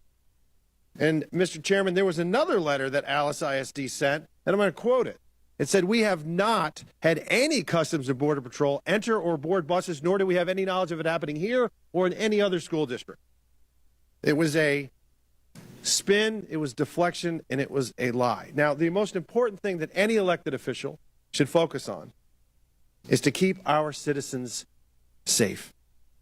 There's no greater calling. Mayor Johnson, is Chicago a safe city? We are a safer city since I've been in office. Crime safer is down. City. Okay, sir. Crime is down sir, do you over know 20%. That, sir, no, you're not just going to this year overtalk. alone. Mr. Chairman, I reclaim my time. You're not going to overtalk me. Brandon's, he was very nice, and he's a freshman. Not going to do that. In 2022, I find it interesting that you say Chicago's safe. You have a higher murder rate than Haiti. and the Biden administration put up a travel advisory saying to Americans, don't go to Haiti. I hope that the Trump administration puts up a travel advisory saying, don't go to Chicago. In fact, the Haiti has a murder rate of 18.02%. Chicago has a murder rate of 18.26%. I can see why, sir, you have a 14% approval rating. Mayor Wu, you're a Democrat, yes? Yes, Okay. You supported the Biden-Harris administration politically? I did. Yeah, okay. Do you think that they took border security seriously? I think Washington failed on immigration and continues to do so. So let me ask that again. Did you think the Biden administration took border security seriously? I think Washington It's a failed. yes or no. It's not a trick question, Mayor. I think there's responsibility across this entire. Come on, we can eke it out of you. Yes or no? Did Biden Harris do a good job? You were supporting Kamala Harris, so apparently you must have thought she was okay on it. Washington. Okay, has so you're not failed, going to answer. and Well, we here's are the thing. cleaning up We can deal the with pieces delusion. at city. No, Mayor, I'm going to reclaim my time. We can deal with delusion or we can deal with data. So let's talk about some data. I find this interesting. Under the 12 years that Barack Obama and Donald Trump were president, there were 460,000 illegal encounters annually on average. Under Joe Biden, it was 2,641,000. It was 600% worse. Mayor Wu, you would agree with me, I hope, on this. Vladimir Putin's a bad hombre, and he rules over an authoritarian regime, yeah? Yes. Bipartisan agreement. Wonderful. There were, under President Trump's first administration, 98 Russian nationals that were apprehended on the southern border entering the country illegally. Under Joe Biden, it was 127,415, 130,000% worse. Terror watch list went from 11 under President Trump to 382. That might be one of them calling right now.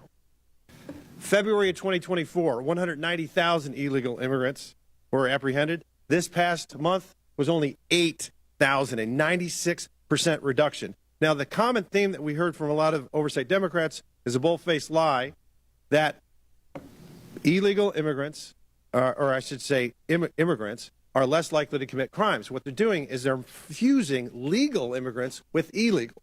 When you bifurcate, when you separate them, yes, legal immigrants are less likely to commit crimes, but illegal immigrants are more likely to.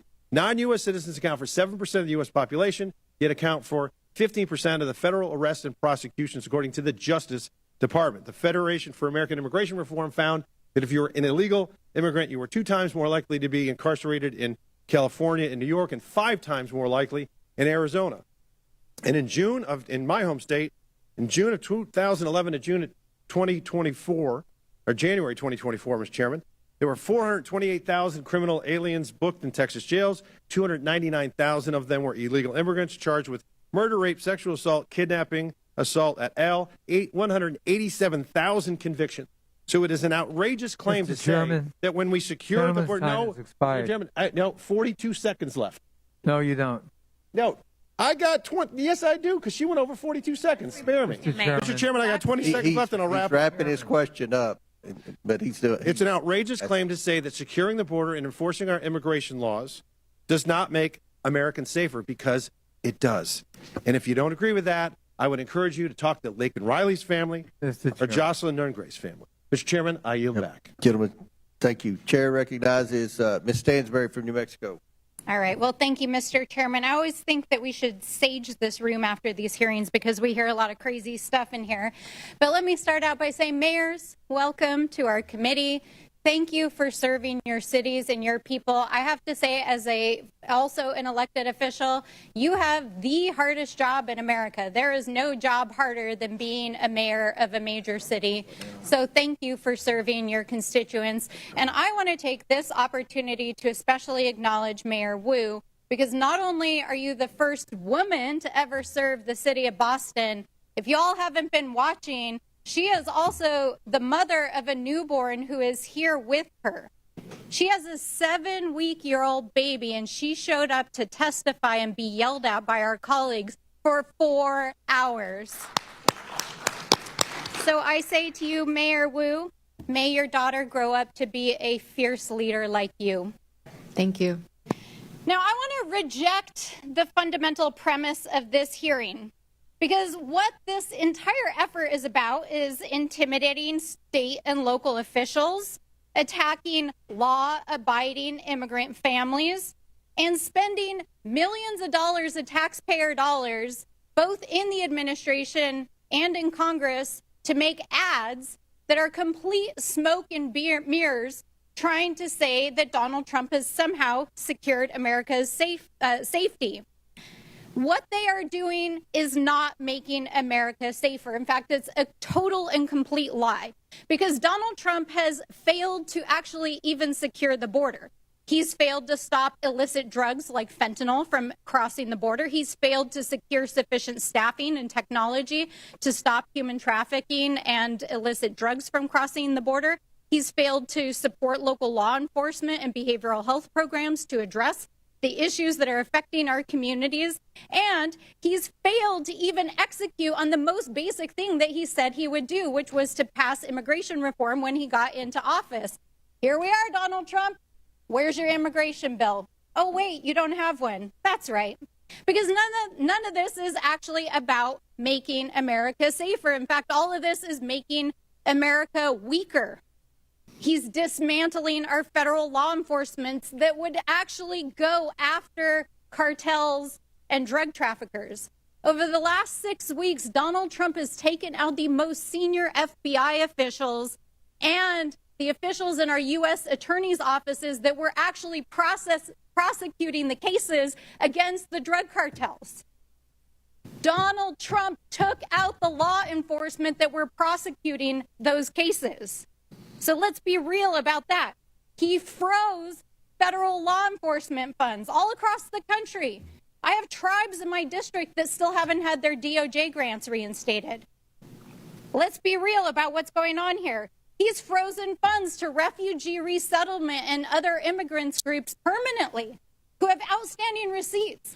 There are refugees and asylees that had waited decades to get to this country from war-torn parts of the world, and they literally had their flights canceled the last 2 weeks, while Donald Trump is sitting in the Oval Office and offering millionaire oligarchs a free ride into America with his gold visa program. Is this really about making America safe again? Is that really what he's about? Is that really what my colleagues across the aisle are about?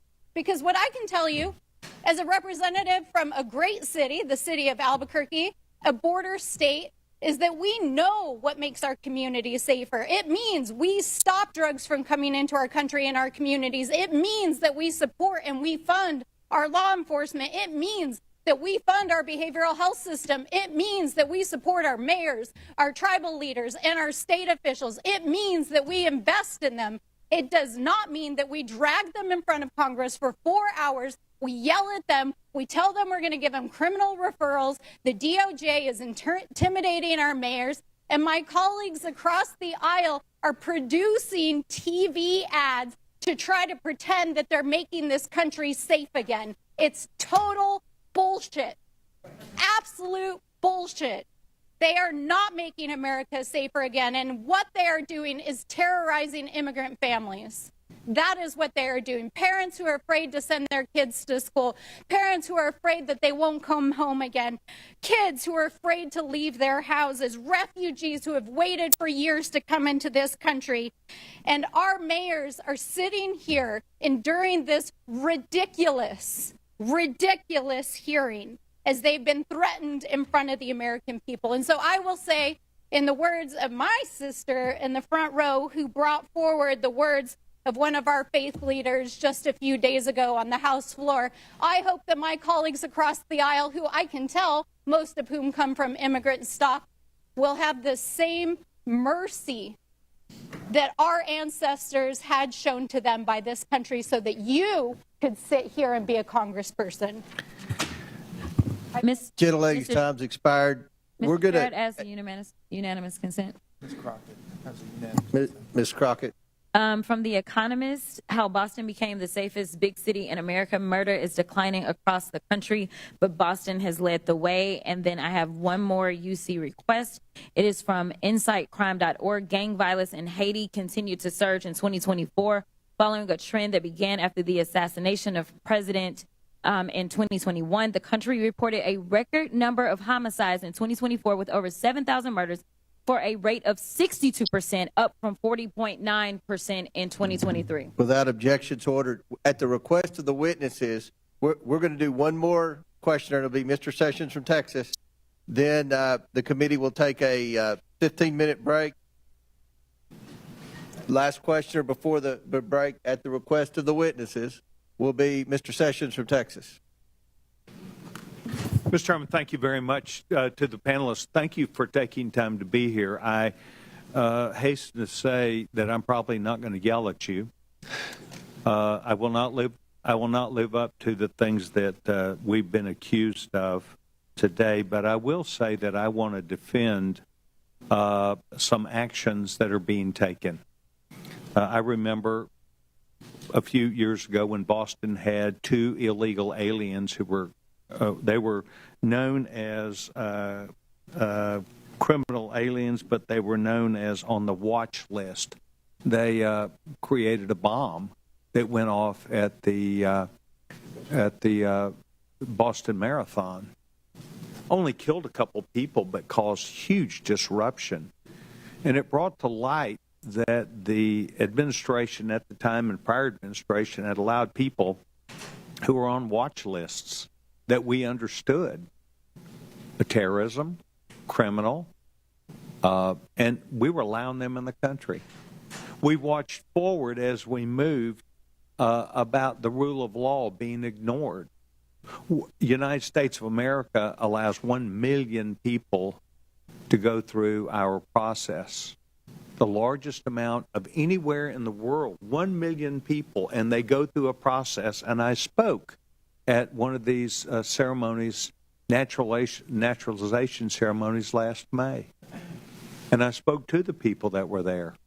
And they all unequivocally stated, thank you to the United States of America, but they learned what they were entering, what they were expected to do, that their customs from where they came from, some could be kept, but the things which did not correspond to American law now needed to be followed, that they were going to become American citizens, not where they came from, but they wanted to be Americans, and they had to follow those rules and regulations or laws. That we were very open to them being here and that they could legally perform the duties that they wanted. What has caused this mismatch is more than just the Boston bomber or people being killed, but rather the public interest in looking at what the charade that it caused all across this country, in particular in larger cities. Chicago, yes. New York City, yes. Other cities around the United States where people felt not only threatened, but it was activity that was seen as unbecoming to people who should be where they were and giving respect and thanks to a group of people who were allowing them to be here, i.e., a city that was not going to arrest them. But you see, what we really understood is if you were here illegally, they weren't going to arrest you even for a crime. They might have arrested someone who was a citizen and put them behind bars, but unless they really created a heinous circumstance, they were not going to be arrested. And so this created an aura around the United States that the American people understood. And that is one of the reasons why you saw the American people not only vote with their hands, but vote with their emotions about the need to bring back not just law and order, not just rule of law, but the ability that we had as an American people to rethink the entire issue. And I do understand you think that this is all broken in Washington, D.C., because you disagree with it. But what we've been allowing is the next president, whether it be Barack Obama, whether it be George W. Bush, whether it be Donald Trump, whether it be Joe Biden, to insist upon their own way instead of the law. The laws have been misguided, they've been misused, and they are taken advantage of. I think what we're trying to do today is to hear from you, not as we're accused, but rather thoughtful people, to hear you talk about your cities, the things which you encounter, and the things which you think are right. And by and large, and I've been in and out of this committee today, but we by and large heard it's more safe. It's not less safe. It's more safe because of what we do. And yet it comes at a cost and a price, and it creates circumstances. So I want to thank you for being here. I want you to remember that not everybody yelled and screamed at you. Some people actually showed up to listen. And that is what I did today. I want to thank each of you because your modeling that you have been doing is something that we do need to pay attention to. Mr. Chairman, I yield back my time. Very good. The committee will take a 20-minute break. Pursuant to the previous order, the chair declares the committee in recess for 20 minutes.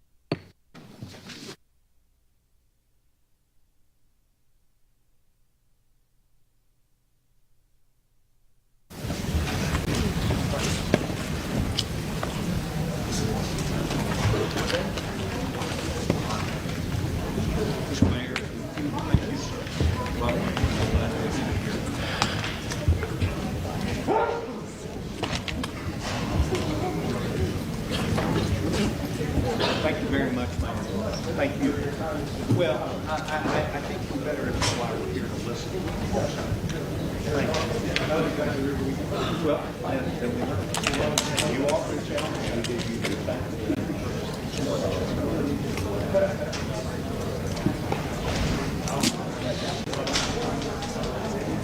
What do we think? Another hour? Same. I have an Acela at 6. Are you going Oh, I would love to get on it. I gotta go back to the time because I'm cool. Wrap it up by then. Yeah, I can get out of it by then.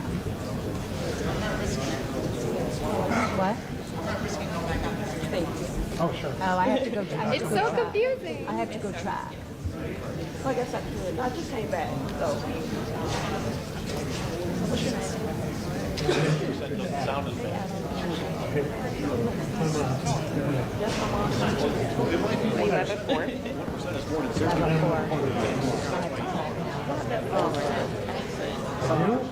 Oh, no, I grew up in Oh, yeah, that's pretty good.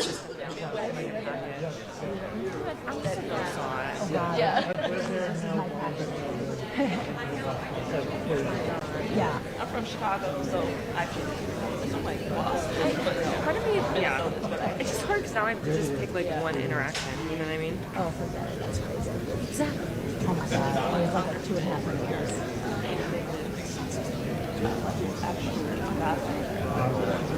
Right, I'm going to send us. I feel bad for AOC. I wanted to wait for her. The one interaction, the guy before, it was pretty good. But like, I want to get like a new person. I want to ask her.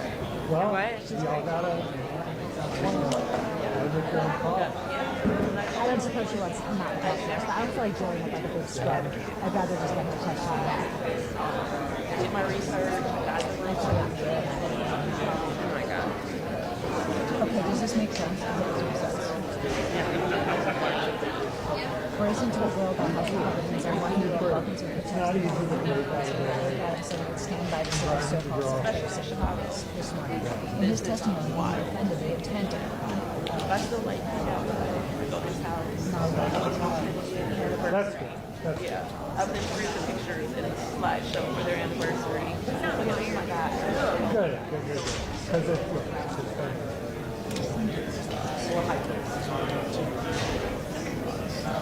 and doesn't mean that person that this is a crime is paid for I want a Republican. House Republicans are one.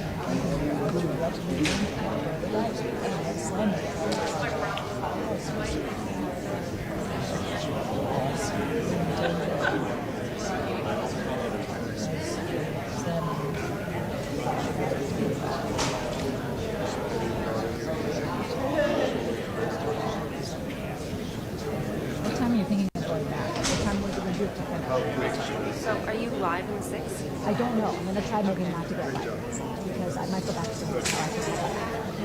Does your stuff, do you have your stuff packed? I do, but it's like all the way in the car, like the north side, so it's going to take me anyways like a while, but I have a 6:30 live hit. Okay. It's 9, and then I have to leave something for 10. Okay. So I should be, I'm hoping to be leaving by like 7:30. That's not bad. Okay. You want to like meet at the train station? Yeah. Let's get through our first part. Yeah. Okay. Same. We'll reach you about 5:30.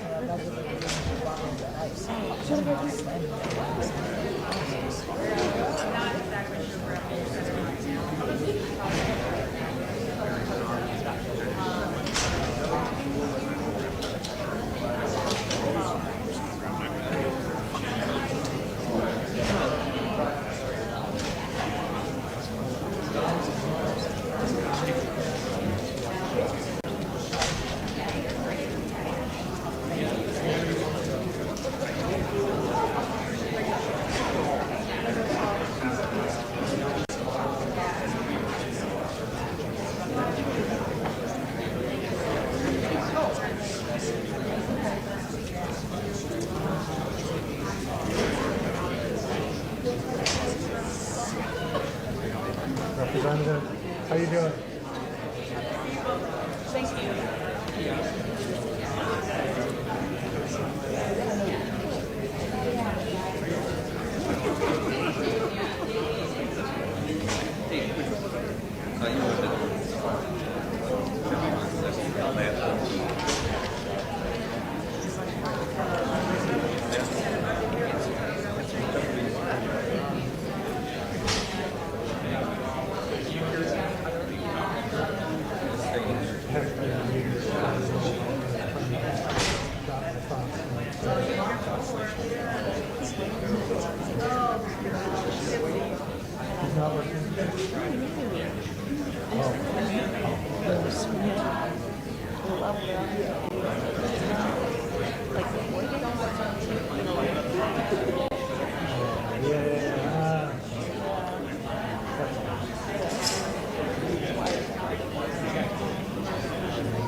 We put them on evening. That's how we sell them. Yeah, I haven't filed that yet, but they'll be there. Sometime after the Can I put that date?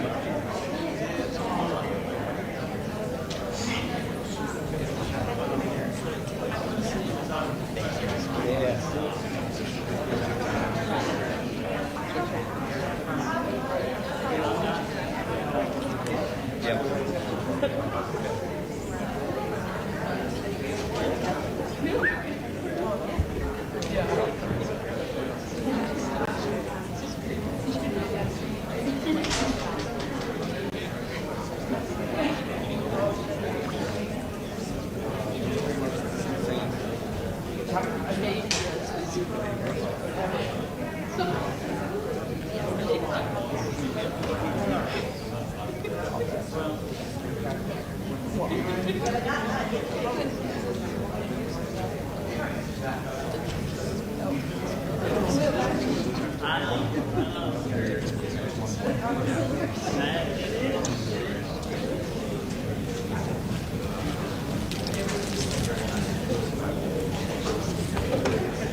Yeah, probably.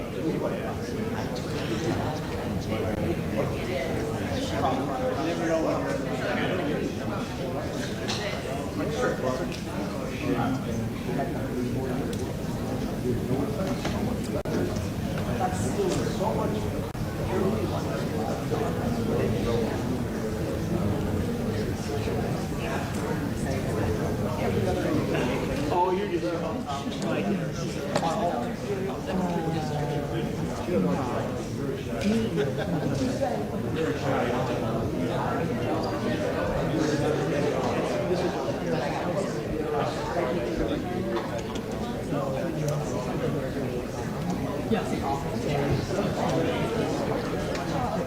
well, they've got us in different sections.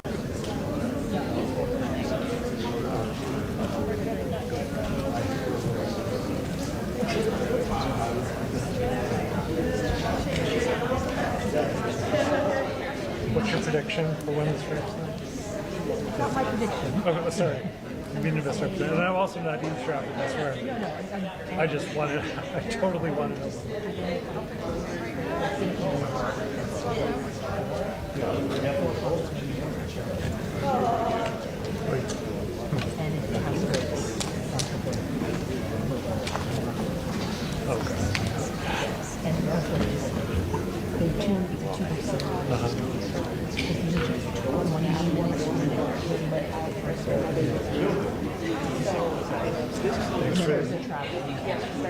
Yeah. Thank you for that intel.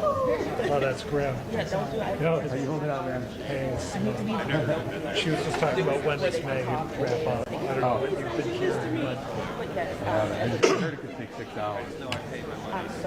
We're at that mark already. Thank you. And I mean, the question is, does everybody understand? Right. But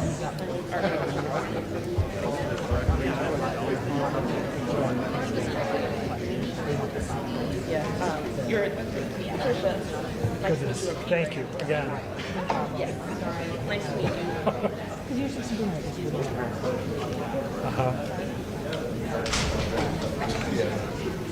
So he wasn't mad. Yeah. Michelle took a picture. He said, take a picture of us. He texted it to me. So, good. Well done. I know. I knew he still loved me.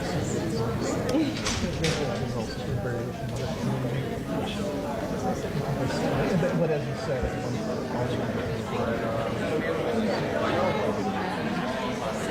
has not said the same thing yet. Yes.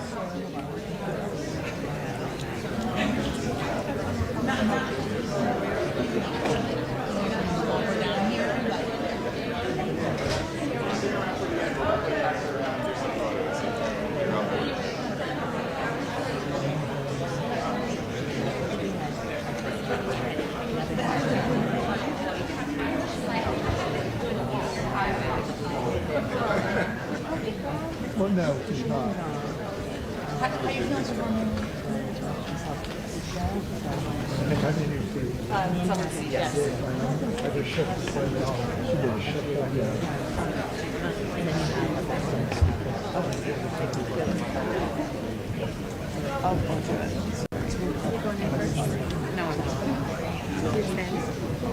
I'm just going to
I think the mayor's right here. Okay.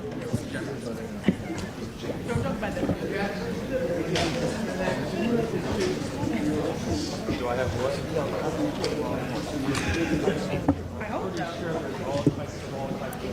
The committee will come back to order.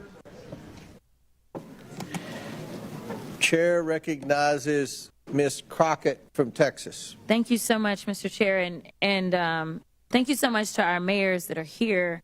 And I really quickly want to touch on something because I know that many of you prepared for today's hearing by making sure that you got a little bit of information about immigrants and crime in your cities. Let me ask each of the mayors, just yes or no.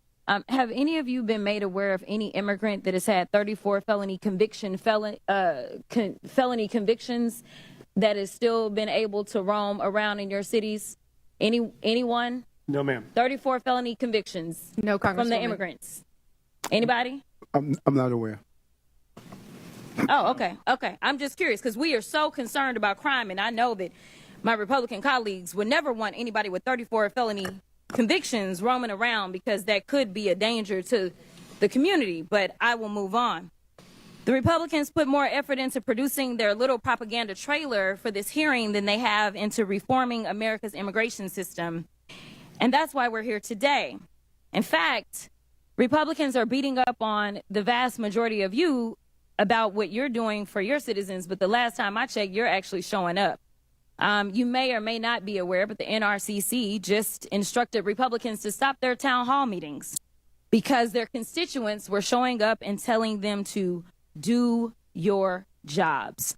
If I had to sum up some of what you have said thus far today, I would sum it up as you have been trying to tell them as politely as you can to do their jobs.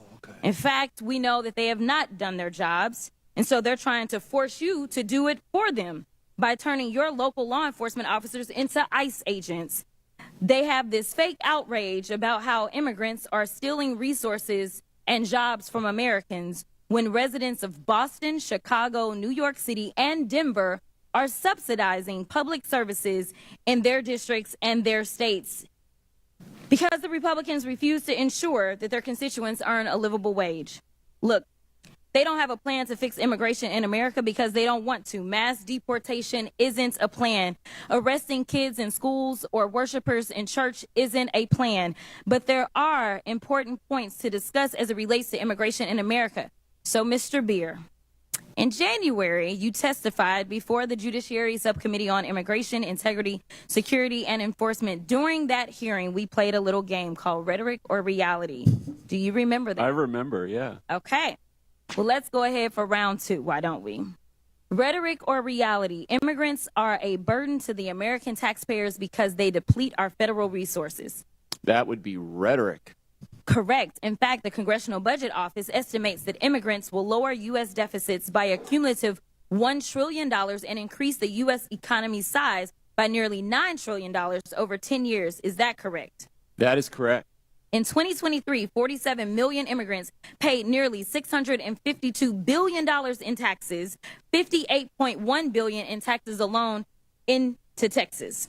Rhetoric or reality? During his first administration, Trump improved enforcement of U.S. immigration laws. He did not. In fact, President Trump closed almost all immigration courts for removal proceedings, cut prosecutions for unauthorized entry by 87%, cut ICE removals to the lowest level in the history of the agency, and released 9,000 people with violent crime convictions back into our communities. Is that correct? That's right. Yes. So rhetoric or reality? President Trump's immigration policies make American communities safer. No, they don't make communities safer. In fact, nearly 100,000 unauthorized immigrants have obtained legal status through their cooperation with law enforcement. And local law enforcement agencies have more than 300,000 pending requests for immigrants seeking legal status based upon their cooperation with law enforcement, according to the Department of Homeland Security. Is that correct? That's right. Immigrants work with law enforcement to stop and solve crimes. Thank you. That was one of my rhetoric or reality questions. Sorry. The question was, immigrants without legal status can help stop crime. That's correct. Yes, right? that's correct. All right. And Mr. Beer, isn't it true that Republicans are threatening to illegally strip cities of law enforcement grants intended for local policing and public safety if they don't go along with Trump's immigration agenda? That's right. They want to redistribute the fiscal burden onto the Democratic cities and away from the Republican ones. Which brings me to my next point. Mayor Adams, do you believe that President Trump is weaponizing the Department of Justice against local governments like New York City? As I stated publicly,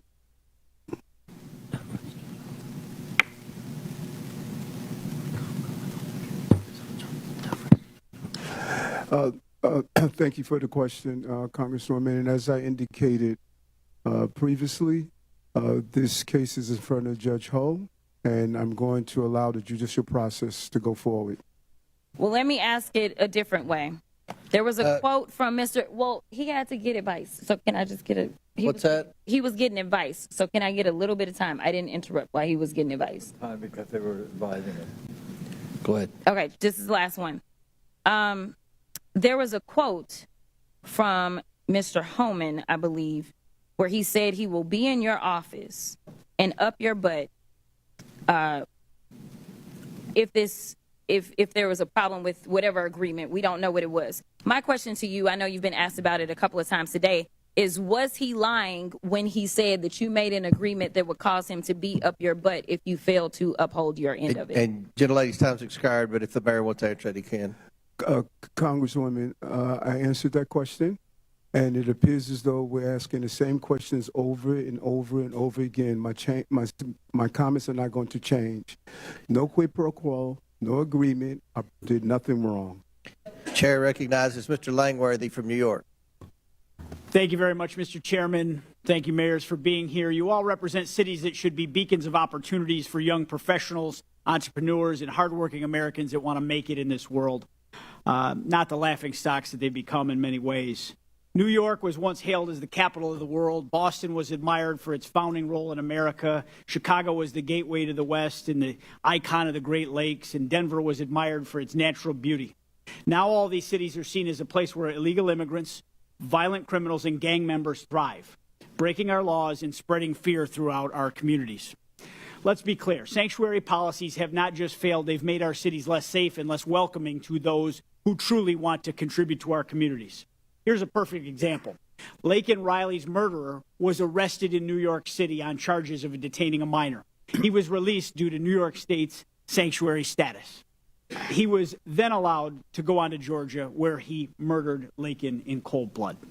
Last night in my district, 400 miles from New York City, 2 members of Trendaragua gang were arrested for an ATM jackpotting scheme that stole more than $100,000. The suspects were also wanted for similar crimes throughout the state of New York, and in your state's Mayor Johnson and Mayor Wu for hundreds of thousands of dollars.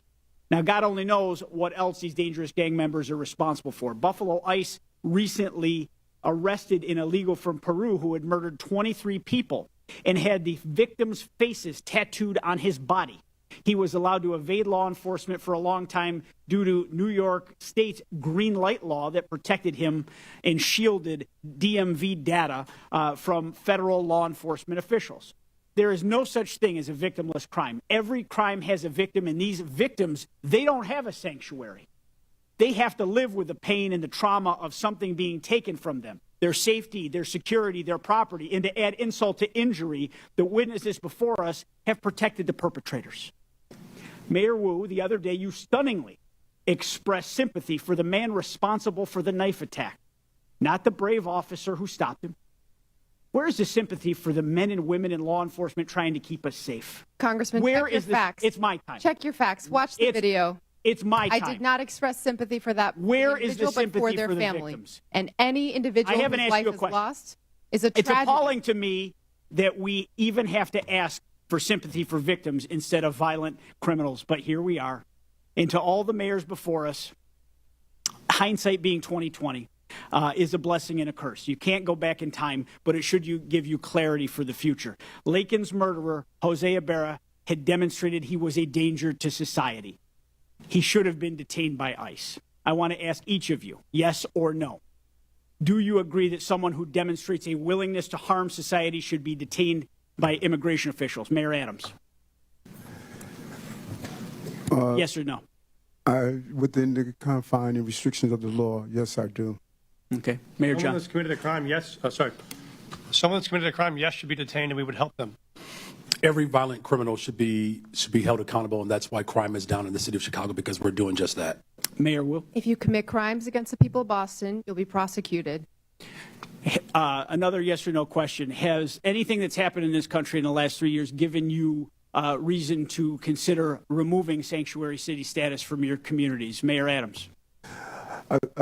I'm clear that what we do is prevent some of these crimes from taking place. Mayor Johnson. We think the system that we have works, and we will keep it. Violent crime is down in Chicago because of welcoming city ordinance. Have you considered removing sanctuary city status? Well, violent crime is down in the city of Chicago under my leadership, and we're going to continue to do what we have to do to ensure that that continues. Mayor Wu. We are the safest major city in the country, in part because people trust that they can call 911 and help police solve crimes. Have you considered removing sanctuary city status? We are going to continue to keep our policies in place that have been working for the people of Boston. I think you've answered the question. The American people are fed up with the policies that protect criminals, waste taxpayer dollars, and prioritize illegal immigrants over the safety and well-being of hardworking citizens. Your cities, once shining beacons of opportunity, have now become a symbol of failure in leadership. The time for excuses is over, and the American people demand that you take responsibility, abandon these reckless policies, and start putting the safety of your constituents first. And with that, I yield back, Mr. Chairman. Gentleman yields back. Mr. Chair, I have a unanimous consent. Who said that? From USAFacts.org. Which states rely the most on federal aid? The number 3 highest proportion of federal funding that a state relies upon is the state of Kentucky, your state, Mr. Chair. Without objection, so ordered. Chair recognizes Ms. Simon from California.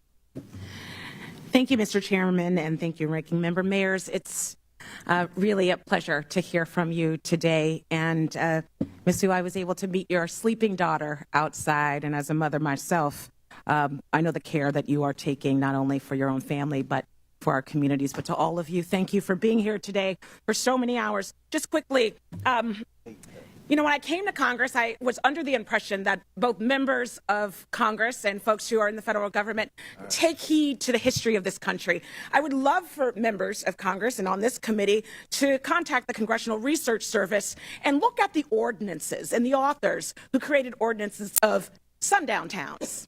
That animus is almost mirrored with the conversations today about our immigrant communities. So when you get in your Uber and when you talk to your nurse and when you go home, I want you to look in the face of the folks that you are disrespecting today. The real crisis is a crisis to me and many who study this issue for a career. It's a broken asylum system. Right now, 3.7 million folks are in this country waiting, and they have waited years, meeting these folks fleeing violence for years, are waiting for an immigration system that works. That is not on the duty of these mayors. It is our job. It's the federal government's job create an asylum system that honestly purports what we say on the base of the Statue of Liberty, and let's get that work done. Don't blame our mayors who are supporting young people and elders and bringing in federal dollars for health care.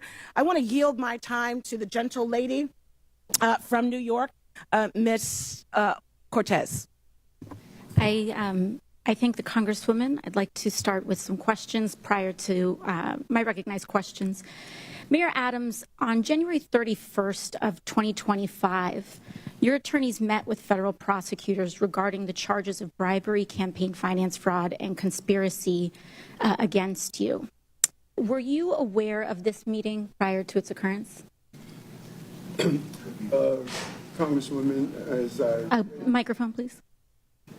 I'm sorry. As I stated to your colleagues, and I'm going to continue to state because we're asking the same question over and over again. This isn't a question. This case is in front of Judge Ho, and out of deference to I our understand, Mayor Adams. process, I'm going to Mayor Adams, as your to counsel, I'm sure will inform you. The only permissible way to refuse to answer a question during a congressional proceeding such as this is by pleading the Fifth Amendment. Deference to the judge is not a permissible excuse for not answering questions during a congressional hearing. Is it your intention to plead the Fifth today? Councilwoman, you said the only way that you can't answer a question is to plead the Fifth. I am answering your question. I'm answering your question directly. That you are not, Mayor Adams. Okay, I believe I am. I will ask it again. Were you aware of the meeting between your attorneys and federal prosecutors on January 31st? Answering this question is a yes or a no. And I'm going to answer it again. Out of deference to Judge Ho with this case. That is not an answer, Mayor Adams. He is going to deal with the outcome of the case. Mayor Adams, is it your intention to not comply with these questions?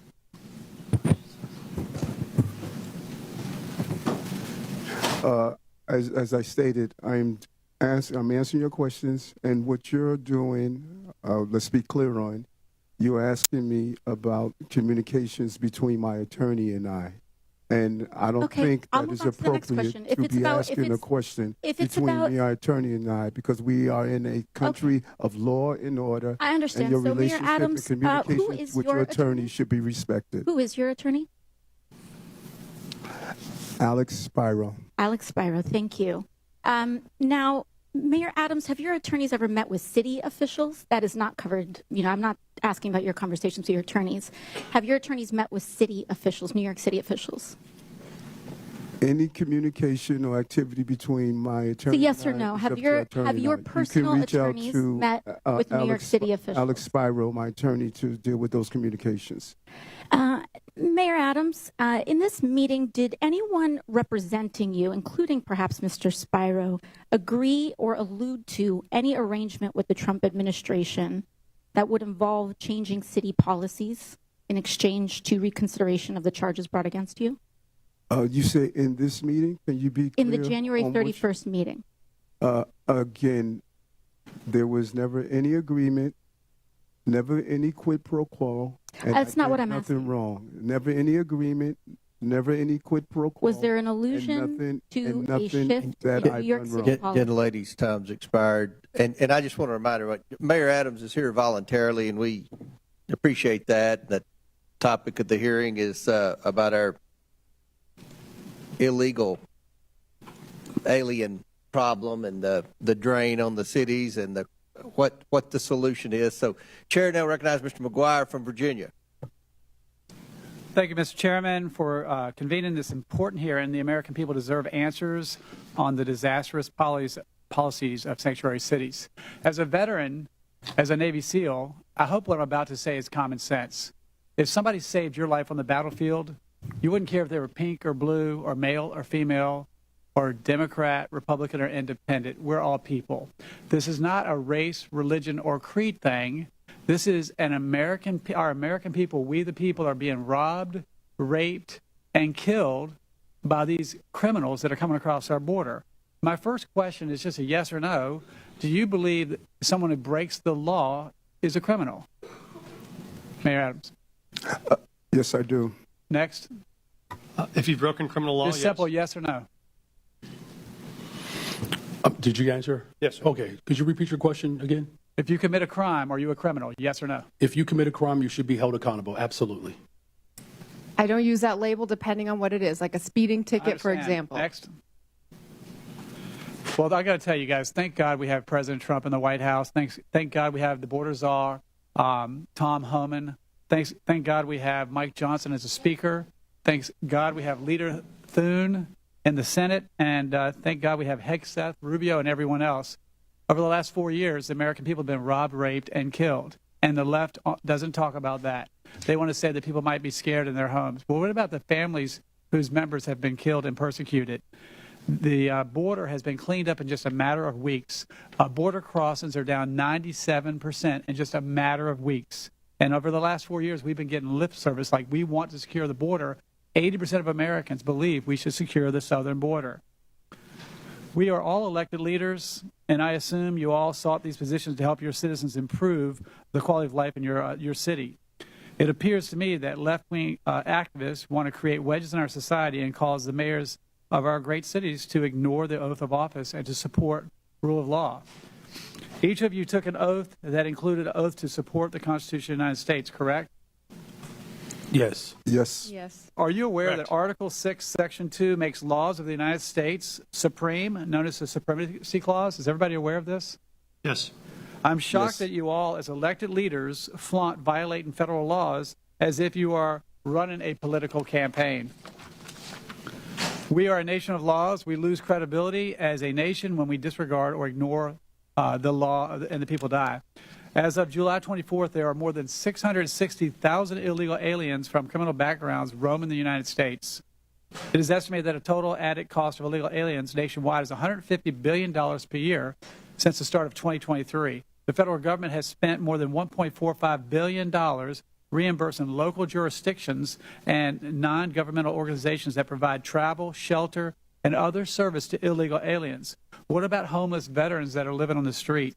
What about Hurricane Helene victims that are still suffering in North Carolina? What about those folks that are suffering from the forest fires in Los Angeles? Chicago has spent over $639 million. Denver spent over $365 million. Boston is spending potentially, well, about $1 billion annually. And New York City estimates it could potentially spend $12 billion on illegal aliens from 2022 through fiscal year 2025.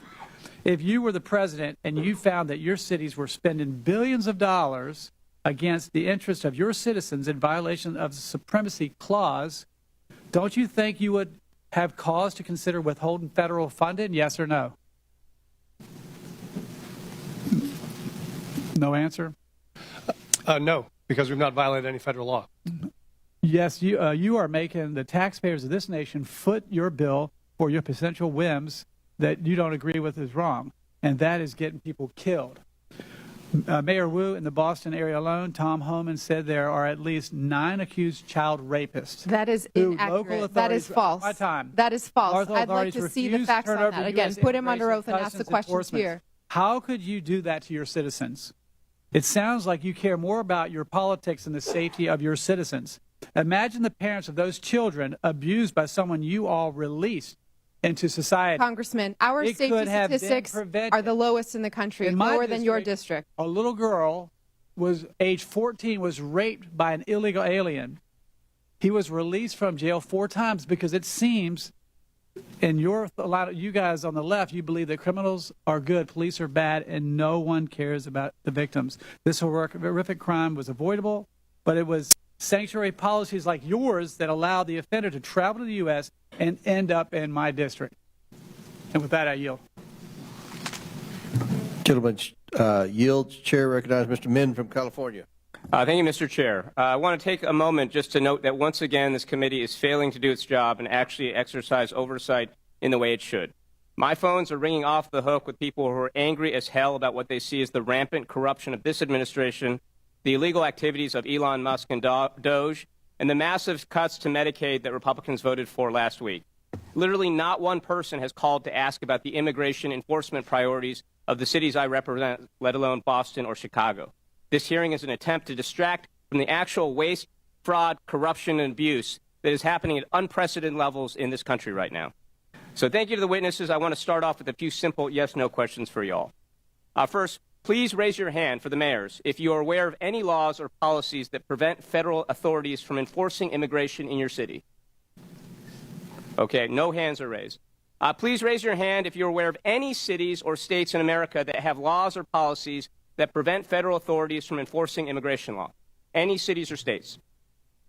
Okay, I just want to know for the record again, there are no hands up. And as your answers make clear, this whole sanctuary city, quote-unquote, debate is a sham. There's no place in America, not one, that actually provides sanctuary from federal law, period. The real issue here is whether state and local governments should spend scarce taxpayer dollars to help the federal government enforce its immigration priorities.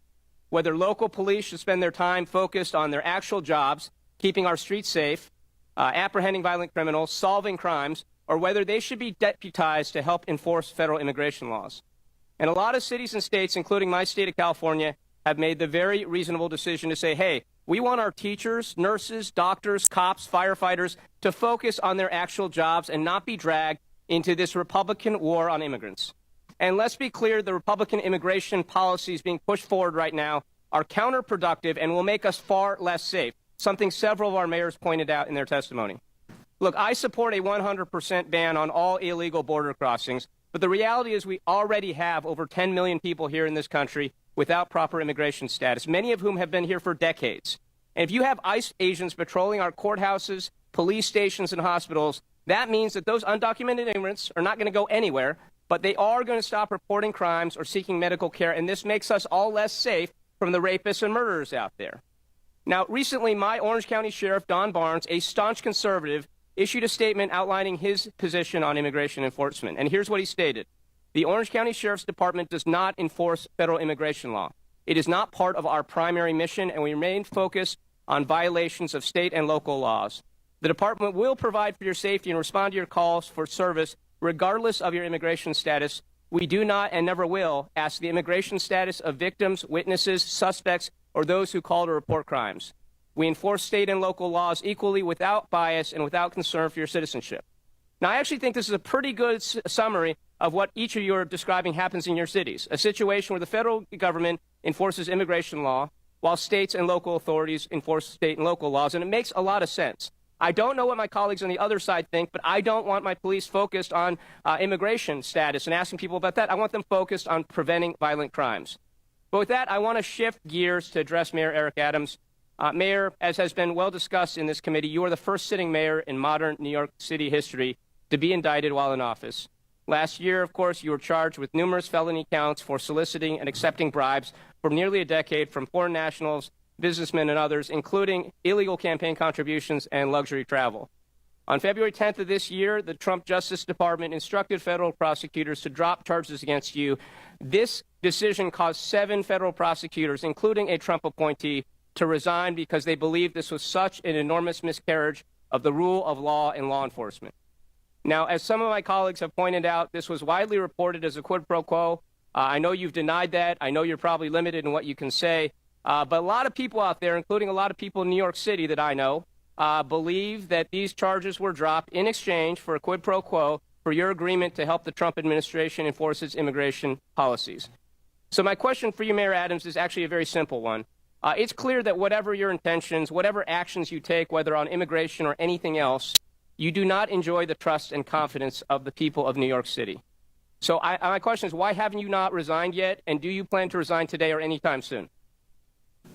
I'm really surprised after you laid out your strong belief in the country and, yes/no question. And what we stand for, that you are actually to take away the power why have you not resigned yet? The people of the city elected me to be the mayor, and you should not be a hypocrite and ask the people of the city power to be reserved for them. Why have you not resigned yet? I was elected by the people of the city, and you don't live in the city. Gentlemen's time's expired. Gentlemen's time's expired. Chair recognizes Mr. Jack from Georgia. Mr. Chairman, thank you for convening this hearing, and I'd like to begin by offering some thoughts about our colleague from Texas, Congressman Sylvester Turner, who sadly just passed away, as some of you may know. Congressman Turner was a former 2-term mayor of Houston, and as our witnesses can no doubt attest, being the mayor of a big city is not easy. Congressman Turner was a member of our freshman class, and his office is right next to mine in the Longworth House Office Building. And as such, I had an opportunity to walk with him to and from votes, found him to be an incredible gentleman with respect and courtesy. My colleagues across the aisle, particularly the freshmen, knew Congressman Turner better than I, so I certainly yield to them on this topic, but I wanted to at least mention my own thoughts for the record. Now, to the topic of today's hearing. I prepared for today's hearing by chatting with some of the mayors from my district, from those who represent just a few hundred to those who represent a few thousand, and I found a common theme of frustration. They, along with me and many other constituents I proudly represent in Georgia's 3rd Congressional District, want to know why policies are in place that benefit citizens of other countries at the expense of citizens of our own country. So if I could, Mayor Johnson, I'd like to start with you from Denver. I know Chairman Comer, in his opening line of questioning, discussed an ordinance passed by the Denver City Council in 2017, and I recognize you had just left the state Senate by then. But this ordinance prohibits city and county employees from assisting the enforcement of federal laws or inquiring about a person's immigration status. So I just have to ask, do you see a benefit in learning whether or not someone charged with a crime is a citizen of another country? Thank you, Congressman. I do just want to say Mayor Turner hosted me in Houston when I first became mayor, so that's a powerful statement for me. Thank you for acknowledging it. Thank you, sir. We don't ask someone's status when we first contact them because it's not relevant to whatever charges we may be pursuing. They may list their country of origin on a document that we ask for. It does not indicate their immigration status. They could have legal status but be from another country. Thank you. Mayor Johnson of Chicago, do you see a benefit in asking someone charged with a crime whether or not they're a citizen of our country? The benefit of community safety is trust between local residents and law enforcement, and that relationship is critical to driving violence down. Under my leadership, violence has gone down in the city of Chicago. And Mayor Johnson, if I can ask, have you ever disciplined, fired, or arrested law enforcement officers or correction officers if they notified ICE or other federal immigration officers of an illegal criminal alien in lockup or courts in violation of your sanctuary city policies? Have you ever disciplined, fired, or arrested a law enforcement officer that worked with ICE? That is not, I don't believe that's under the jurisdiction of the mayor. I don't arrest people. Or are there issued memos in which you direct Chicago officers from not assisting with enforcement in immigration law or helping ICE identify folks who may not be here illegally? We do have documentation around making sure that the residents of the city of Chicago know their rights. That's important because it builds trust between law enforcement and community. By having that confidence and trust, people are more likely to come forward to report violent crime regardless of their immigration status. Well, I have to submit to the record, Mr. Chairman, an article from News Nation Now, January 21st, 2025, in which it says Chicago police reminded they cannot cooperate with deportations. And if I may ask, Mayor, are there any memos? Thank you. Are there any memos that direct Chicago police to not cooperate with President Trump's deportation plans? Well, so local law enforcement, we're not federal agents. So local law enforcement in the city of Chicago, they do not dub as federal agents. But that having been said, from your mayoral office, have you ever issued memos to the police department instructing them not to cooperate with President Trump? We remind people of what the Welcoming City Ordinance entails. Would you submit to the committee any written documentation to the Chicago Police Department as it relates to this? For the Welcoming City Ordinance, we're happy to make sure that this body has that ordinance, and that policy has been around for 40 years. Thank you very much. Mayor Wu, back to my line of questioning with Mayor Johnston and Johnston. Do you believe that if you are asking someone who's been charged with a crime, whether or not they're here in our country legally, is that a proper and beneficial thing to do? The laws of Massachusetts and the Boston Trust Act help Boston police solve crimes. We do not ask for immigration status because it allows for people to trust that when they call 911, when they have information that might help bring justice to another family, that they feel comfortable sharing that. Thank you. And Mayor Adams, in closing, obviously you know the police very well. Do you see a benefit in asking folks who've been charged with a crime whether or not they're a legal citizen? Yes, I do. With that, Mr. Chairman, I yield back. Thank you. Gentleman yields back. Chair recognizes Ms. Gillen. Thank you, Mr. Chairman. I think one thing everybody seems to agree on here is that our immigration system is broken and desperately needs to be fixed. And I ask my colleagues on the other side of the aisle to work together with us to fix our broken immigration system, to fix our broken asylum system, which isn't fixed by firing the top immigration judges who can actually help us fix this problem. But my focus here today is the effect on my constituents on Long Island. Every day, my constituents are dealing with the effects of the failure to secure our border and the influx of more than 670,000 migrants who have come into the state and New York City, putting a strain on our schools, on public safety and law enforcement, and local governments. Mayor Adams, you said your top priority is to keep New Yorkers safe, but under your watch, the exact opposite has happened.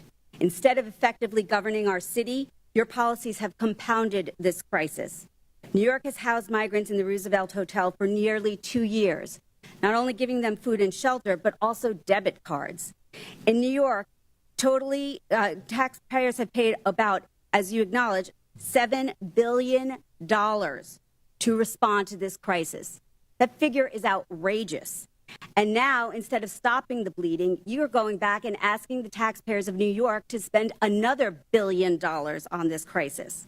While you focused on your own personal problems, crime has skyrocketed in New York, increasing 20% since you took office in 2021. An AP poll has said that the majority of Americans agree that undocumented people who commit violent crimes should be deported, including 79% of Democrats. But what have you done? I was astounded to hear that ICE was prevented, even if they knew there were gang members in the Roosevelt Hotel, from actually doing anything to get those gang members out of there. Mayor Adams, what have you done and what is your answer to the taxpayers of New York for the money that has been spent on this crisis? You raise several things, and there's a level of inaccuracy in some of the stuff you raise. When you look at our crime numbers, I'm not sure where you got those from, but we could give you an accurate account of our crime numbers. Crime has continued to drop since I've been the mayor of the city. We have moved over 20,000 illegal guns off our street. And although we had 230,000 migrants and asylum seekers that came to our door, 189,000 were able to go on to the next step of their journey. We managed a crisis. Congress makes our immigration policies, not mayors. I managed a crisis that was dropped at my door, and I continue to do that every day, and I'm proud of what my team did coming out of COVID and managing this crisis as well. Our city has more private sector jobs in the history of the city. We received our bond rating increase and stabilized. Our city is functioning, and we're going to continue to do the job that I was elected to do. So spending $8 million is $1 billion is a good job.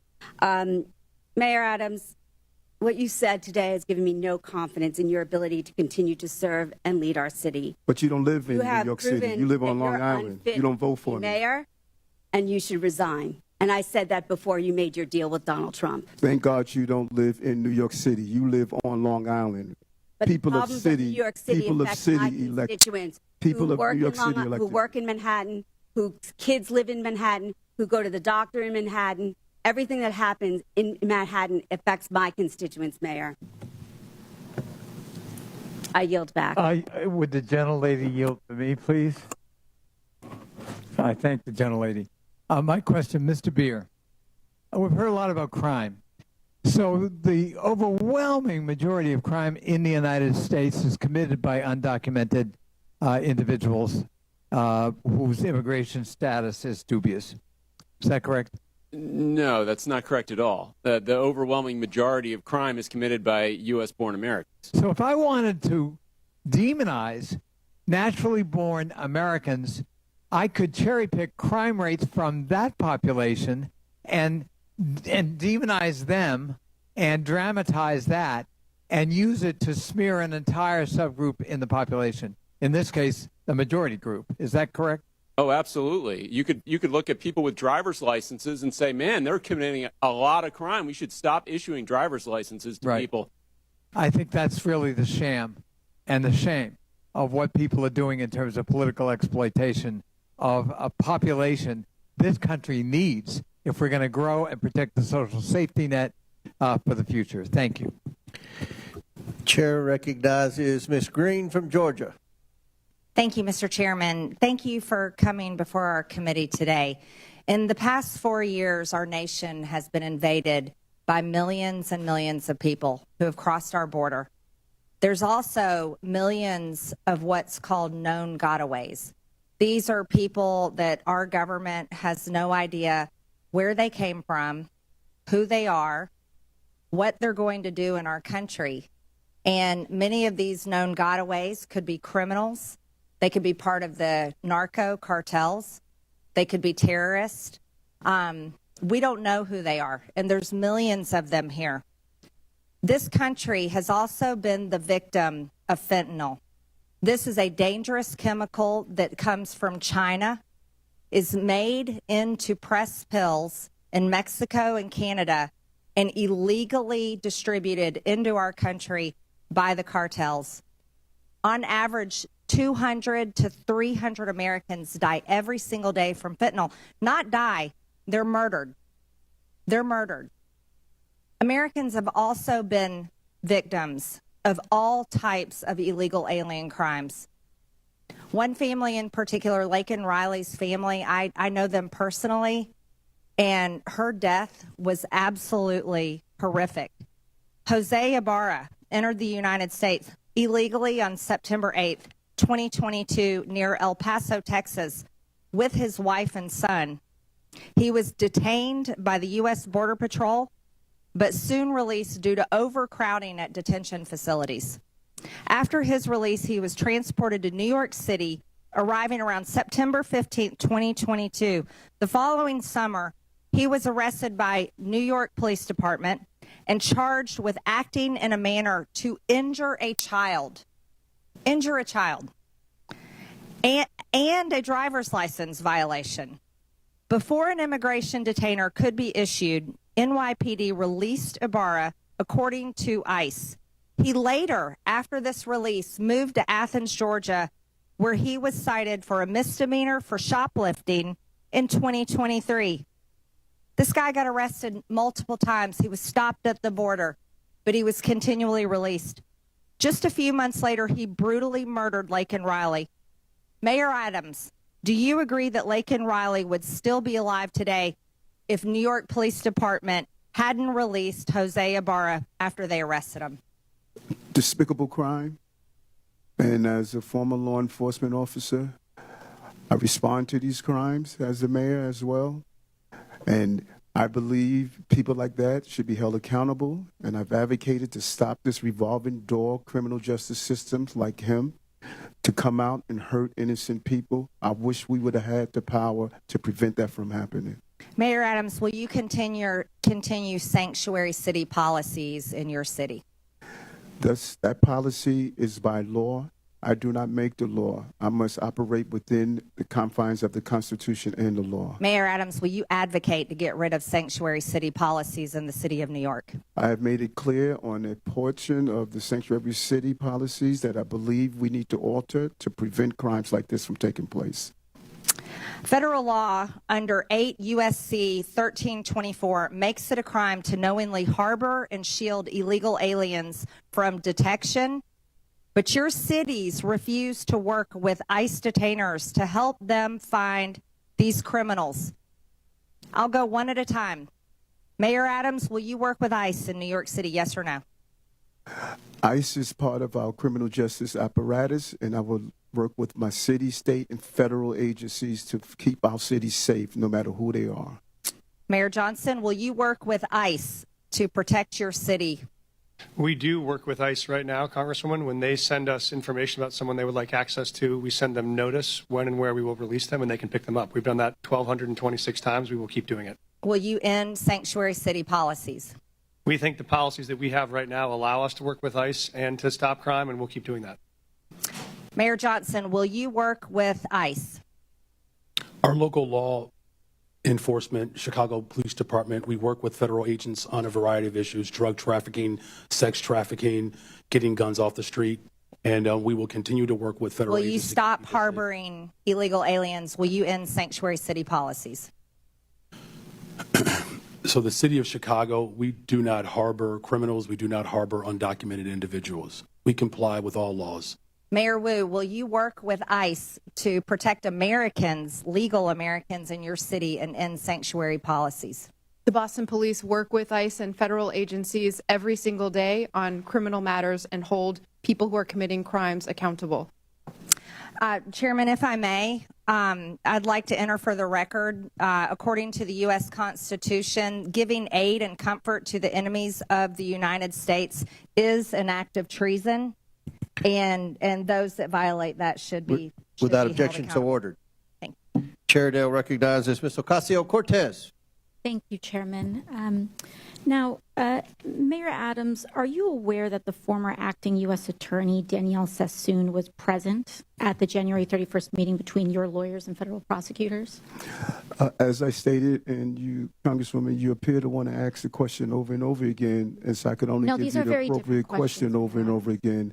That this okay, case I understand. Mayor Adams, Ho are you not and answering Joe this Ho question because you believe you will incriminate yourself? To the movement I of this understand. case. Mr. Chairman, I would like to submit to the congressional record Danielle Sassoon's resignation letter from the U.S. Attorney.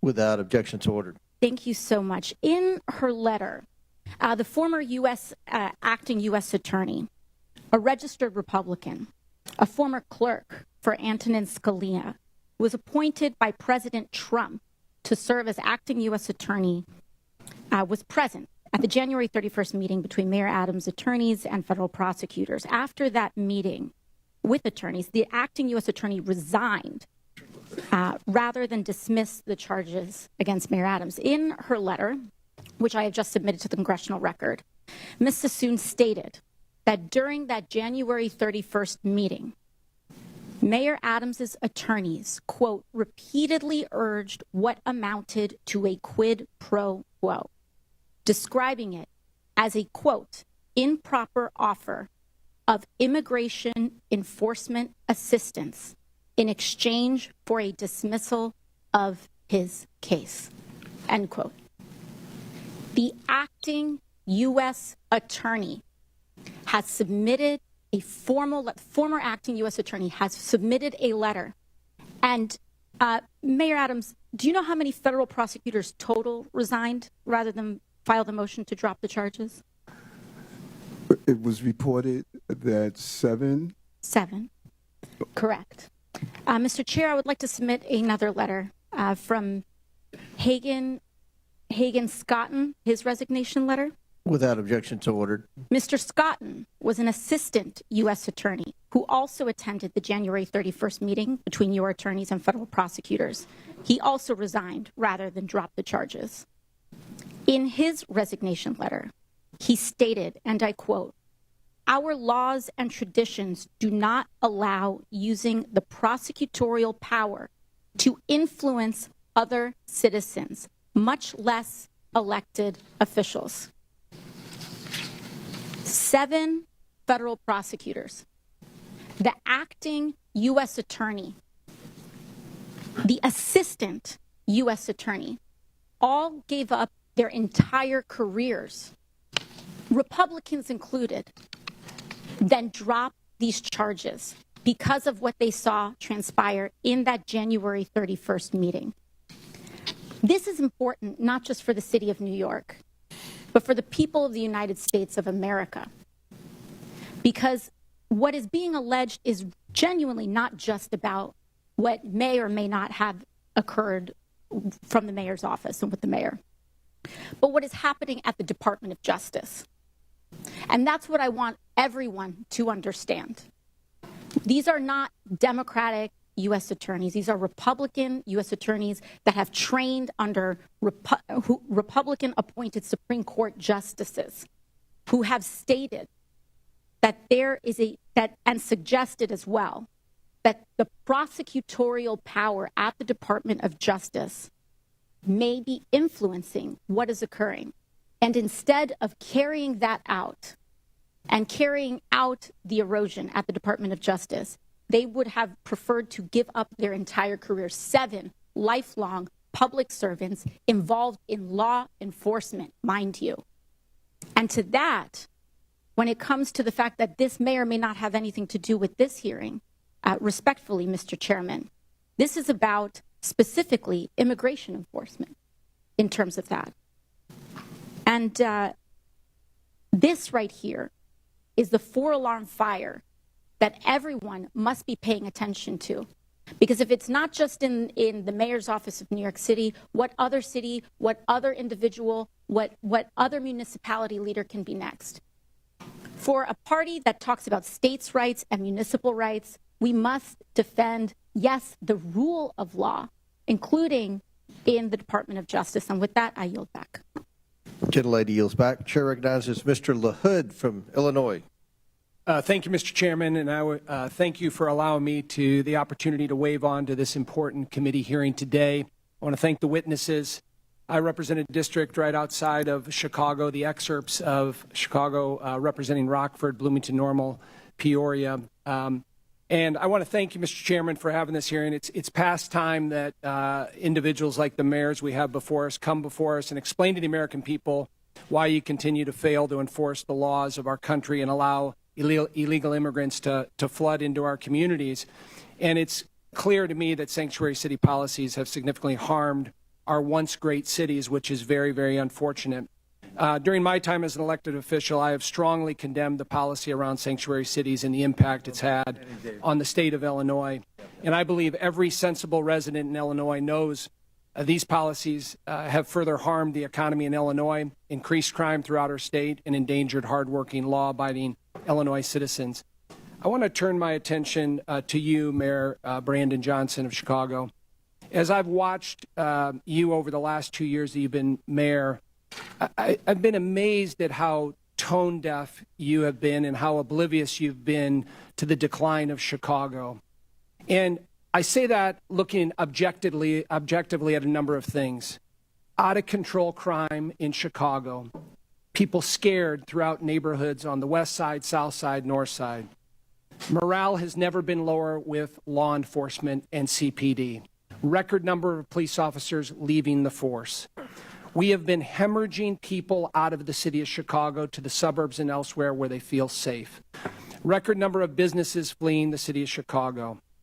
You couple that with record deficits. $2 billion deficit, the $2 billion deficit line of credit that you just had to take out this week.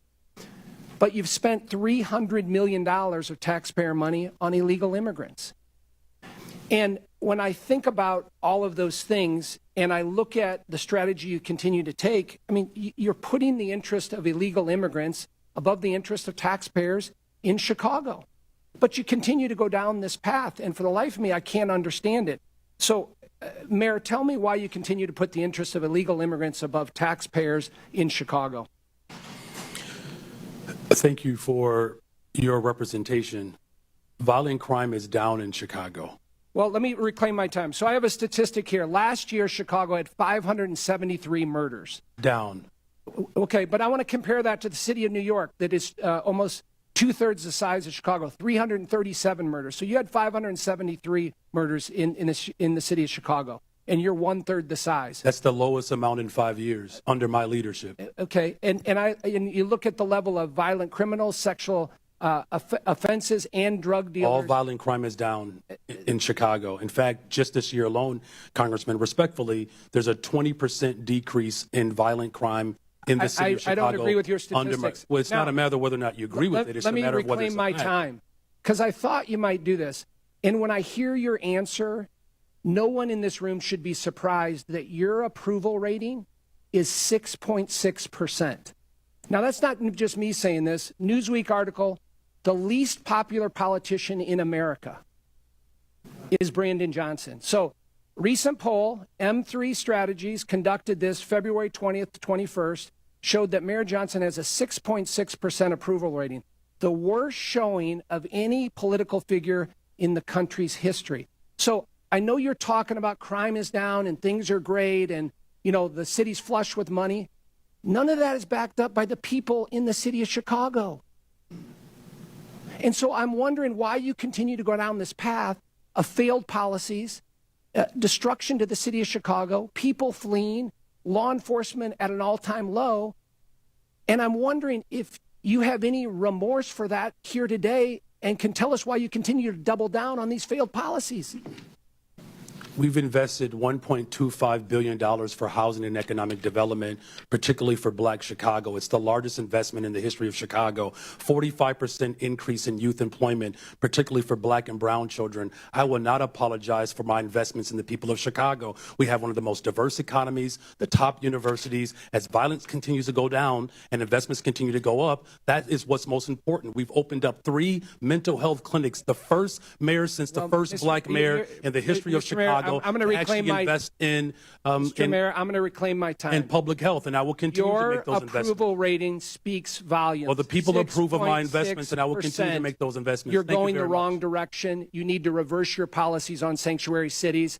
That's what the election results were last year. Crime and Is down in immigration Chicago. were the #1 issue in the election from Republicans, Democrats, Chairman, the gentleman's We time could has use your help to actually help us continue to invest in these programs that continue to drive violence down in the city of Chicago, and I'm willing to work with you, and I'm glad I had a chance to finally meet you for the first time.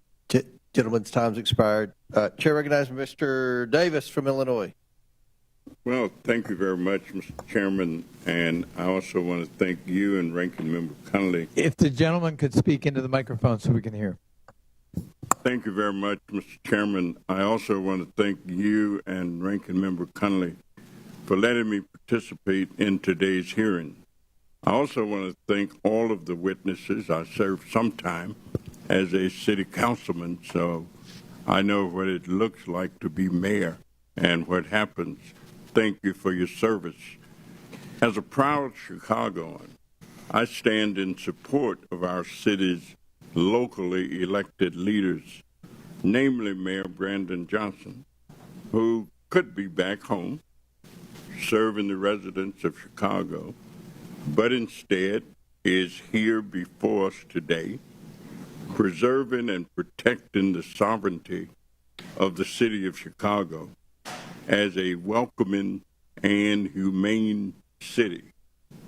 At a time when immigrants are being blanketly labeled as criminals and targeted haphazardly to fuel the Trump-Musk administration's PR-orientated deportation stunt.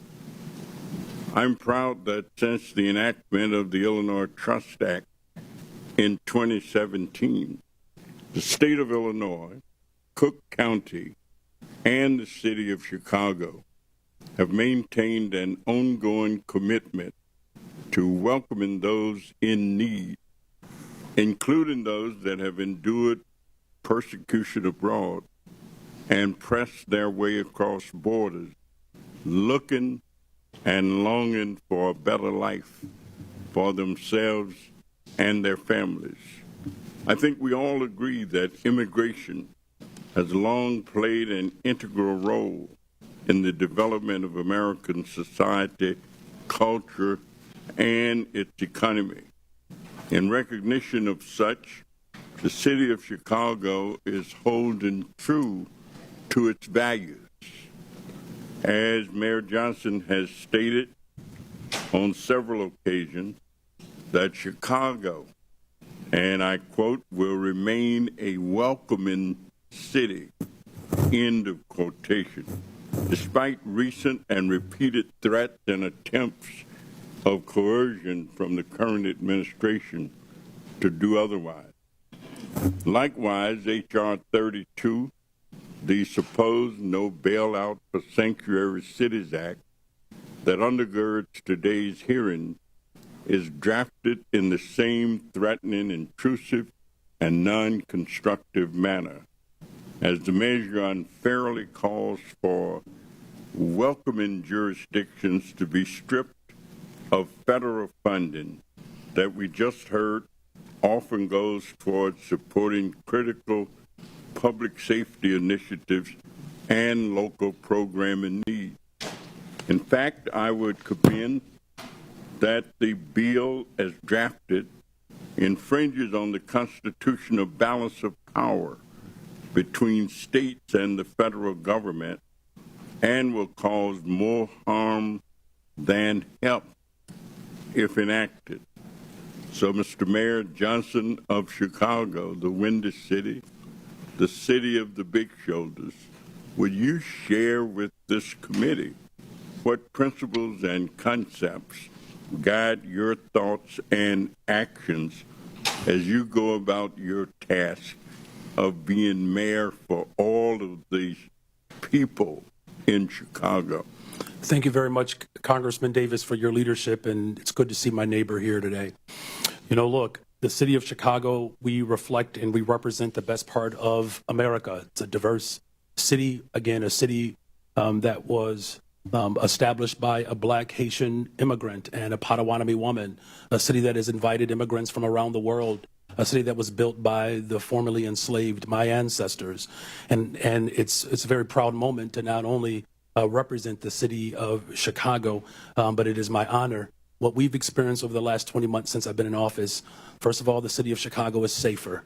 We have violent crime has gone down in the city of Chicago by over 20% just this year alone. We've invested in housing. We've invested in mental health care. We've invested in youth employment. We've invested in our overall community safety plan, 200 more detectives to solve crime. We are headed in the right direction, and I'm grateful for your leadership, and I will look for this body to continue to support these efforts for all of our cities. Thank you. Mr. Chairman, and I yield back. Thank you. Chair recognizes Mr. Evans from Colorado. Thank you, Mr. Chairman and Ranking Member, for allowing me to wave onto this committee. And, of course, thank you to the witnesses for taking the time to come and have this conversation. So, Denver Mayor Johnston. I'm a Colorado native, grew up in and around the Denver metro area, also Latino, grandson of an immigrant from Mexico, and I also served for 12 years in the U.S. Army, Colorado Army National Guard, and in the Denver metro area for another 10 years as a police officer. And unfortunately, as a Denver metro area police officer, I've seen firsthand how public safety in Colorado and in Denver is plummeting. When I started my law enforcement career, Colorado was ranked 31st in the nation for our crime rate. We were ranked 3rd in the nation last year. Denver, 6 years ago in 2019, they didn't even make the top 50 most dangerous dangerous cities in the country list. This year in 2024-2025, U.S. News & World Report ranks Denver as the 10th most dangerous city in the country. Denver has twice the homicide rate as San Francisco. We've lost more than 7,000 Coloradans to illegal drug overdose deaths since 2020, with a significant percentage of that coming from illegal drugs like fentanyl. And we know from criminal intelligence that in the Denver, Colorado area, almost all of that fentanyl is being trafficked by illegal transnational criminal organizations, the Jalisco cartel and the Sinaloa cartel. We've seen a massive increase. This is just a recent headline. We've seen an increase in Tusi, which is the drug of choice of Tren de Aragua in the Denver metro area. And we've seen headlines that show that overdose deaths in the Denver metro area remain stubbornly flat despite falling in pretty much everywhere around the country. In terms of violent crimes, Denver's had over 6,400 violent crimes. So that's including things like 689 sexual assaults, over 1,200 robberies, over 4,400 aggravated assaults, and again, depending on which database you look at, anywhere from 65 to 71 homicides. Again, double the homicide rate of San Francisco. So the first question to you is, for those homicides, do you know how many of those were committed by people illegally present in the country? Thank you, Congressman, and happy to answer that because I think you may have some bad facts. I'm happy to clarify them for you.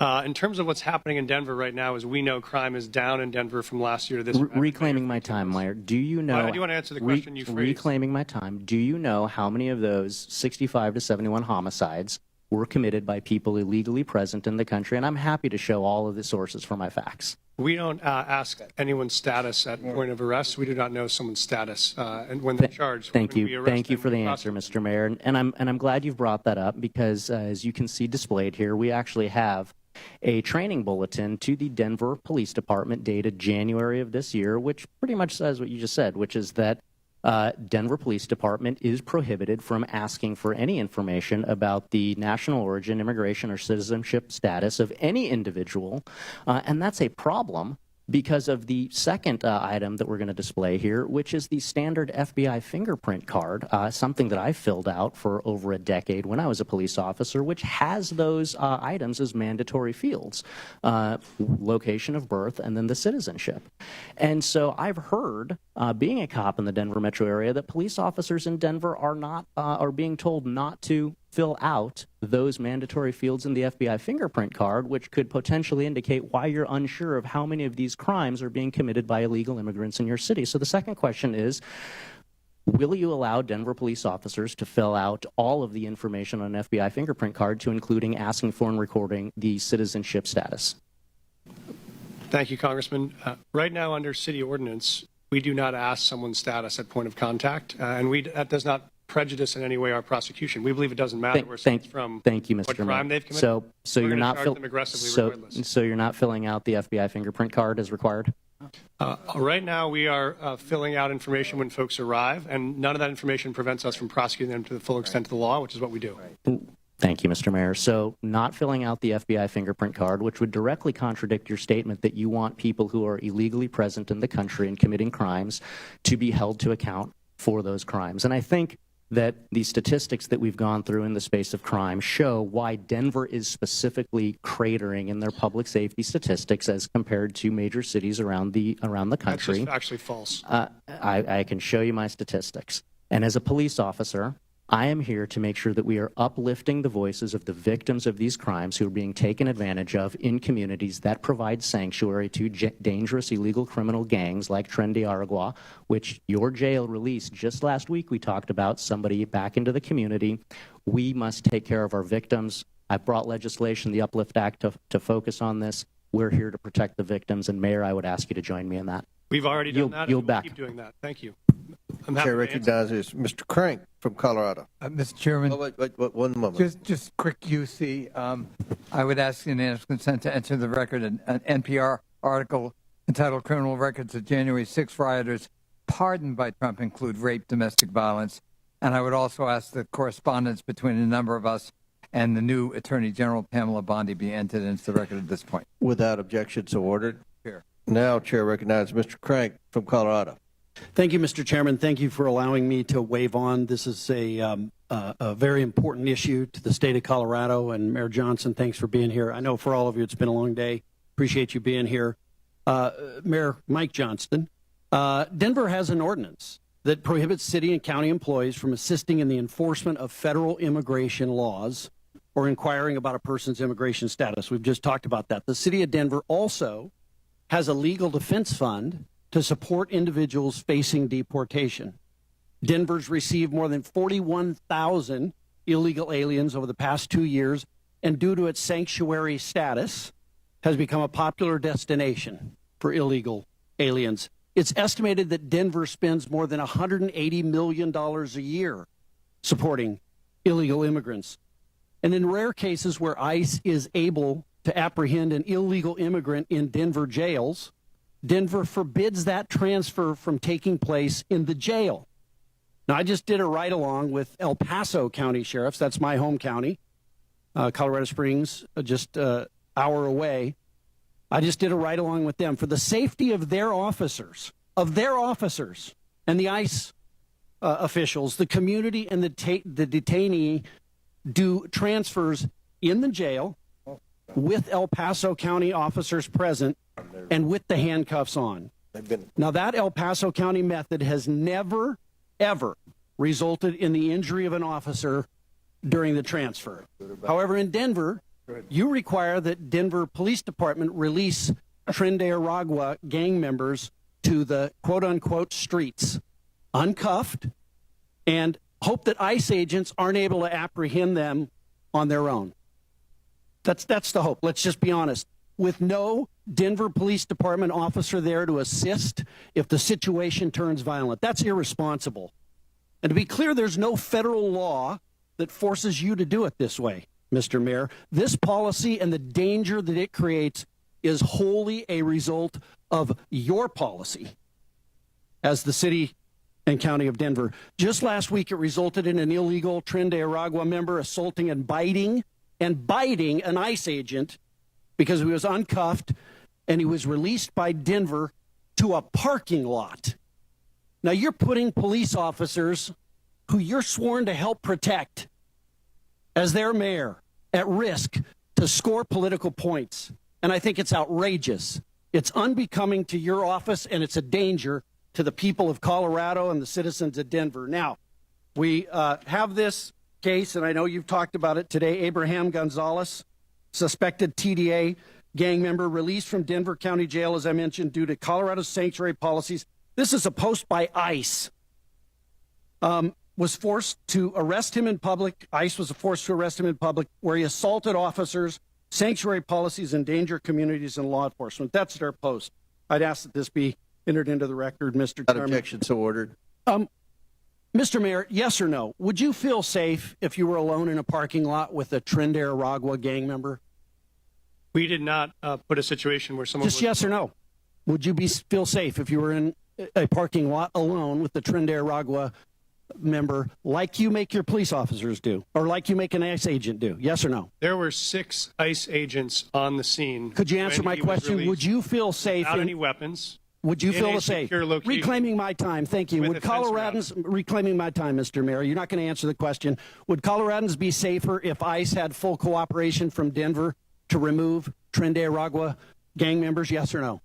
We currently honor those notification requests. We've done it 1,226 times. This is the first time I've ever been aware of there being an incident, which is why I reached out to ICE yesterday. Full cooperation would be allowing them to come into the jail and doing it in the jail, not in the parking lot. Will you change that? For the safety of your officers and those ICE agents, would you change that? I reached out to the ICE officers as soon as I heard about this. I have a meeting with them in the coming weeks to talk about the procedure. We have 2 jails. 90% of the pickups are from the other jail where we've never had an occurrence. Would you change it?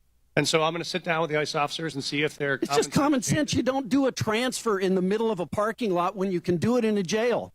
It's common sense. It's common sense. It's been common sense 1,226 times it's worked, and so we're going to figure out what happens. Mr. Mayor, is your highest priority as mayor the citizens, the safety of the citizens of Denver? My priority as mayor is to protect public safety for all of our residents. Last question. Have you apologized to the federal law enforcement agent who was assaulted by a Trinidad Aragua gang member because of your failed leadership? Yes or no? I reached out to the ICE officers yesterday, and I've asked to sit down with them to talk about this procedure and how we can align systems to make sure no other officers get injured. Thank you. Chair recognizes Mr. Burleson from Missouri. Thank you, Mr. Chairman. From what I gathered from this hearing, the term sanctuary cities seems to mean a sanctuary only for criminals. Throughout this hearing, we have heard countless examples of illegal immigrants with criminal histories being allowed to roam free in these cities and continue to commit crimes and violence against American citizens that should never have happened. The bottom line is that sanctuary policies are a violation of federal immigration laws. The states, when they enacted the Constitution in Article 1, Section 8, Clause 4, made it very clear that it's in the purview of the federal government, not the states, to determine these policies. States shouldn't be flaunting our laws that they gave us the sole responsibility to implement. And yet Chicago, Denver, New York City, and Boston are aiding and abetting in the furtherance of laws and policies that are in direct defiance of the immigration laws that are passed by Congress. This hearing is important for us as Congress to determine ways in which we can use our constitutional powers, such as the power of the purse, to force these and other sanctuary cities into compliance.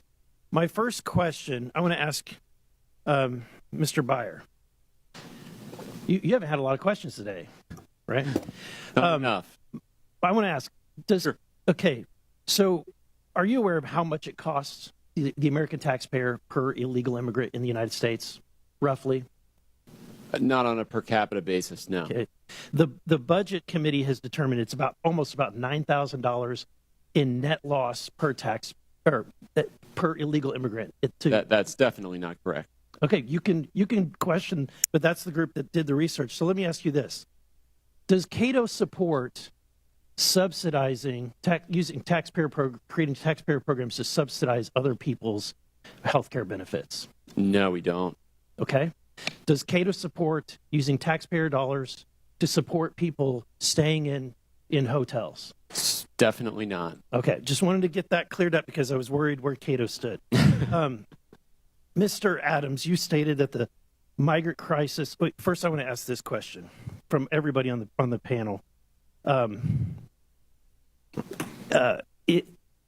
Is there a difference between, if there's a difference between the ICE detainer and a criminal warrant, which one would you honor? I'm sure I understand the question. You said there's a difference between an ICE detainer and a criminal warrant? Yes. We would always honor an ICE detainer that comes with a judicial warrant. That is what the law calls for in the city. Okay, and do you concur? Is that what you would do? We always support our criminal warrants with ICE requests, yes. Okay. Mr. Johnson? With a criminal warrant, our local police department, with a criminal warrant, will collaborate and cooperate with federal agents. And Mrs. Wu? Whenever there's a criminal warrant from any agency, Boston Police enforce it. Okay. Mr. Johnson, I'm concerned about what's happening. Obviously, my neighboring state of Illinois. You said that you're prepared. Let's see. You said that you oppose proposals to eliminate sanctuary protections for illegal immigrants that are convicted of serious crimes. Why do you think it's important to protect even violent criminals? We do not protect violent criminals. In fact, my top priority is to make sure that the people of Chicago are safe. Our local law enforcement work hard every single day to ensure that. That's why I invested in more detectives so that we can actually solve crime. And as a result of the work that I've done under my leadership, crime has gone down since I've been mayor. Mrs. Wu, you've said multiple times, you made it very clear that you're a welcoming city, knowing that there is a cost to the taxpayer. What's the acceptable number? Is there any acceptable or reasonable limit that you would consider before your city is overrun?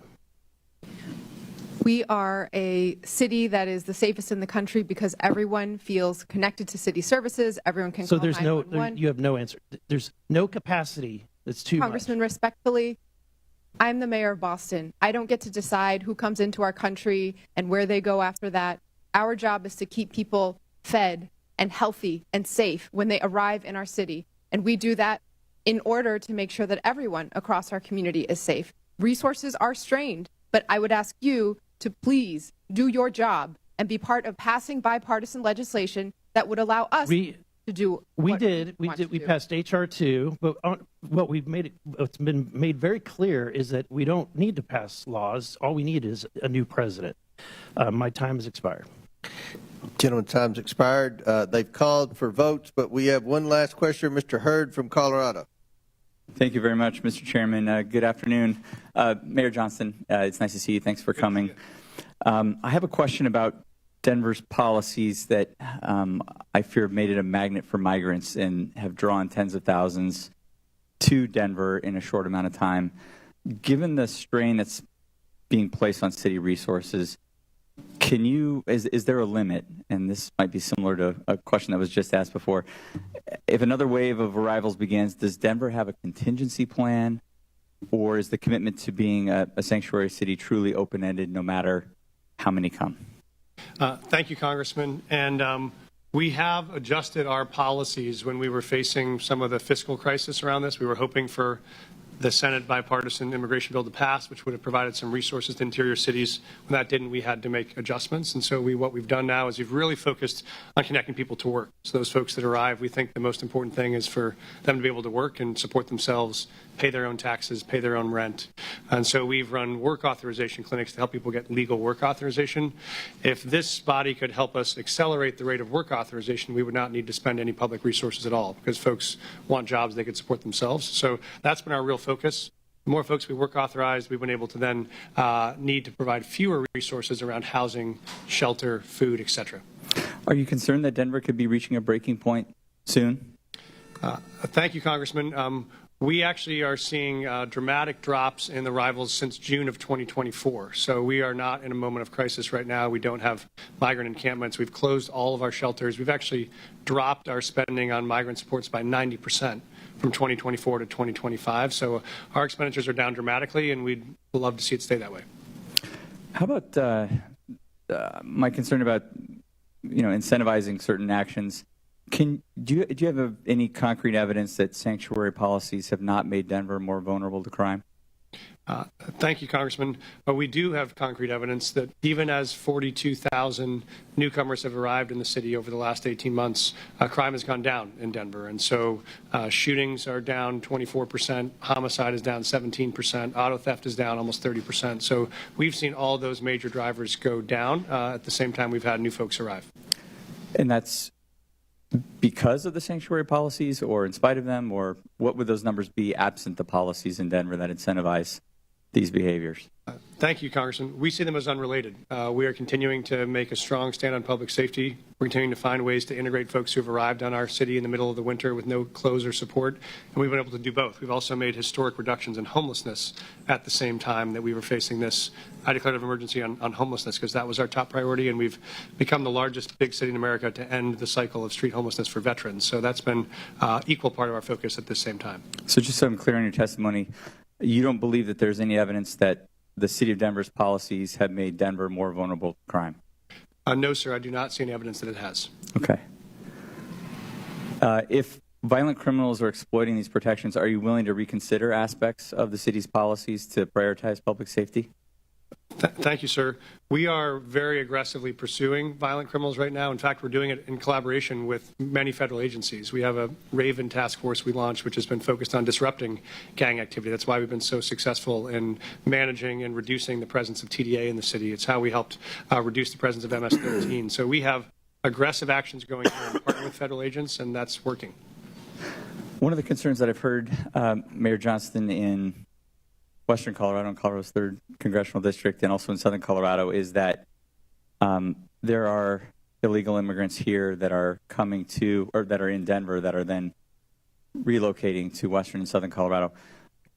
Are you aware, or can you confirm that the illegal migrants that are in Denver, that were in Denver, have stayed in your city and have not traveled to other parts of the state? Thank you, sir. Obviously, as you know, when folks arrive to Denver, whether they come from Carbondale or Grand Junction or Chicago, we don't track where they go. It's a free country. If they choose to move to Lakewood or to move to Pueblo, we wouldn't know. We just provide the emergency services to make sure they're not freezing on the streets. And so that's our focus, but we don't track anyone's long-term trajectory, whether they're a native-born or an immigrant.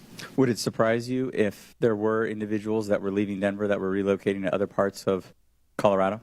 It wouldn't surprise me that folks are moving in the same way it doesn't surprise us that folks are constantly relocating to Denver from other parts of the country as well. Okay. Thank you very much, Mayor Johnston. Mr. Chairman, I see my time has almost expired, and I yield the remainder back. Well, thank you very much, and that's it. In closing, I want to thank our witnesses for being here today, and believe it or not, this is the best behaved this committee's been all Congress. So I want to compliment my ranking member, Mr. Conley, and again, thank you for your testimony today. I look forward to further discussion. With that and without objection, all members have 5 legislative days within which to submit materials and additional written questions for the witnesses, which will be forwarded to the witnesses. If there's no further business, without objection, the committee stands adjourned.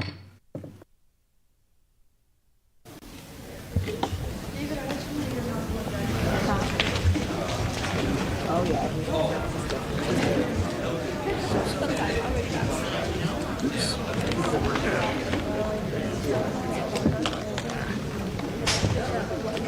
It was a play.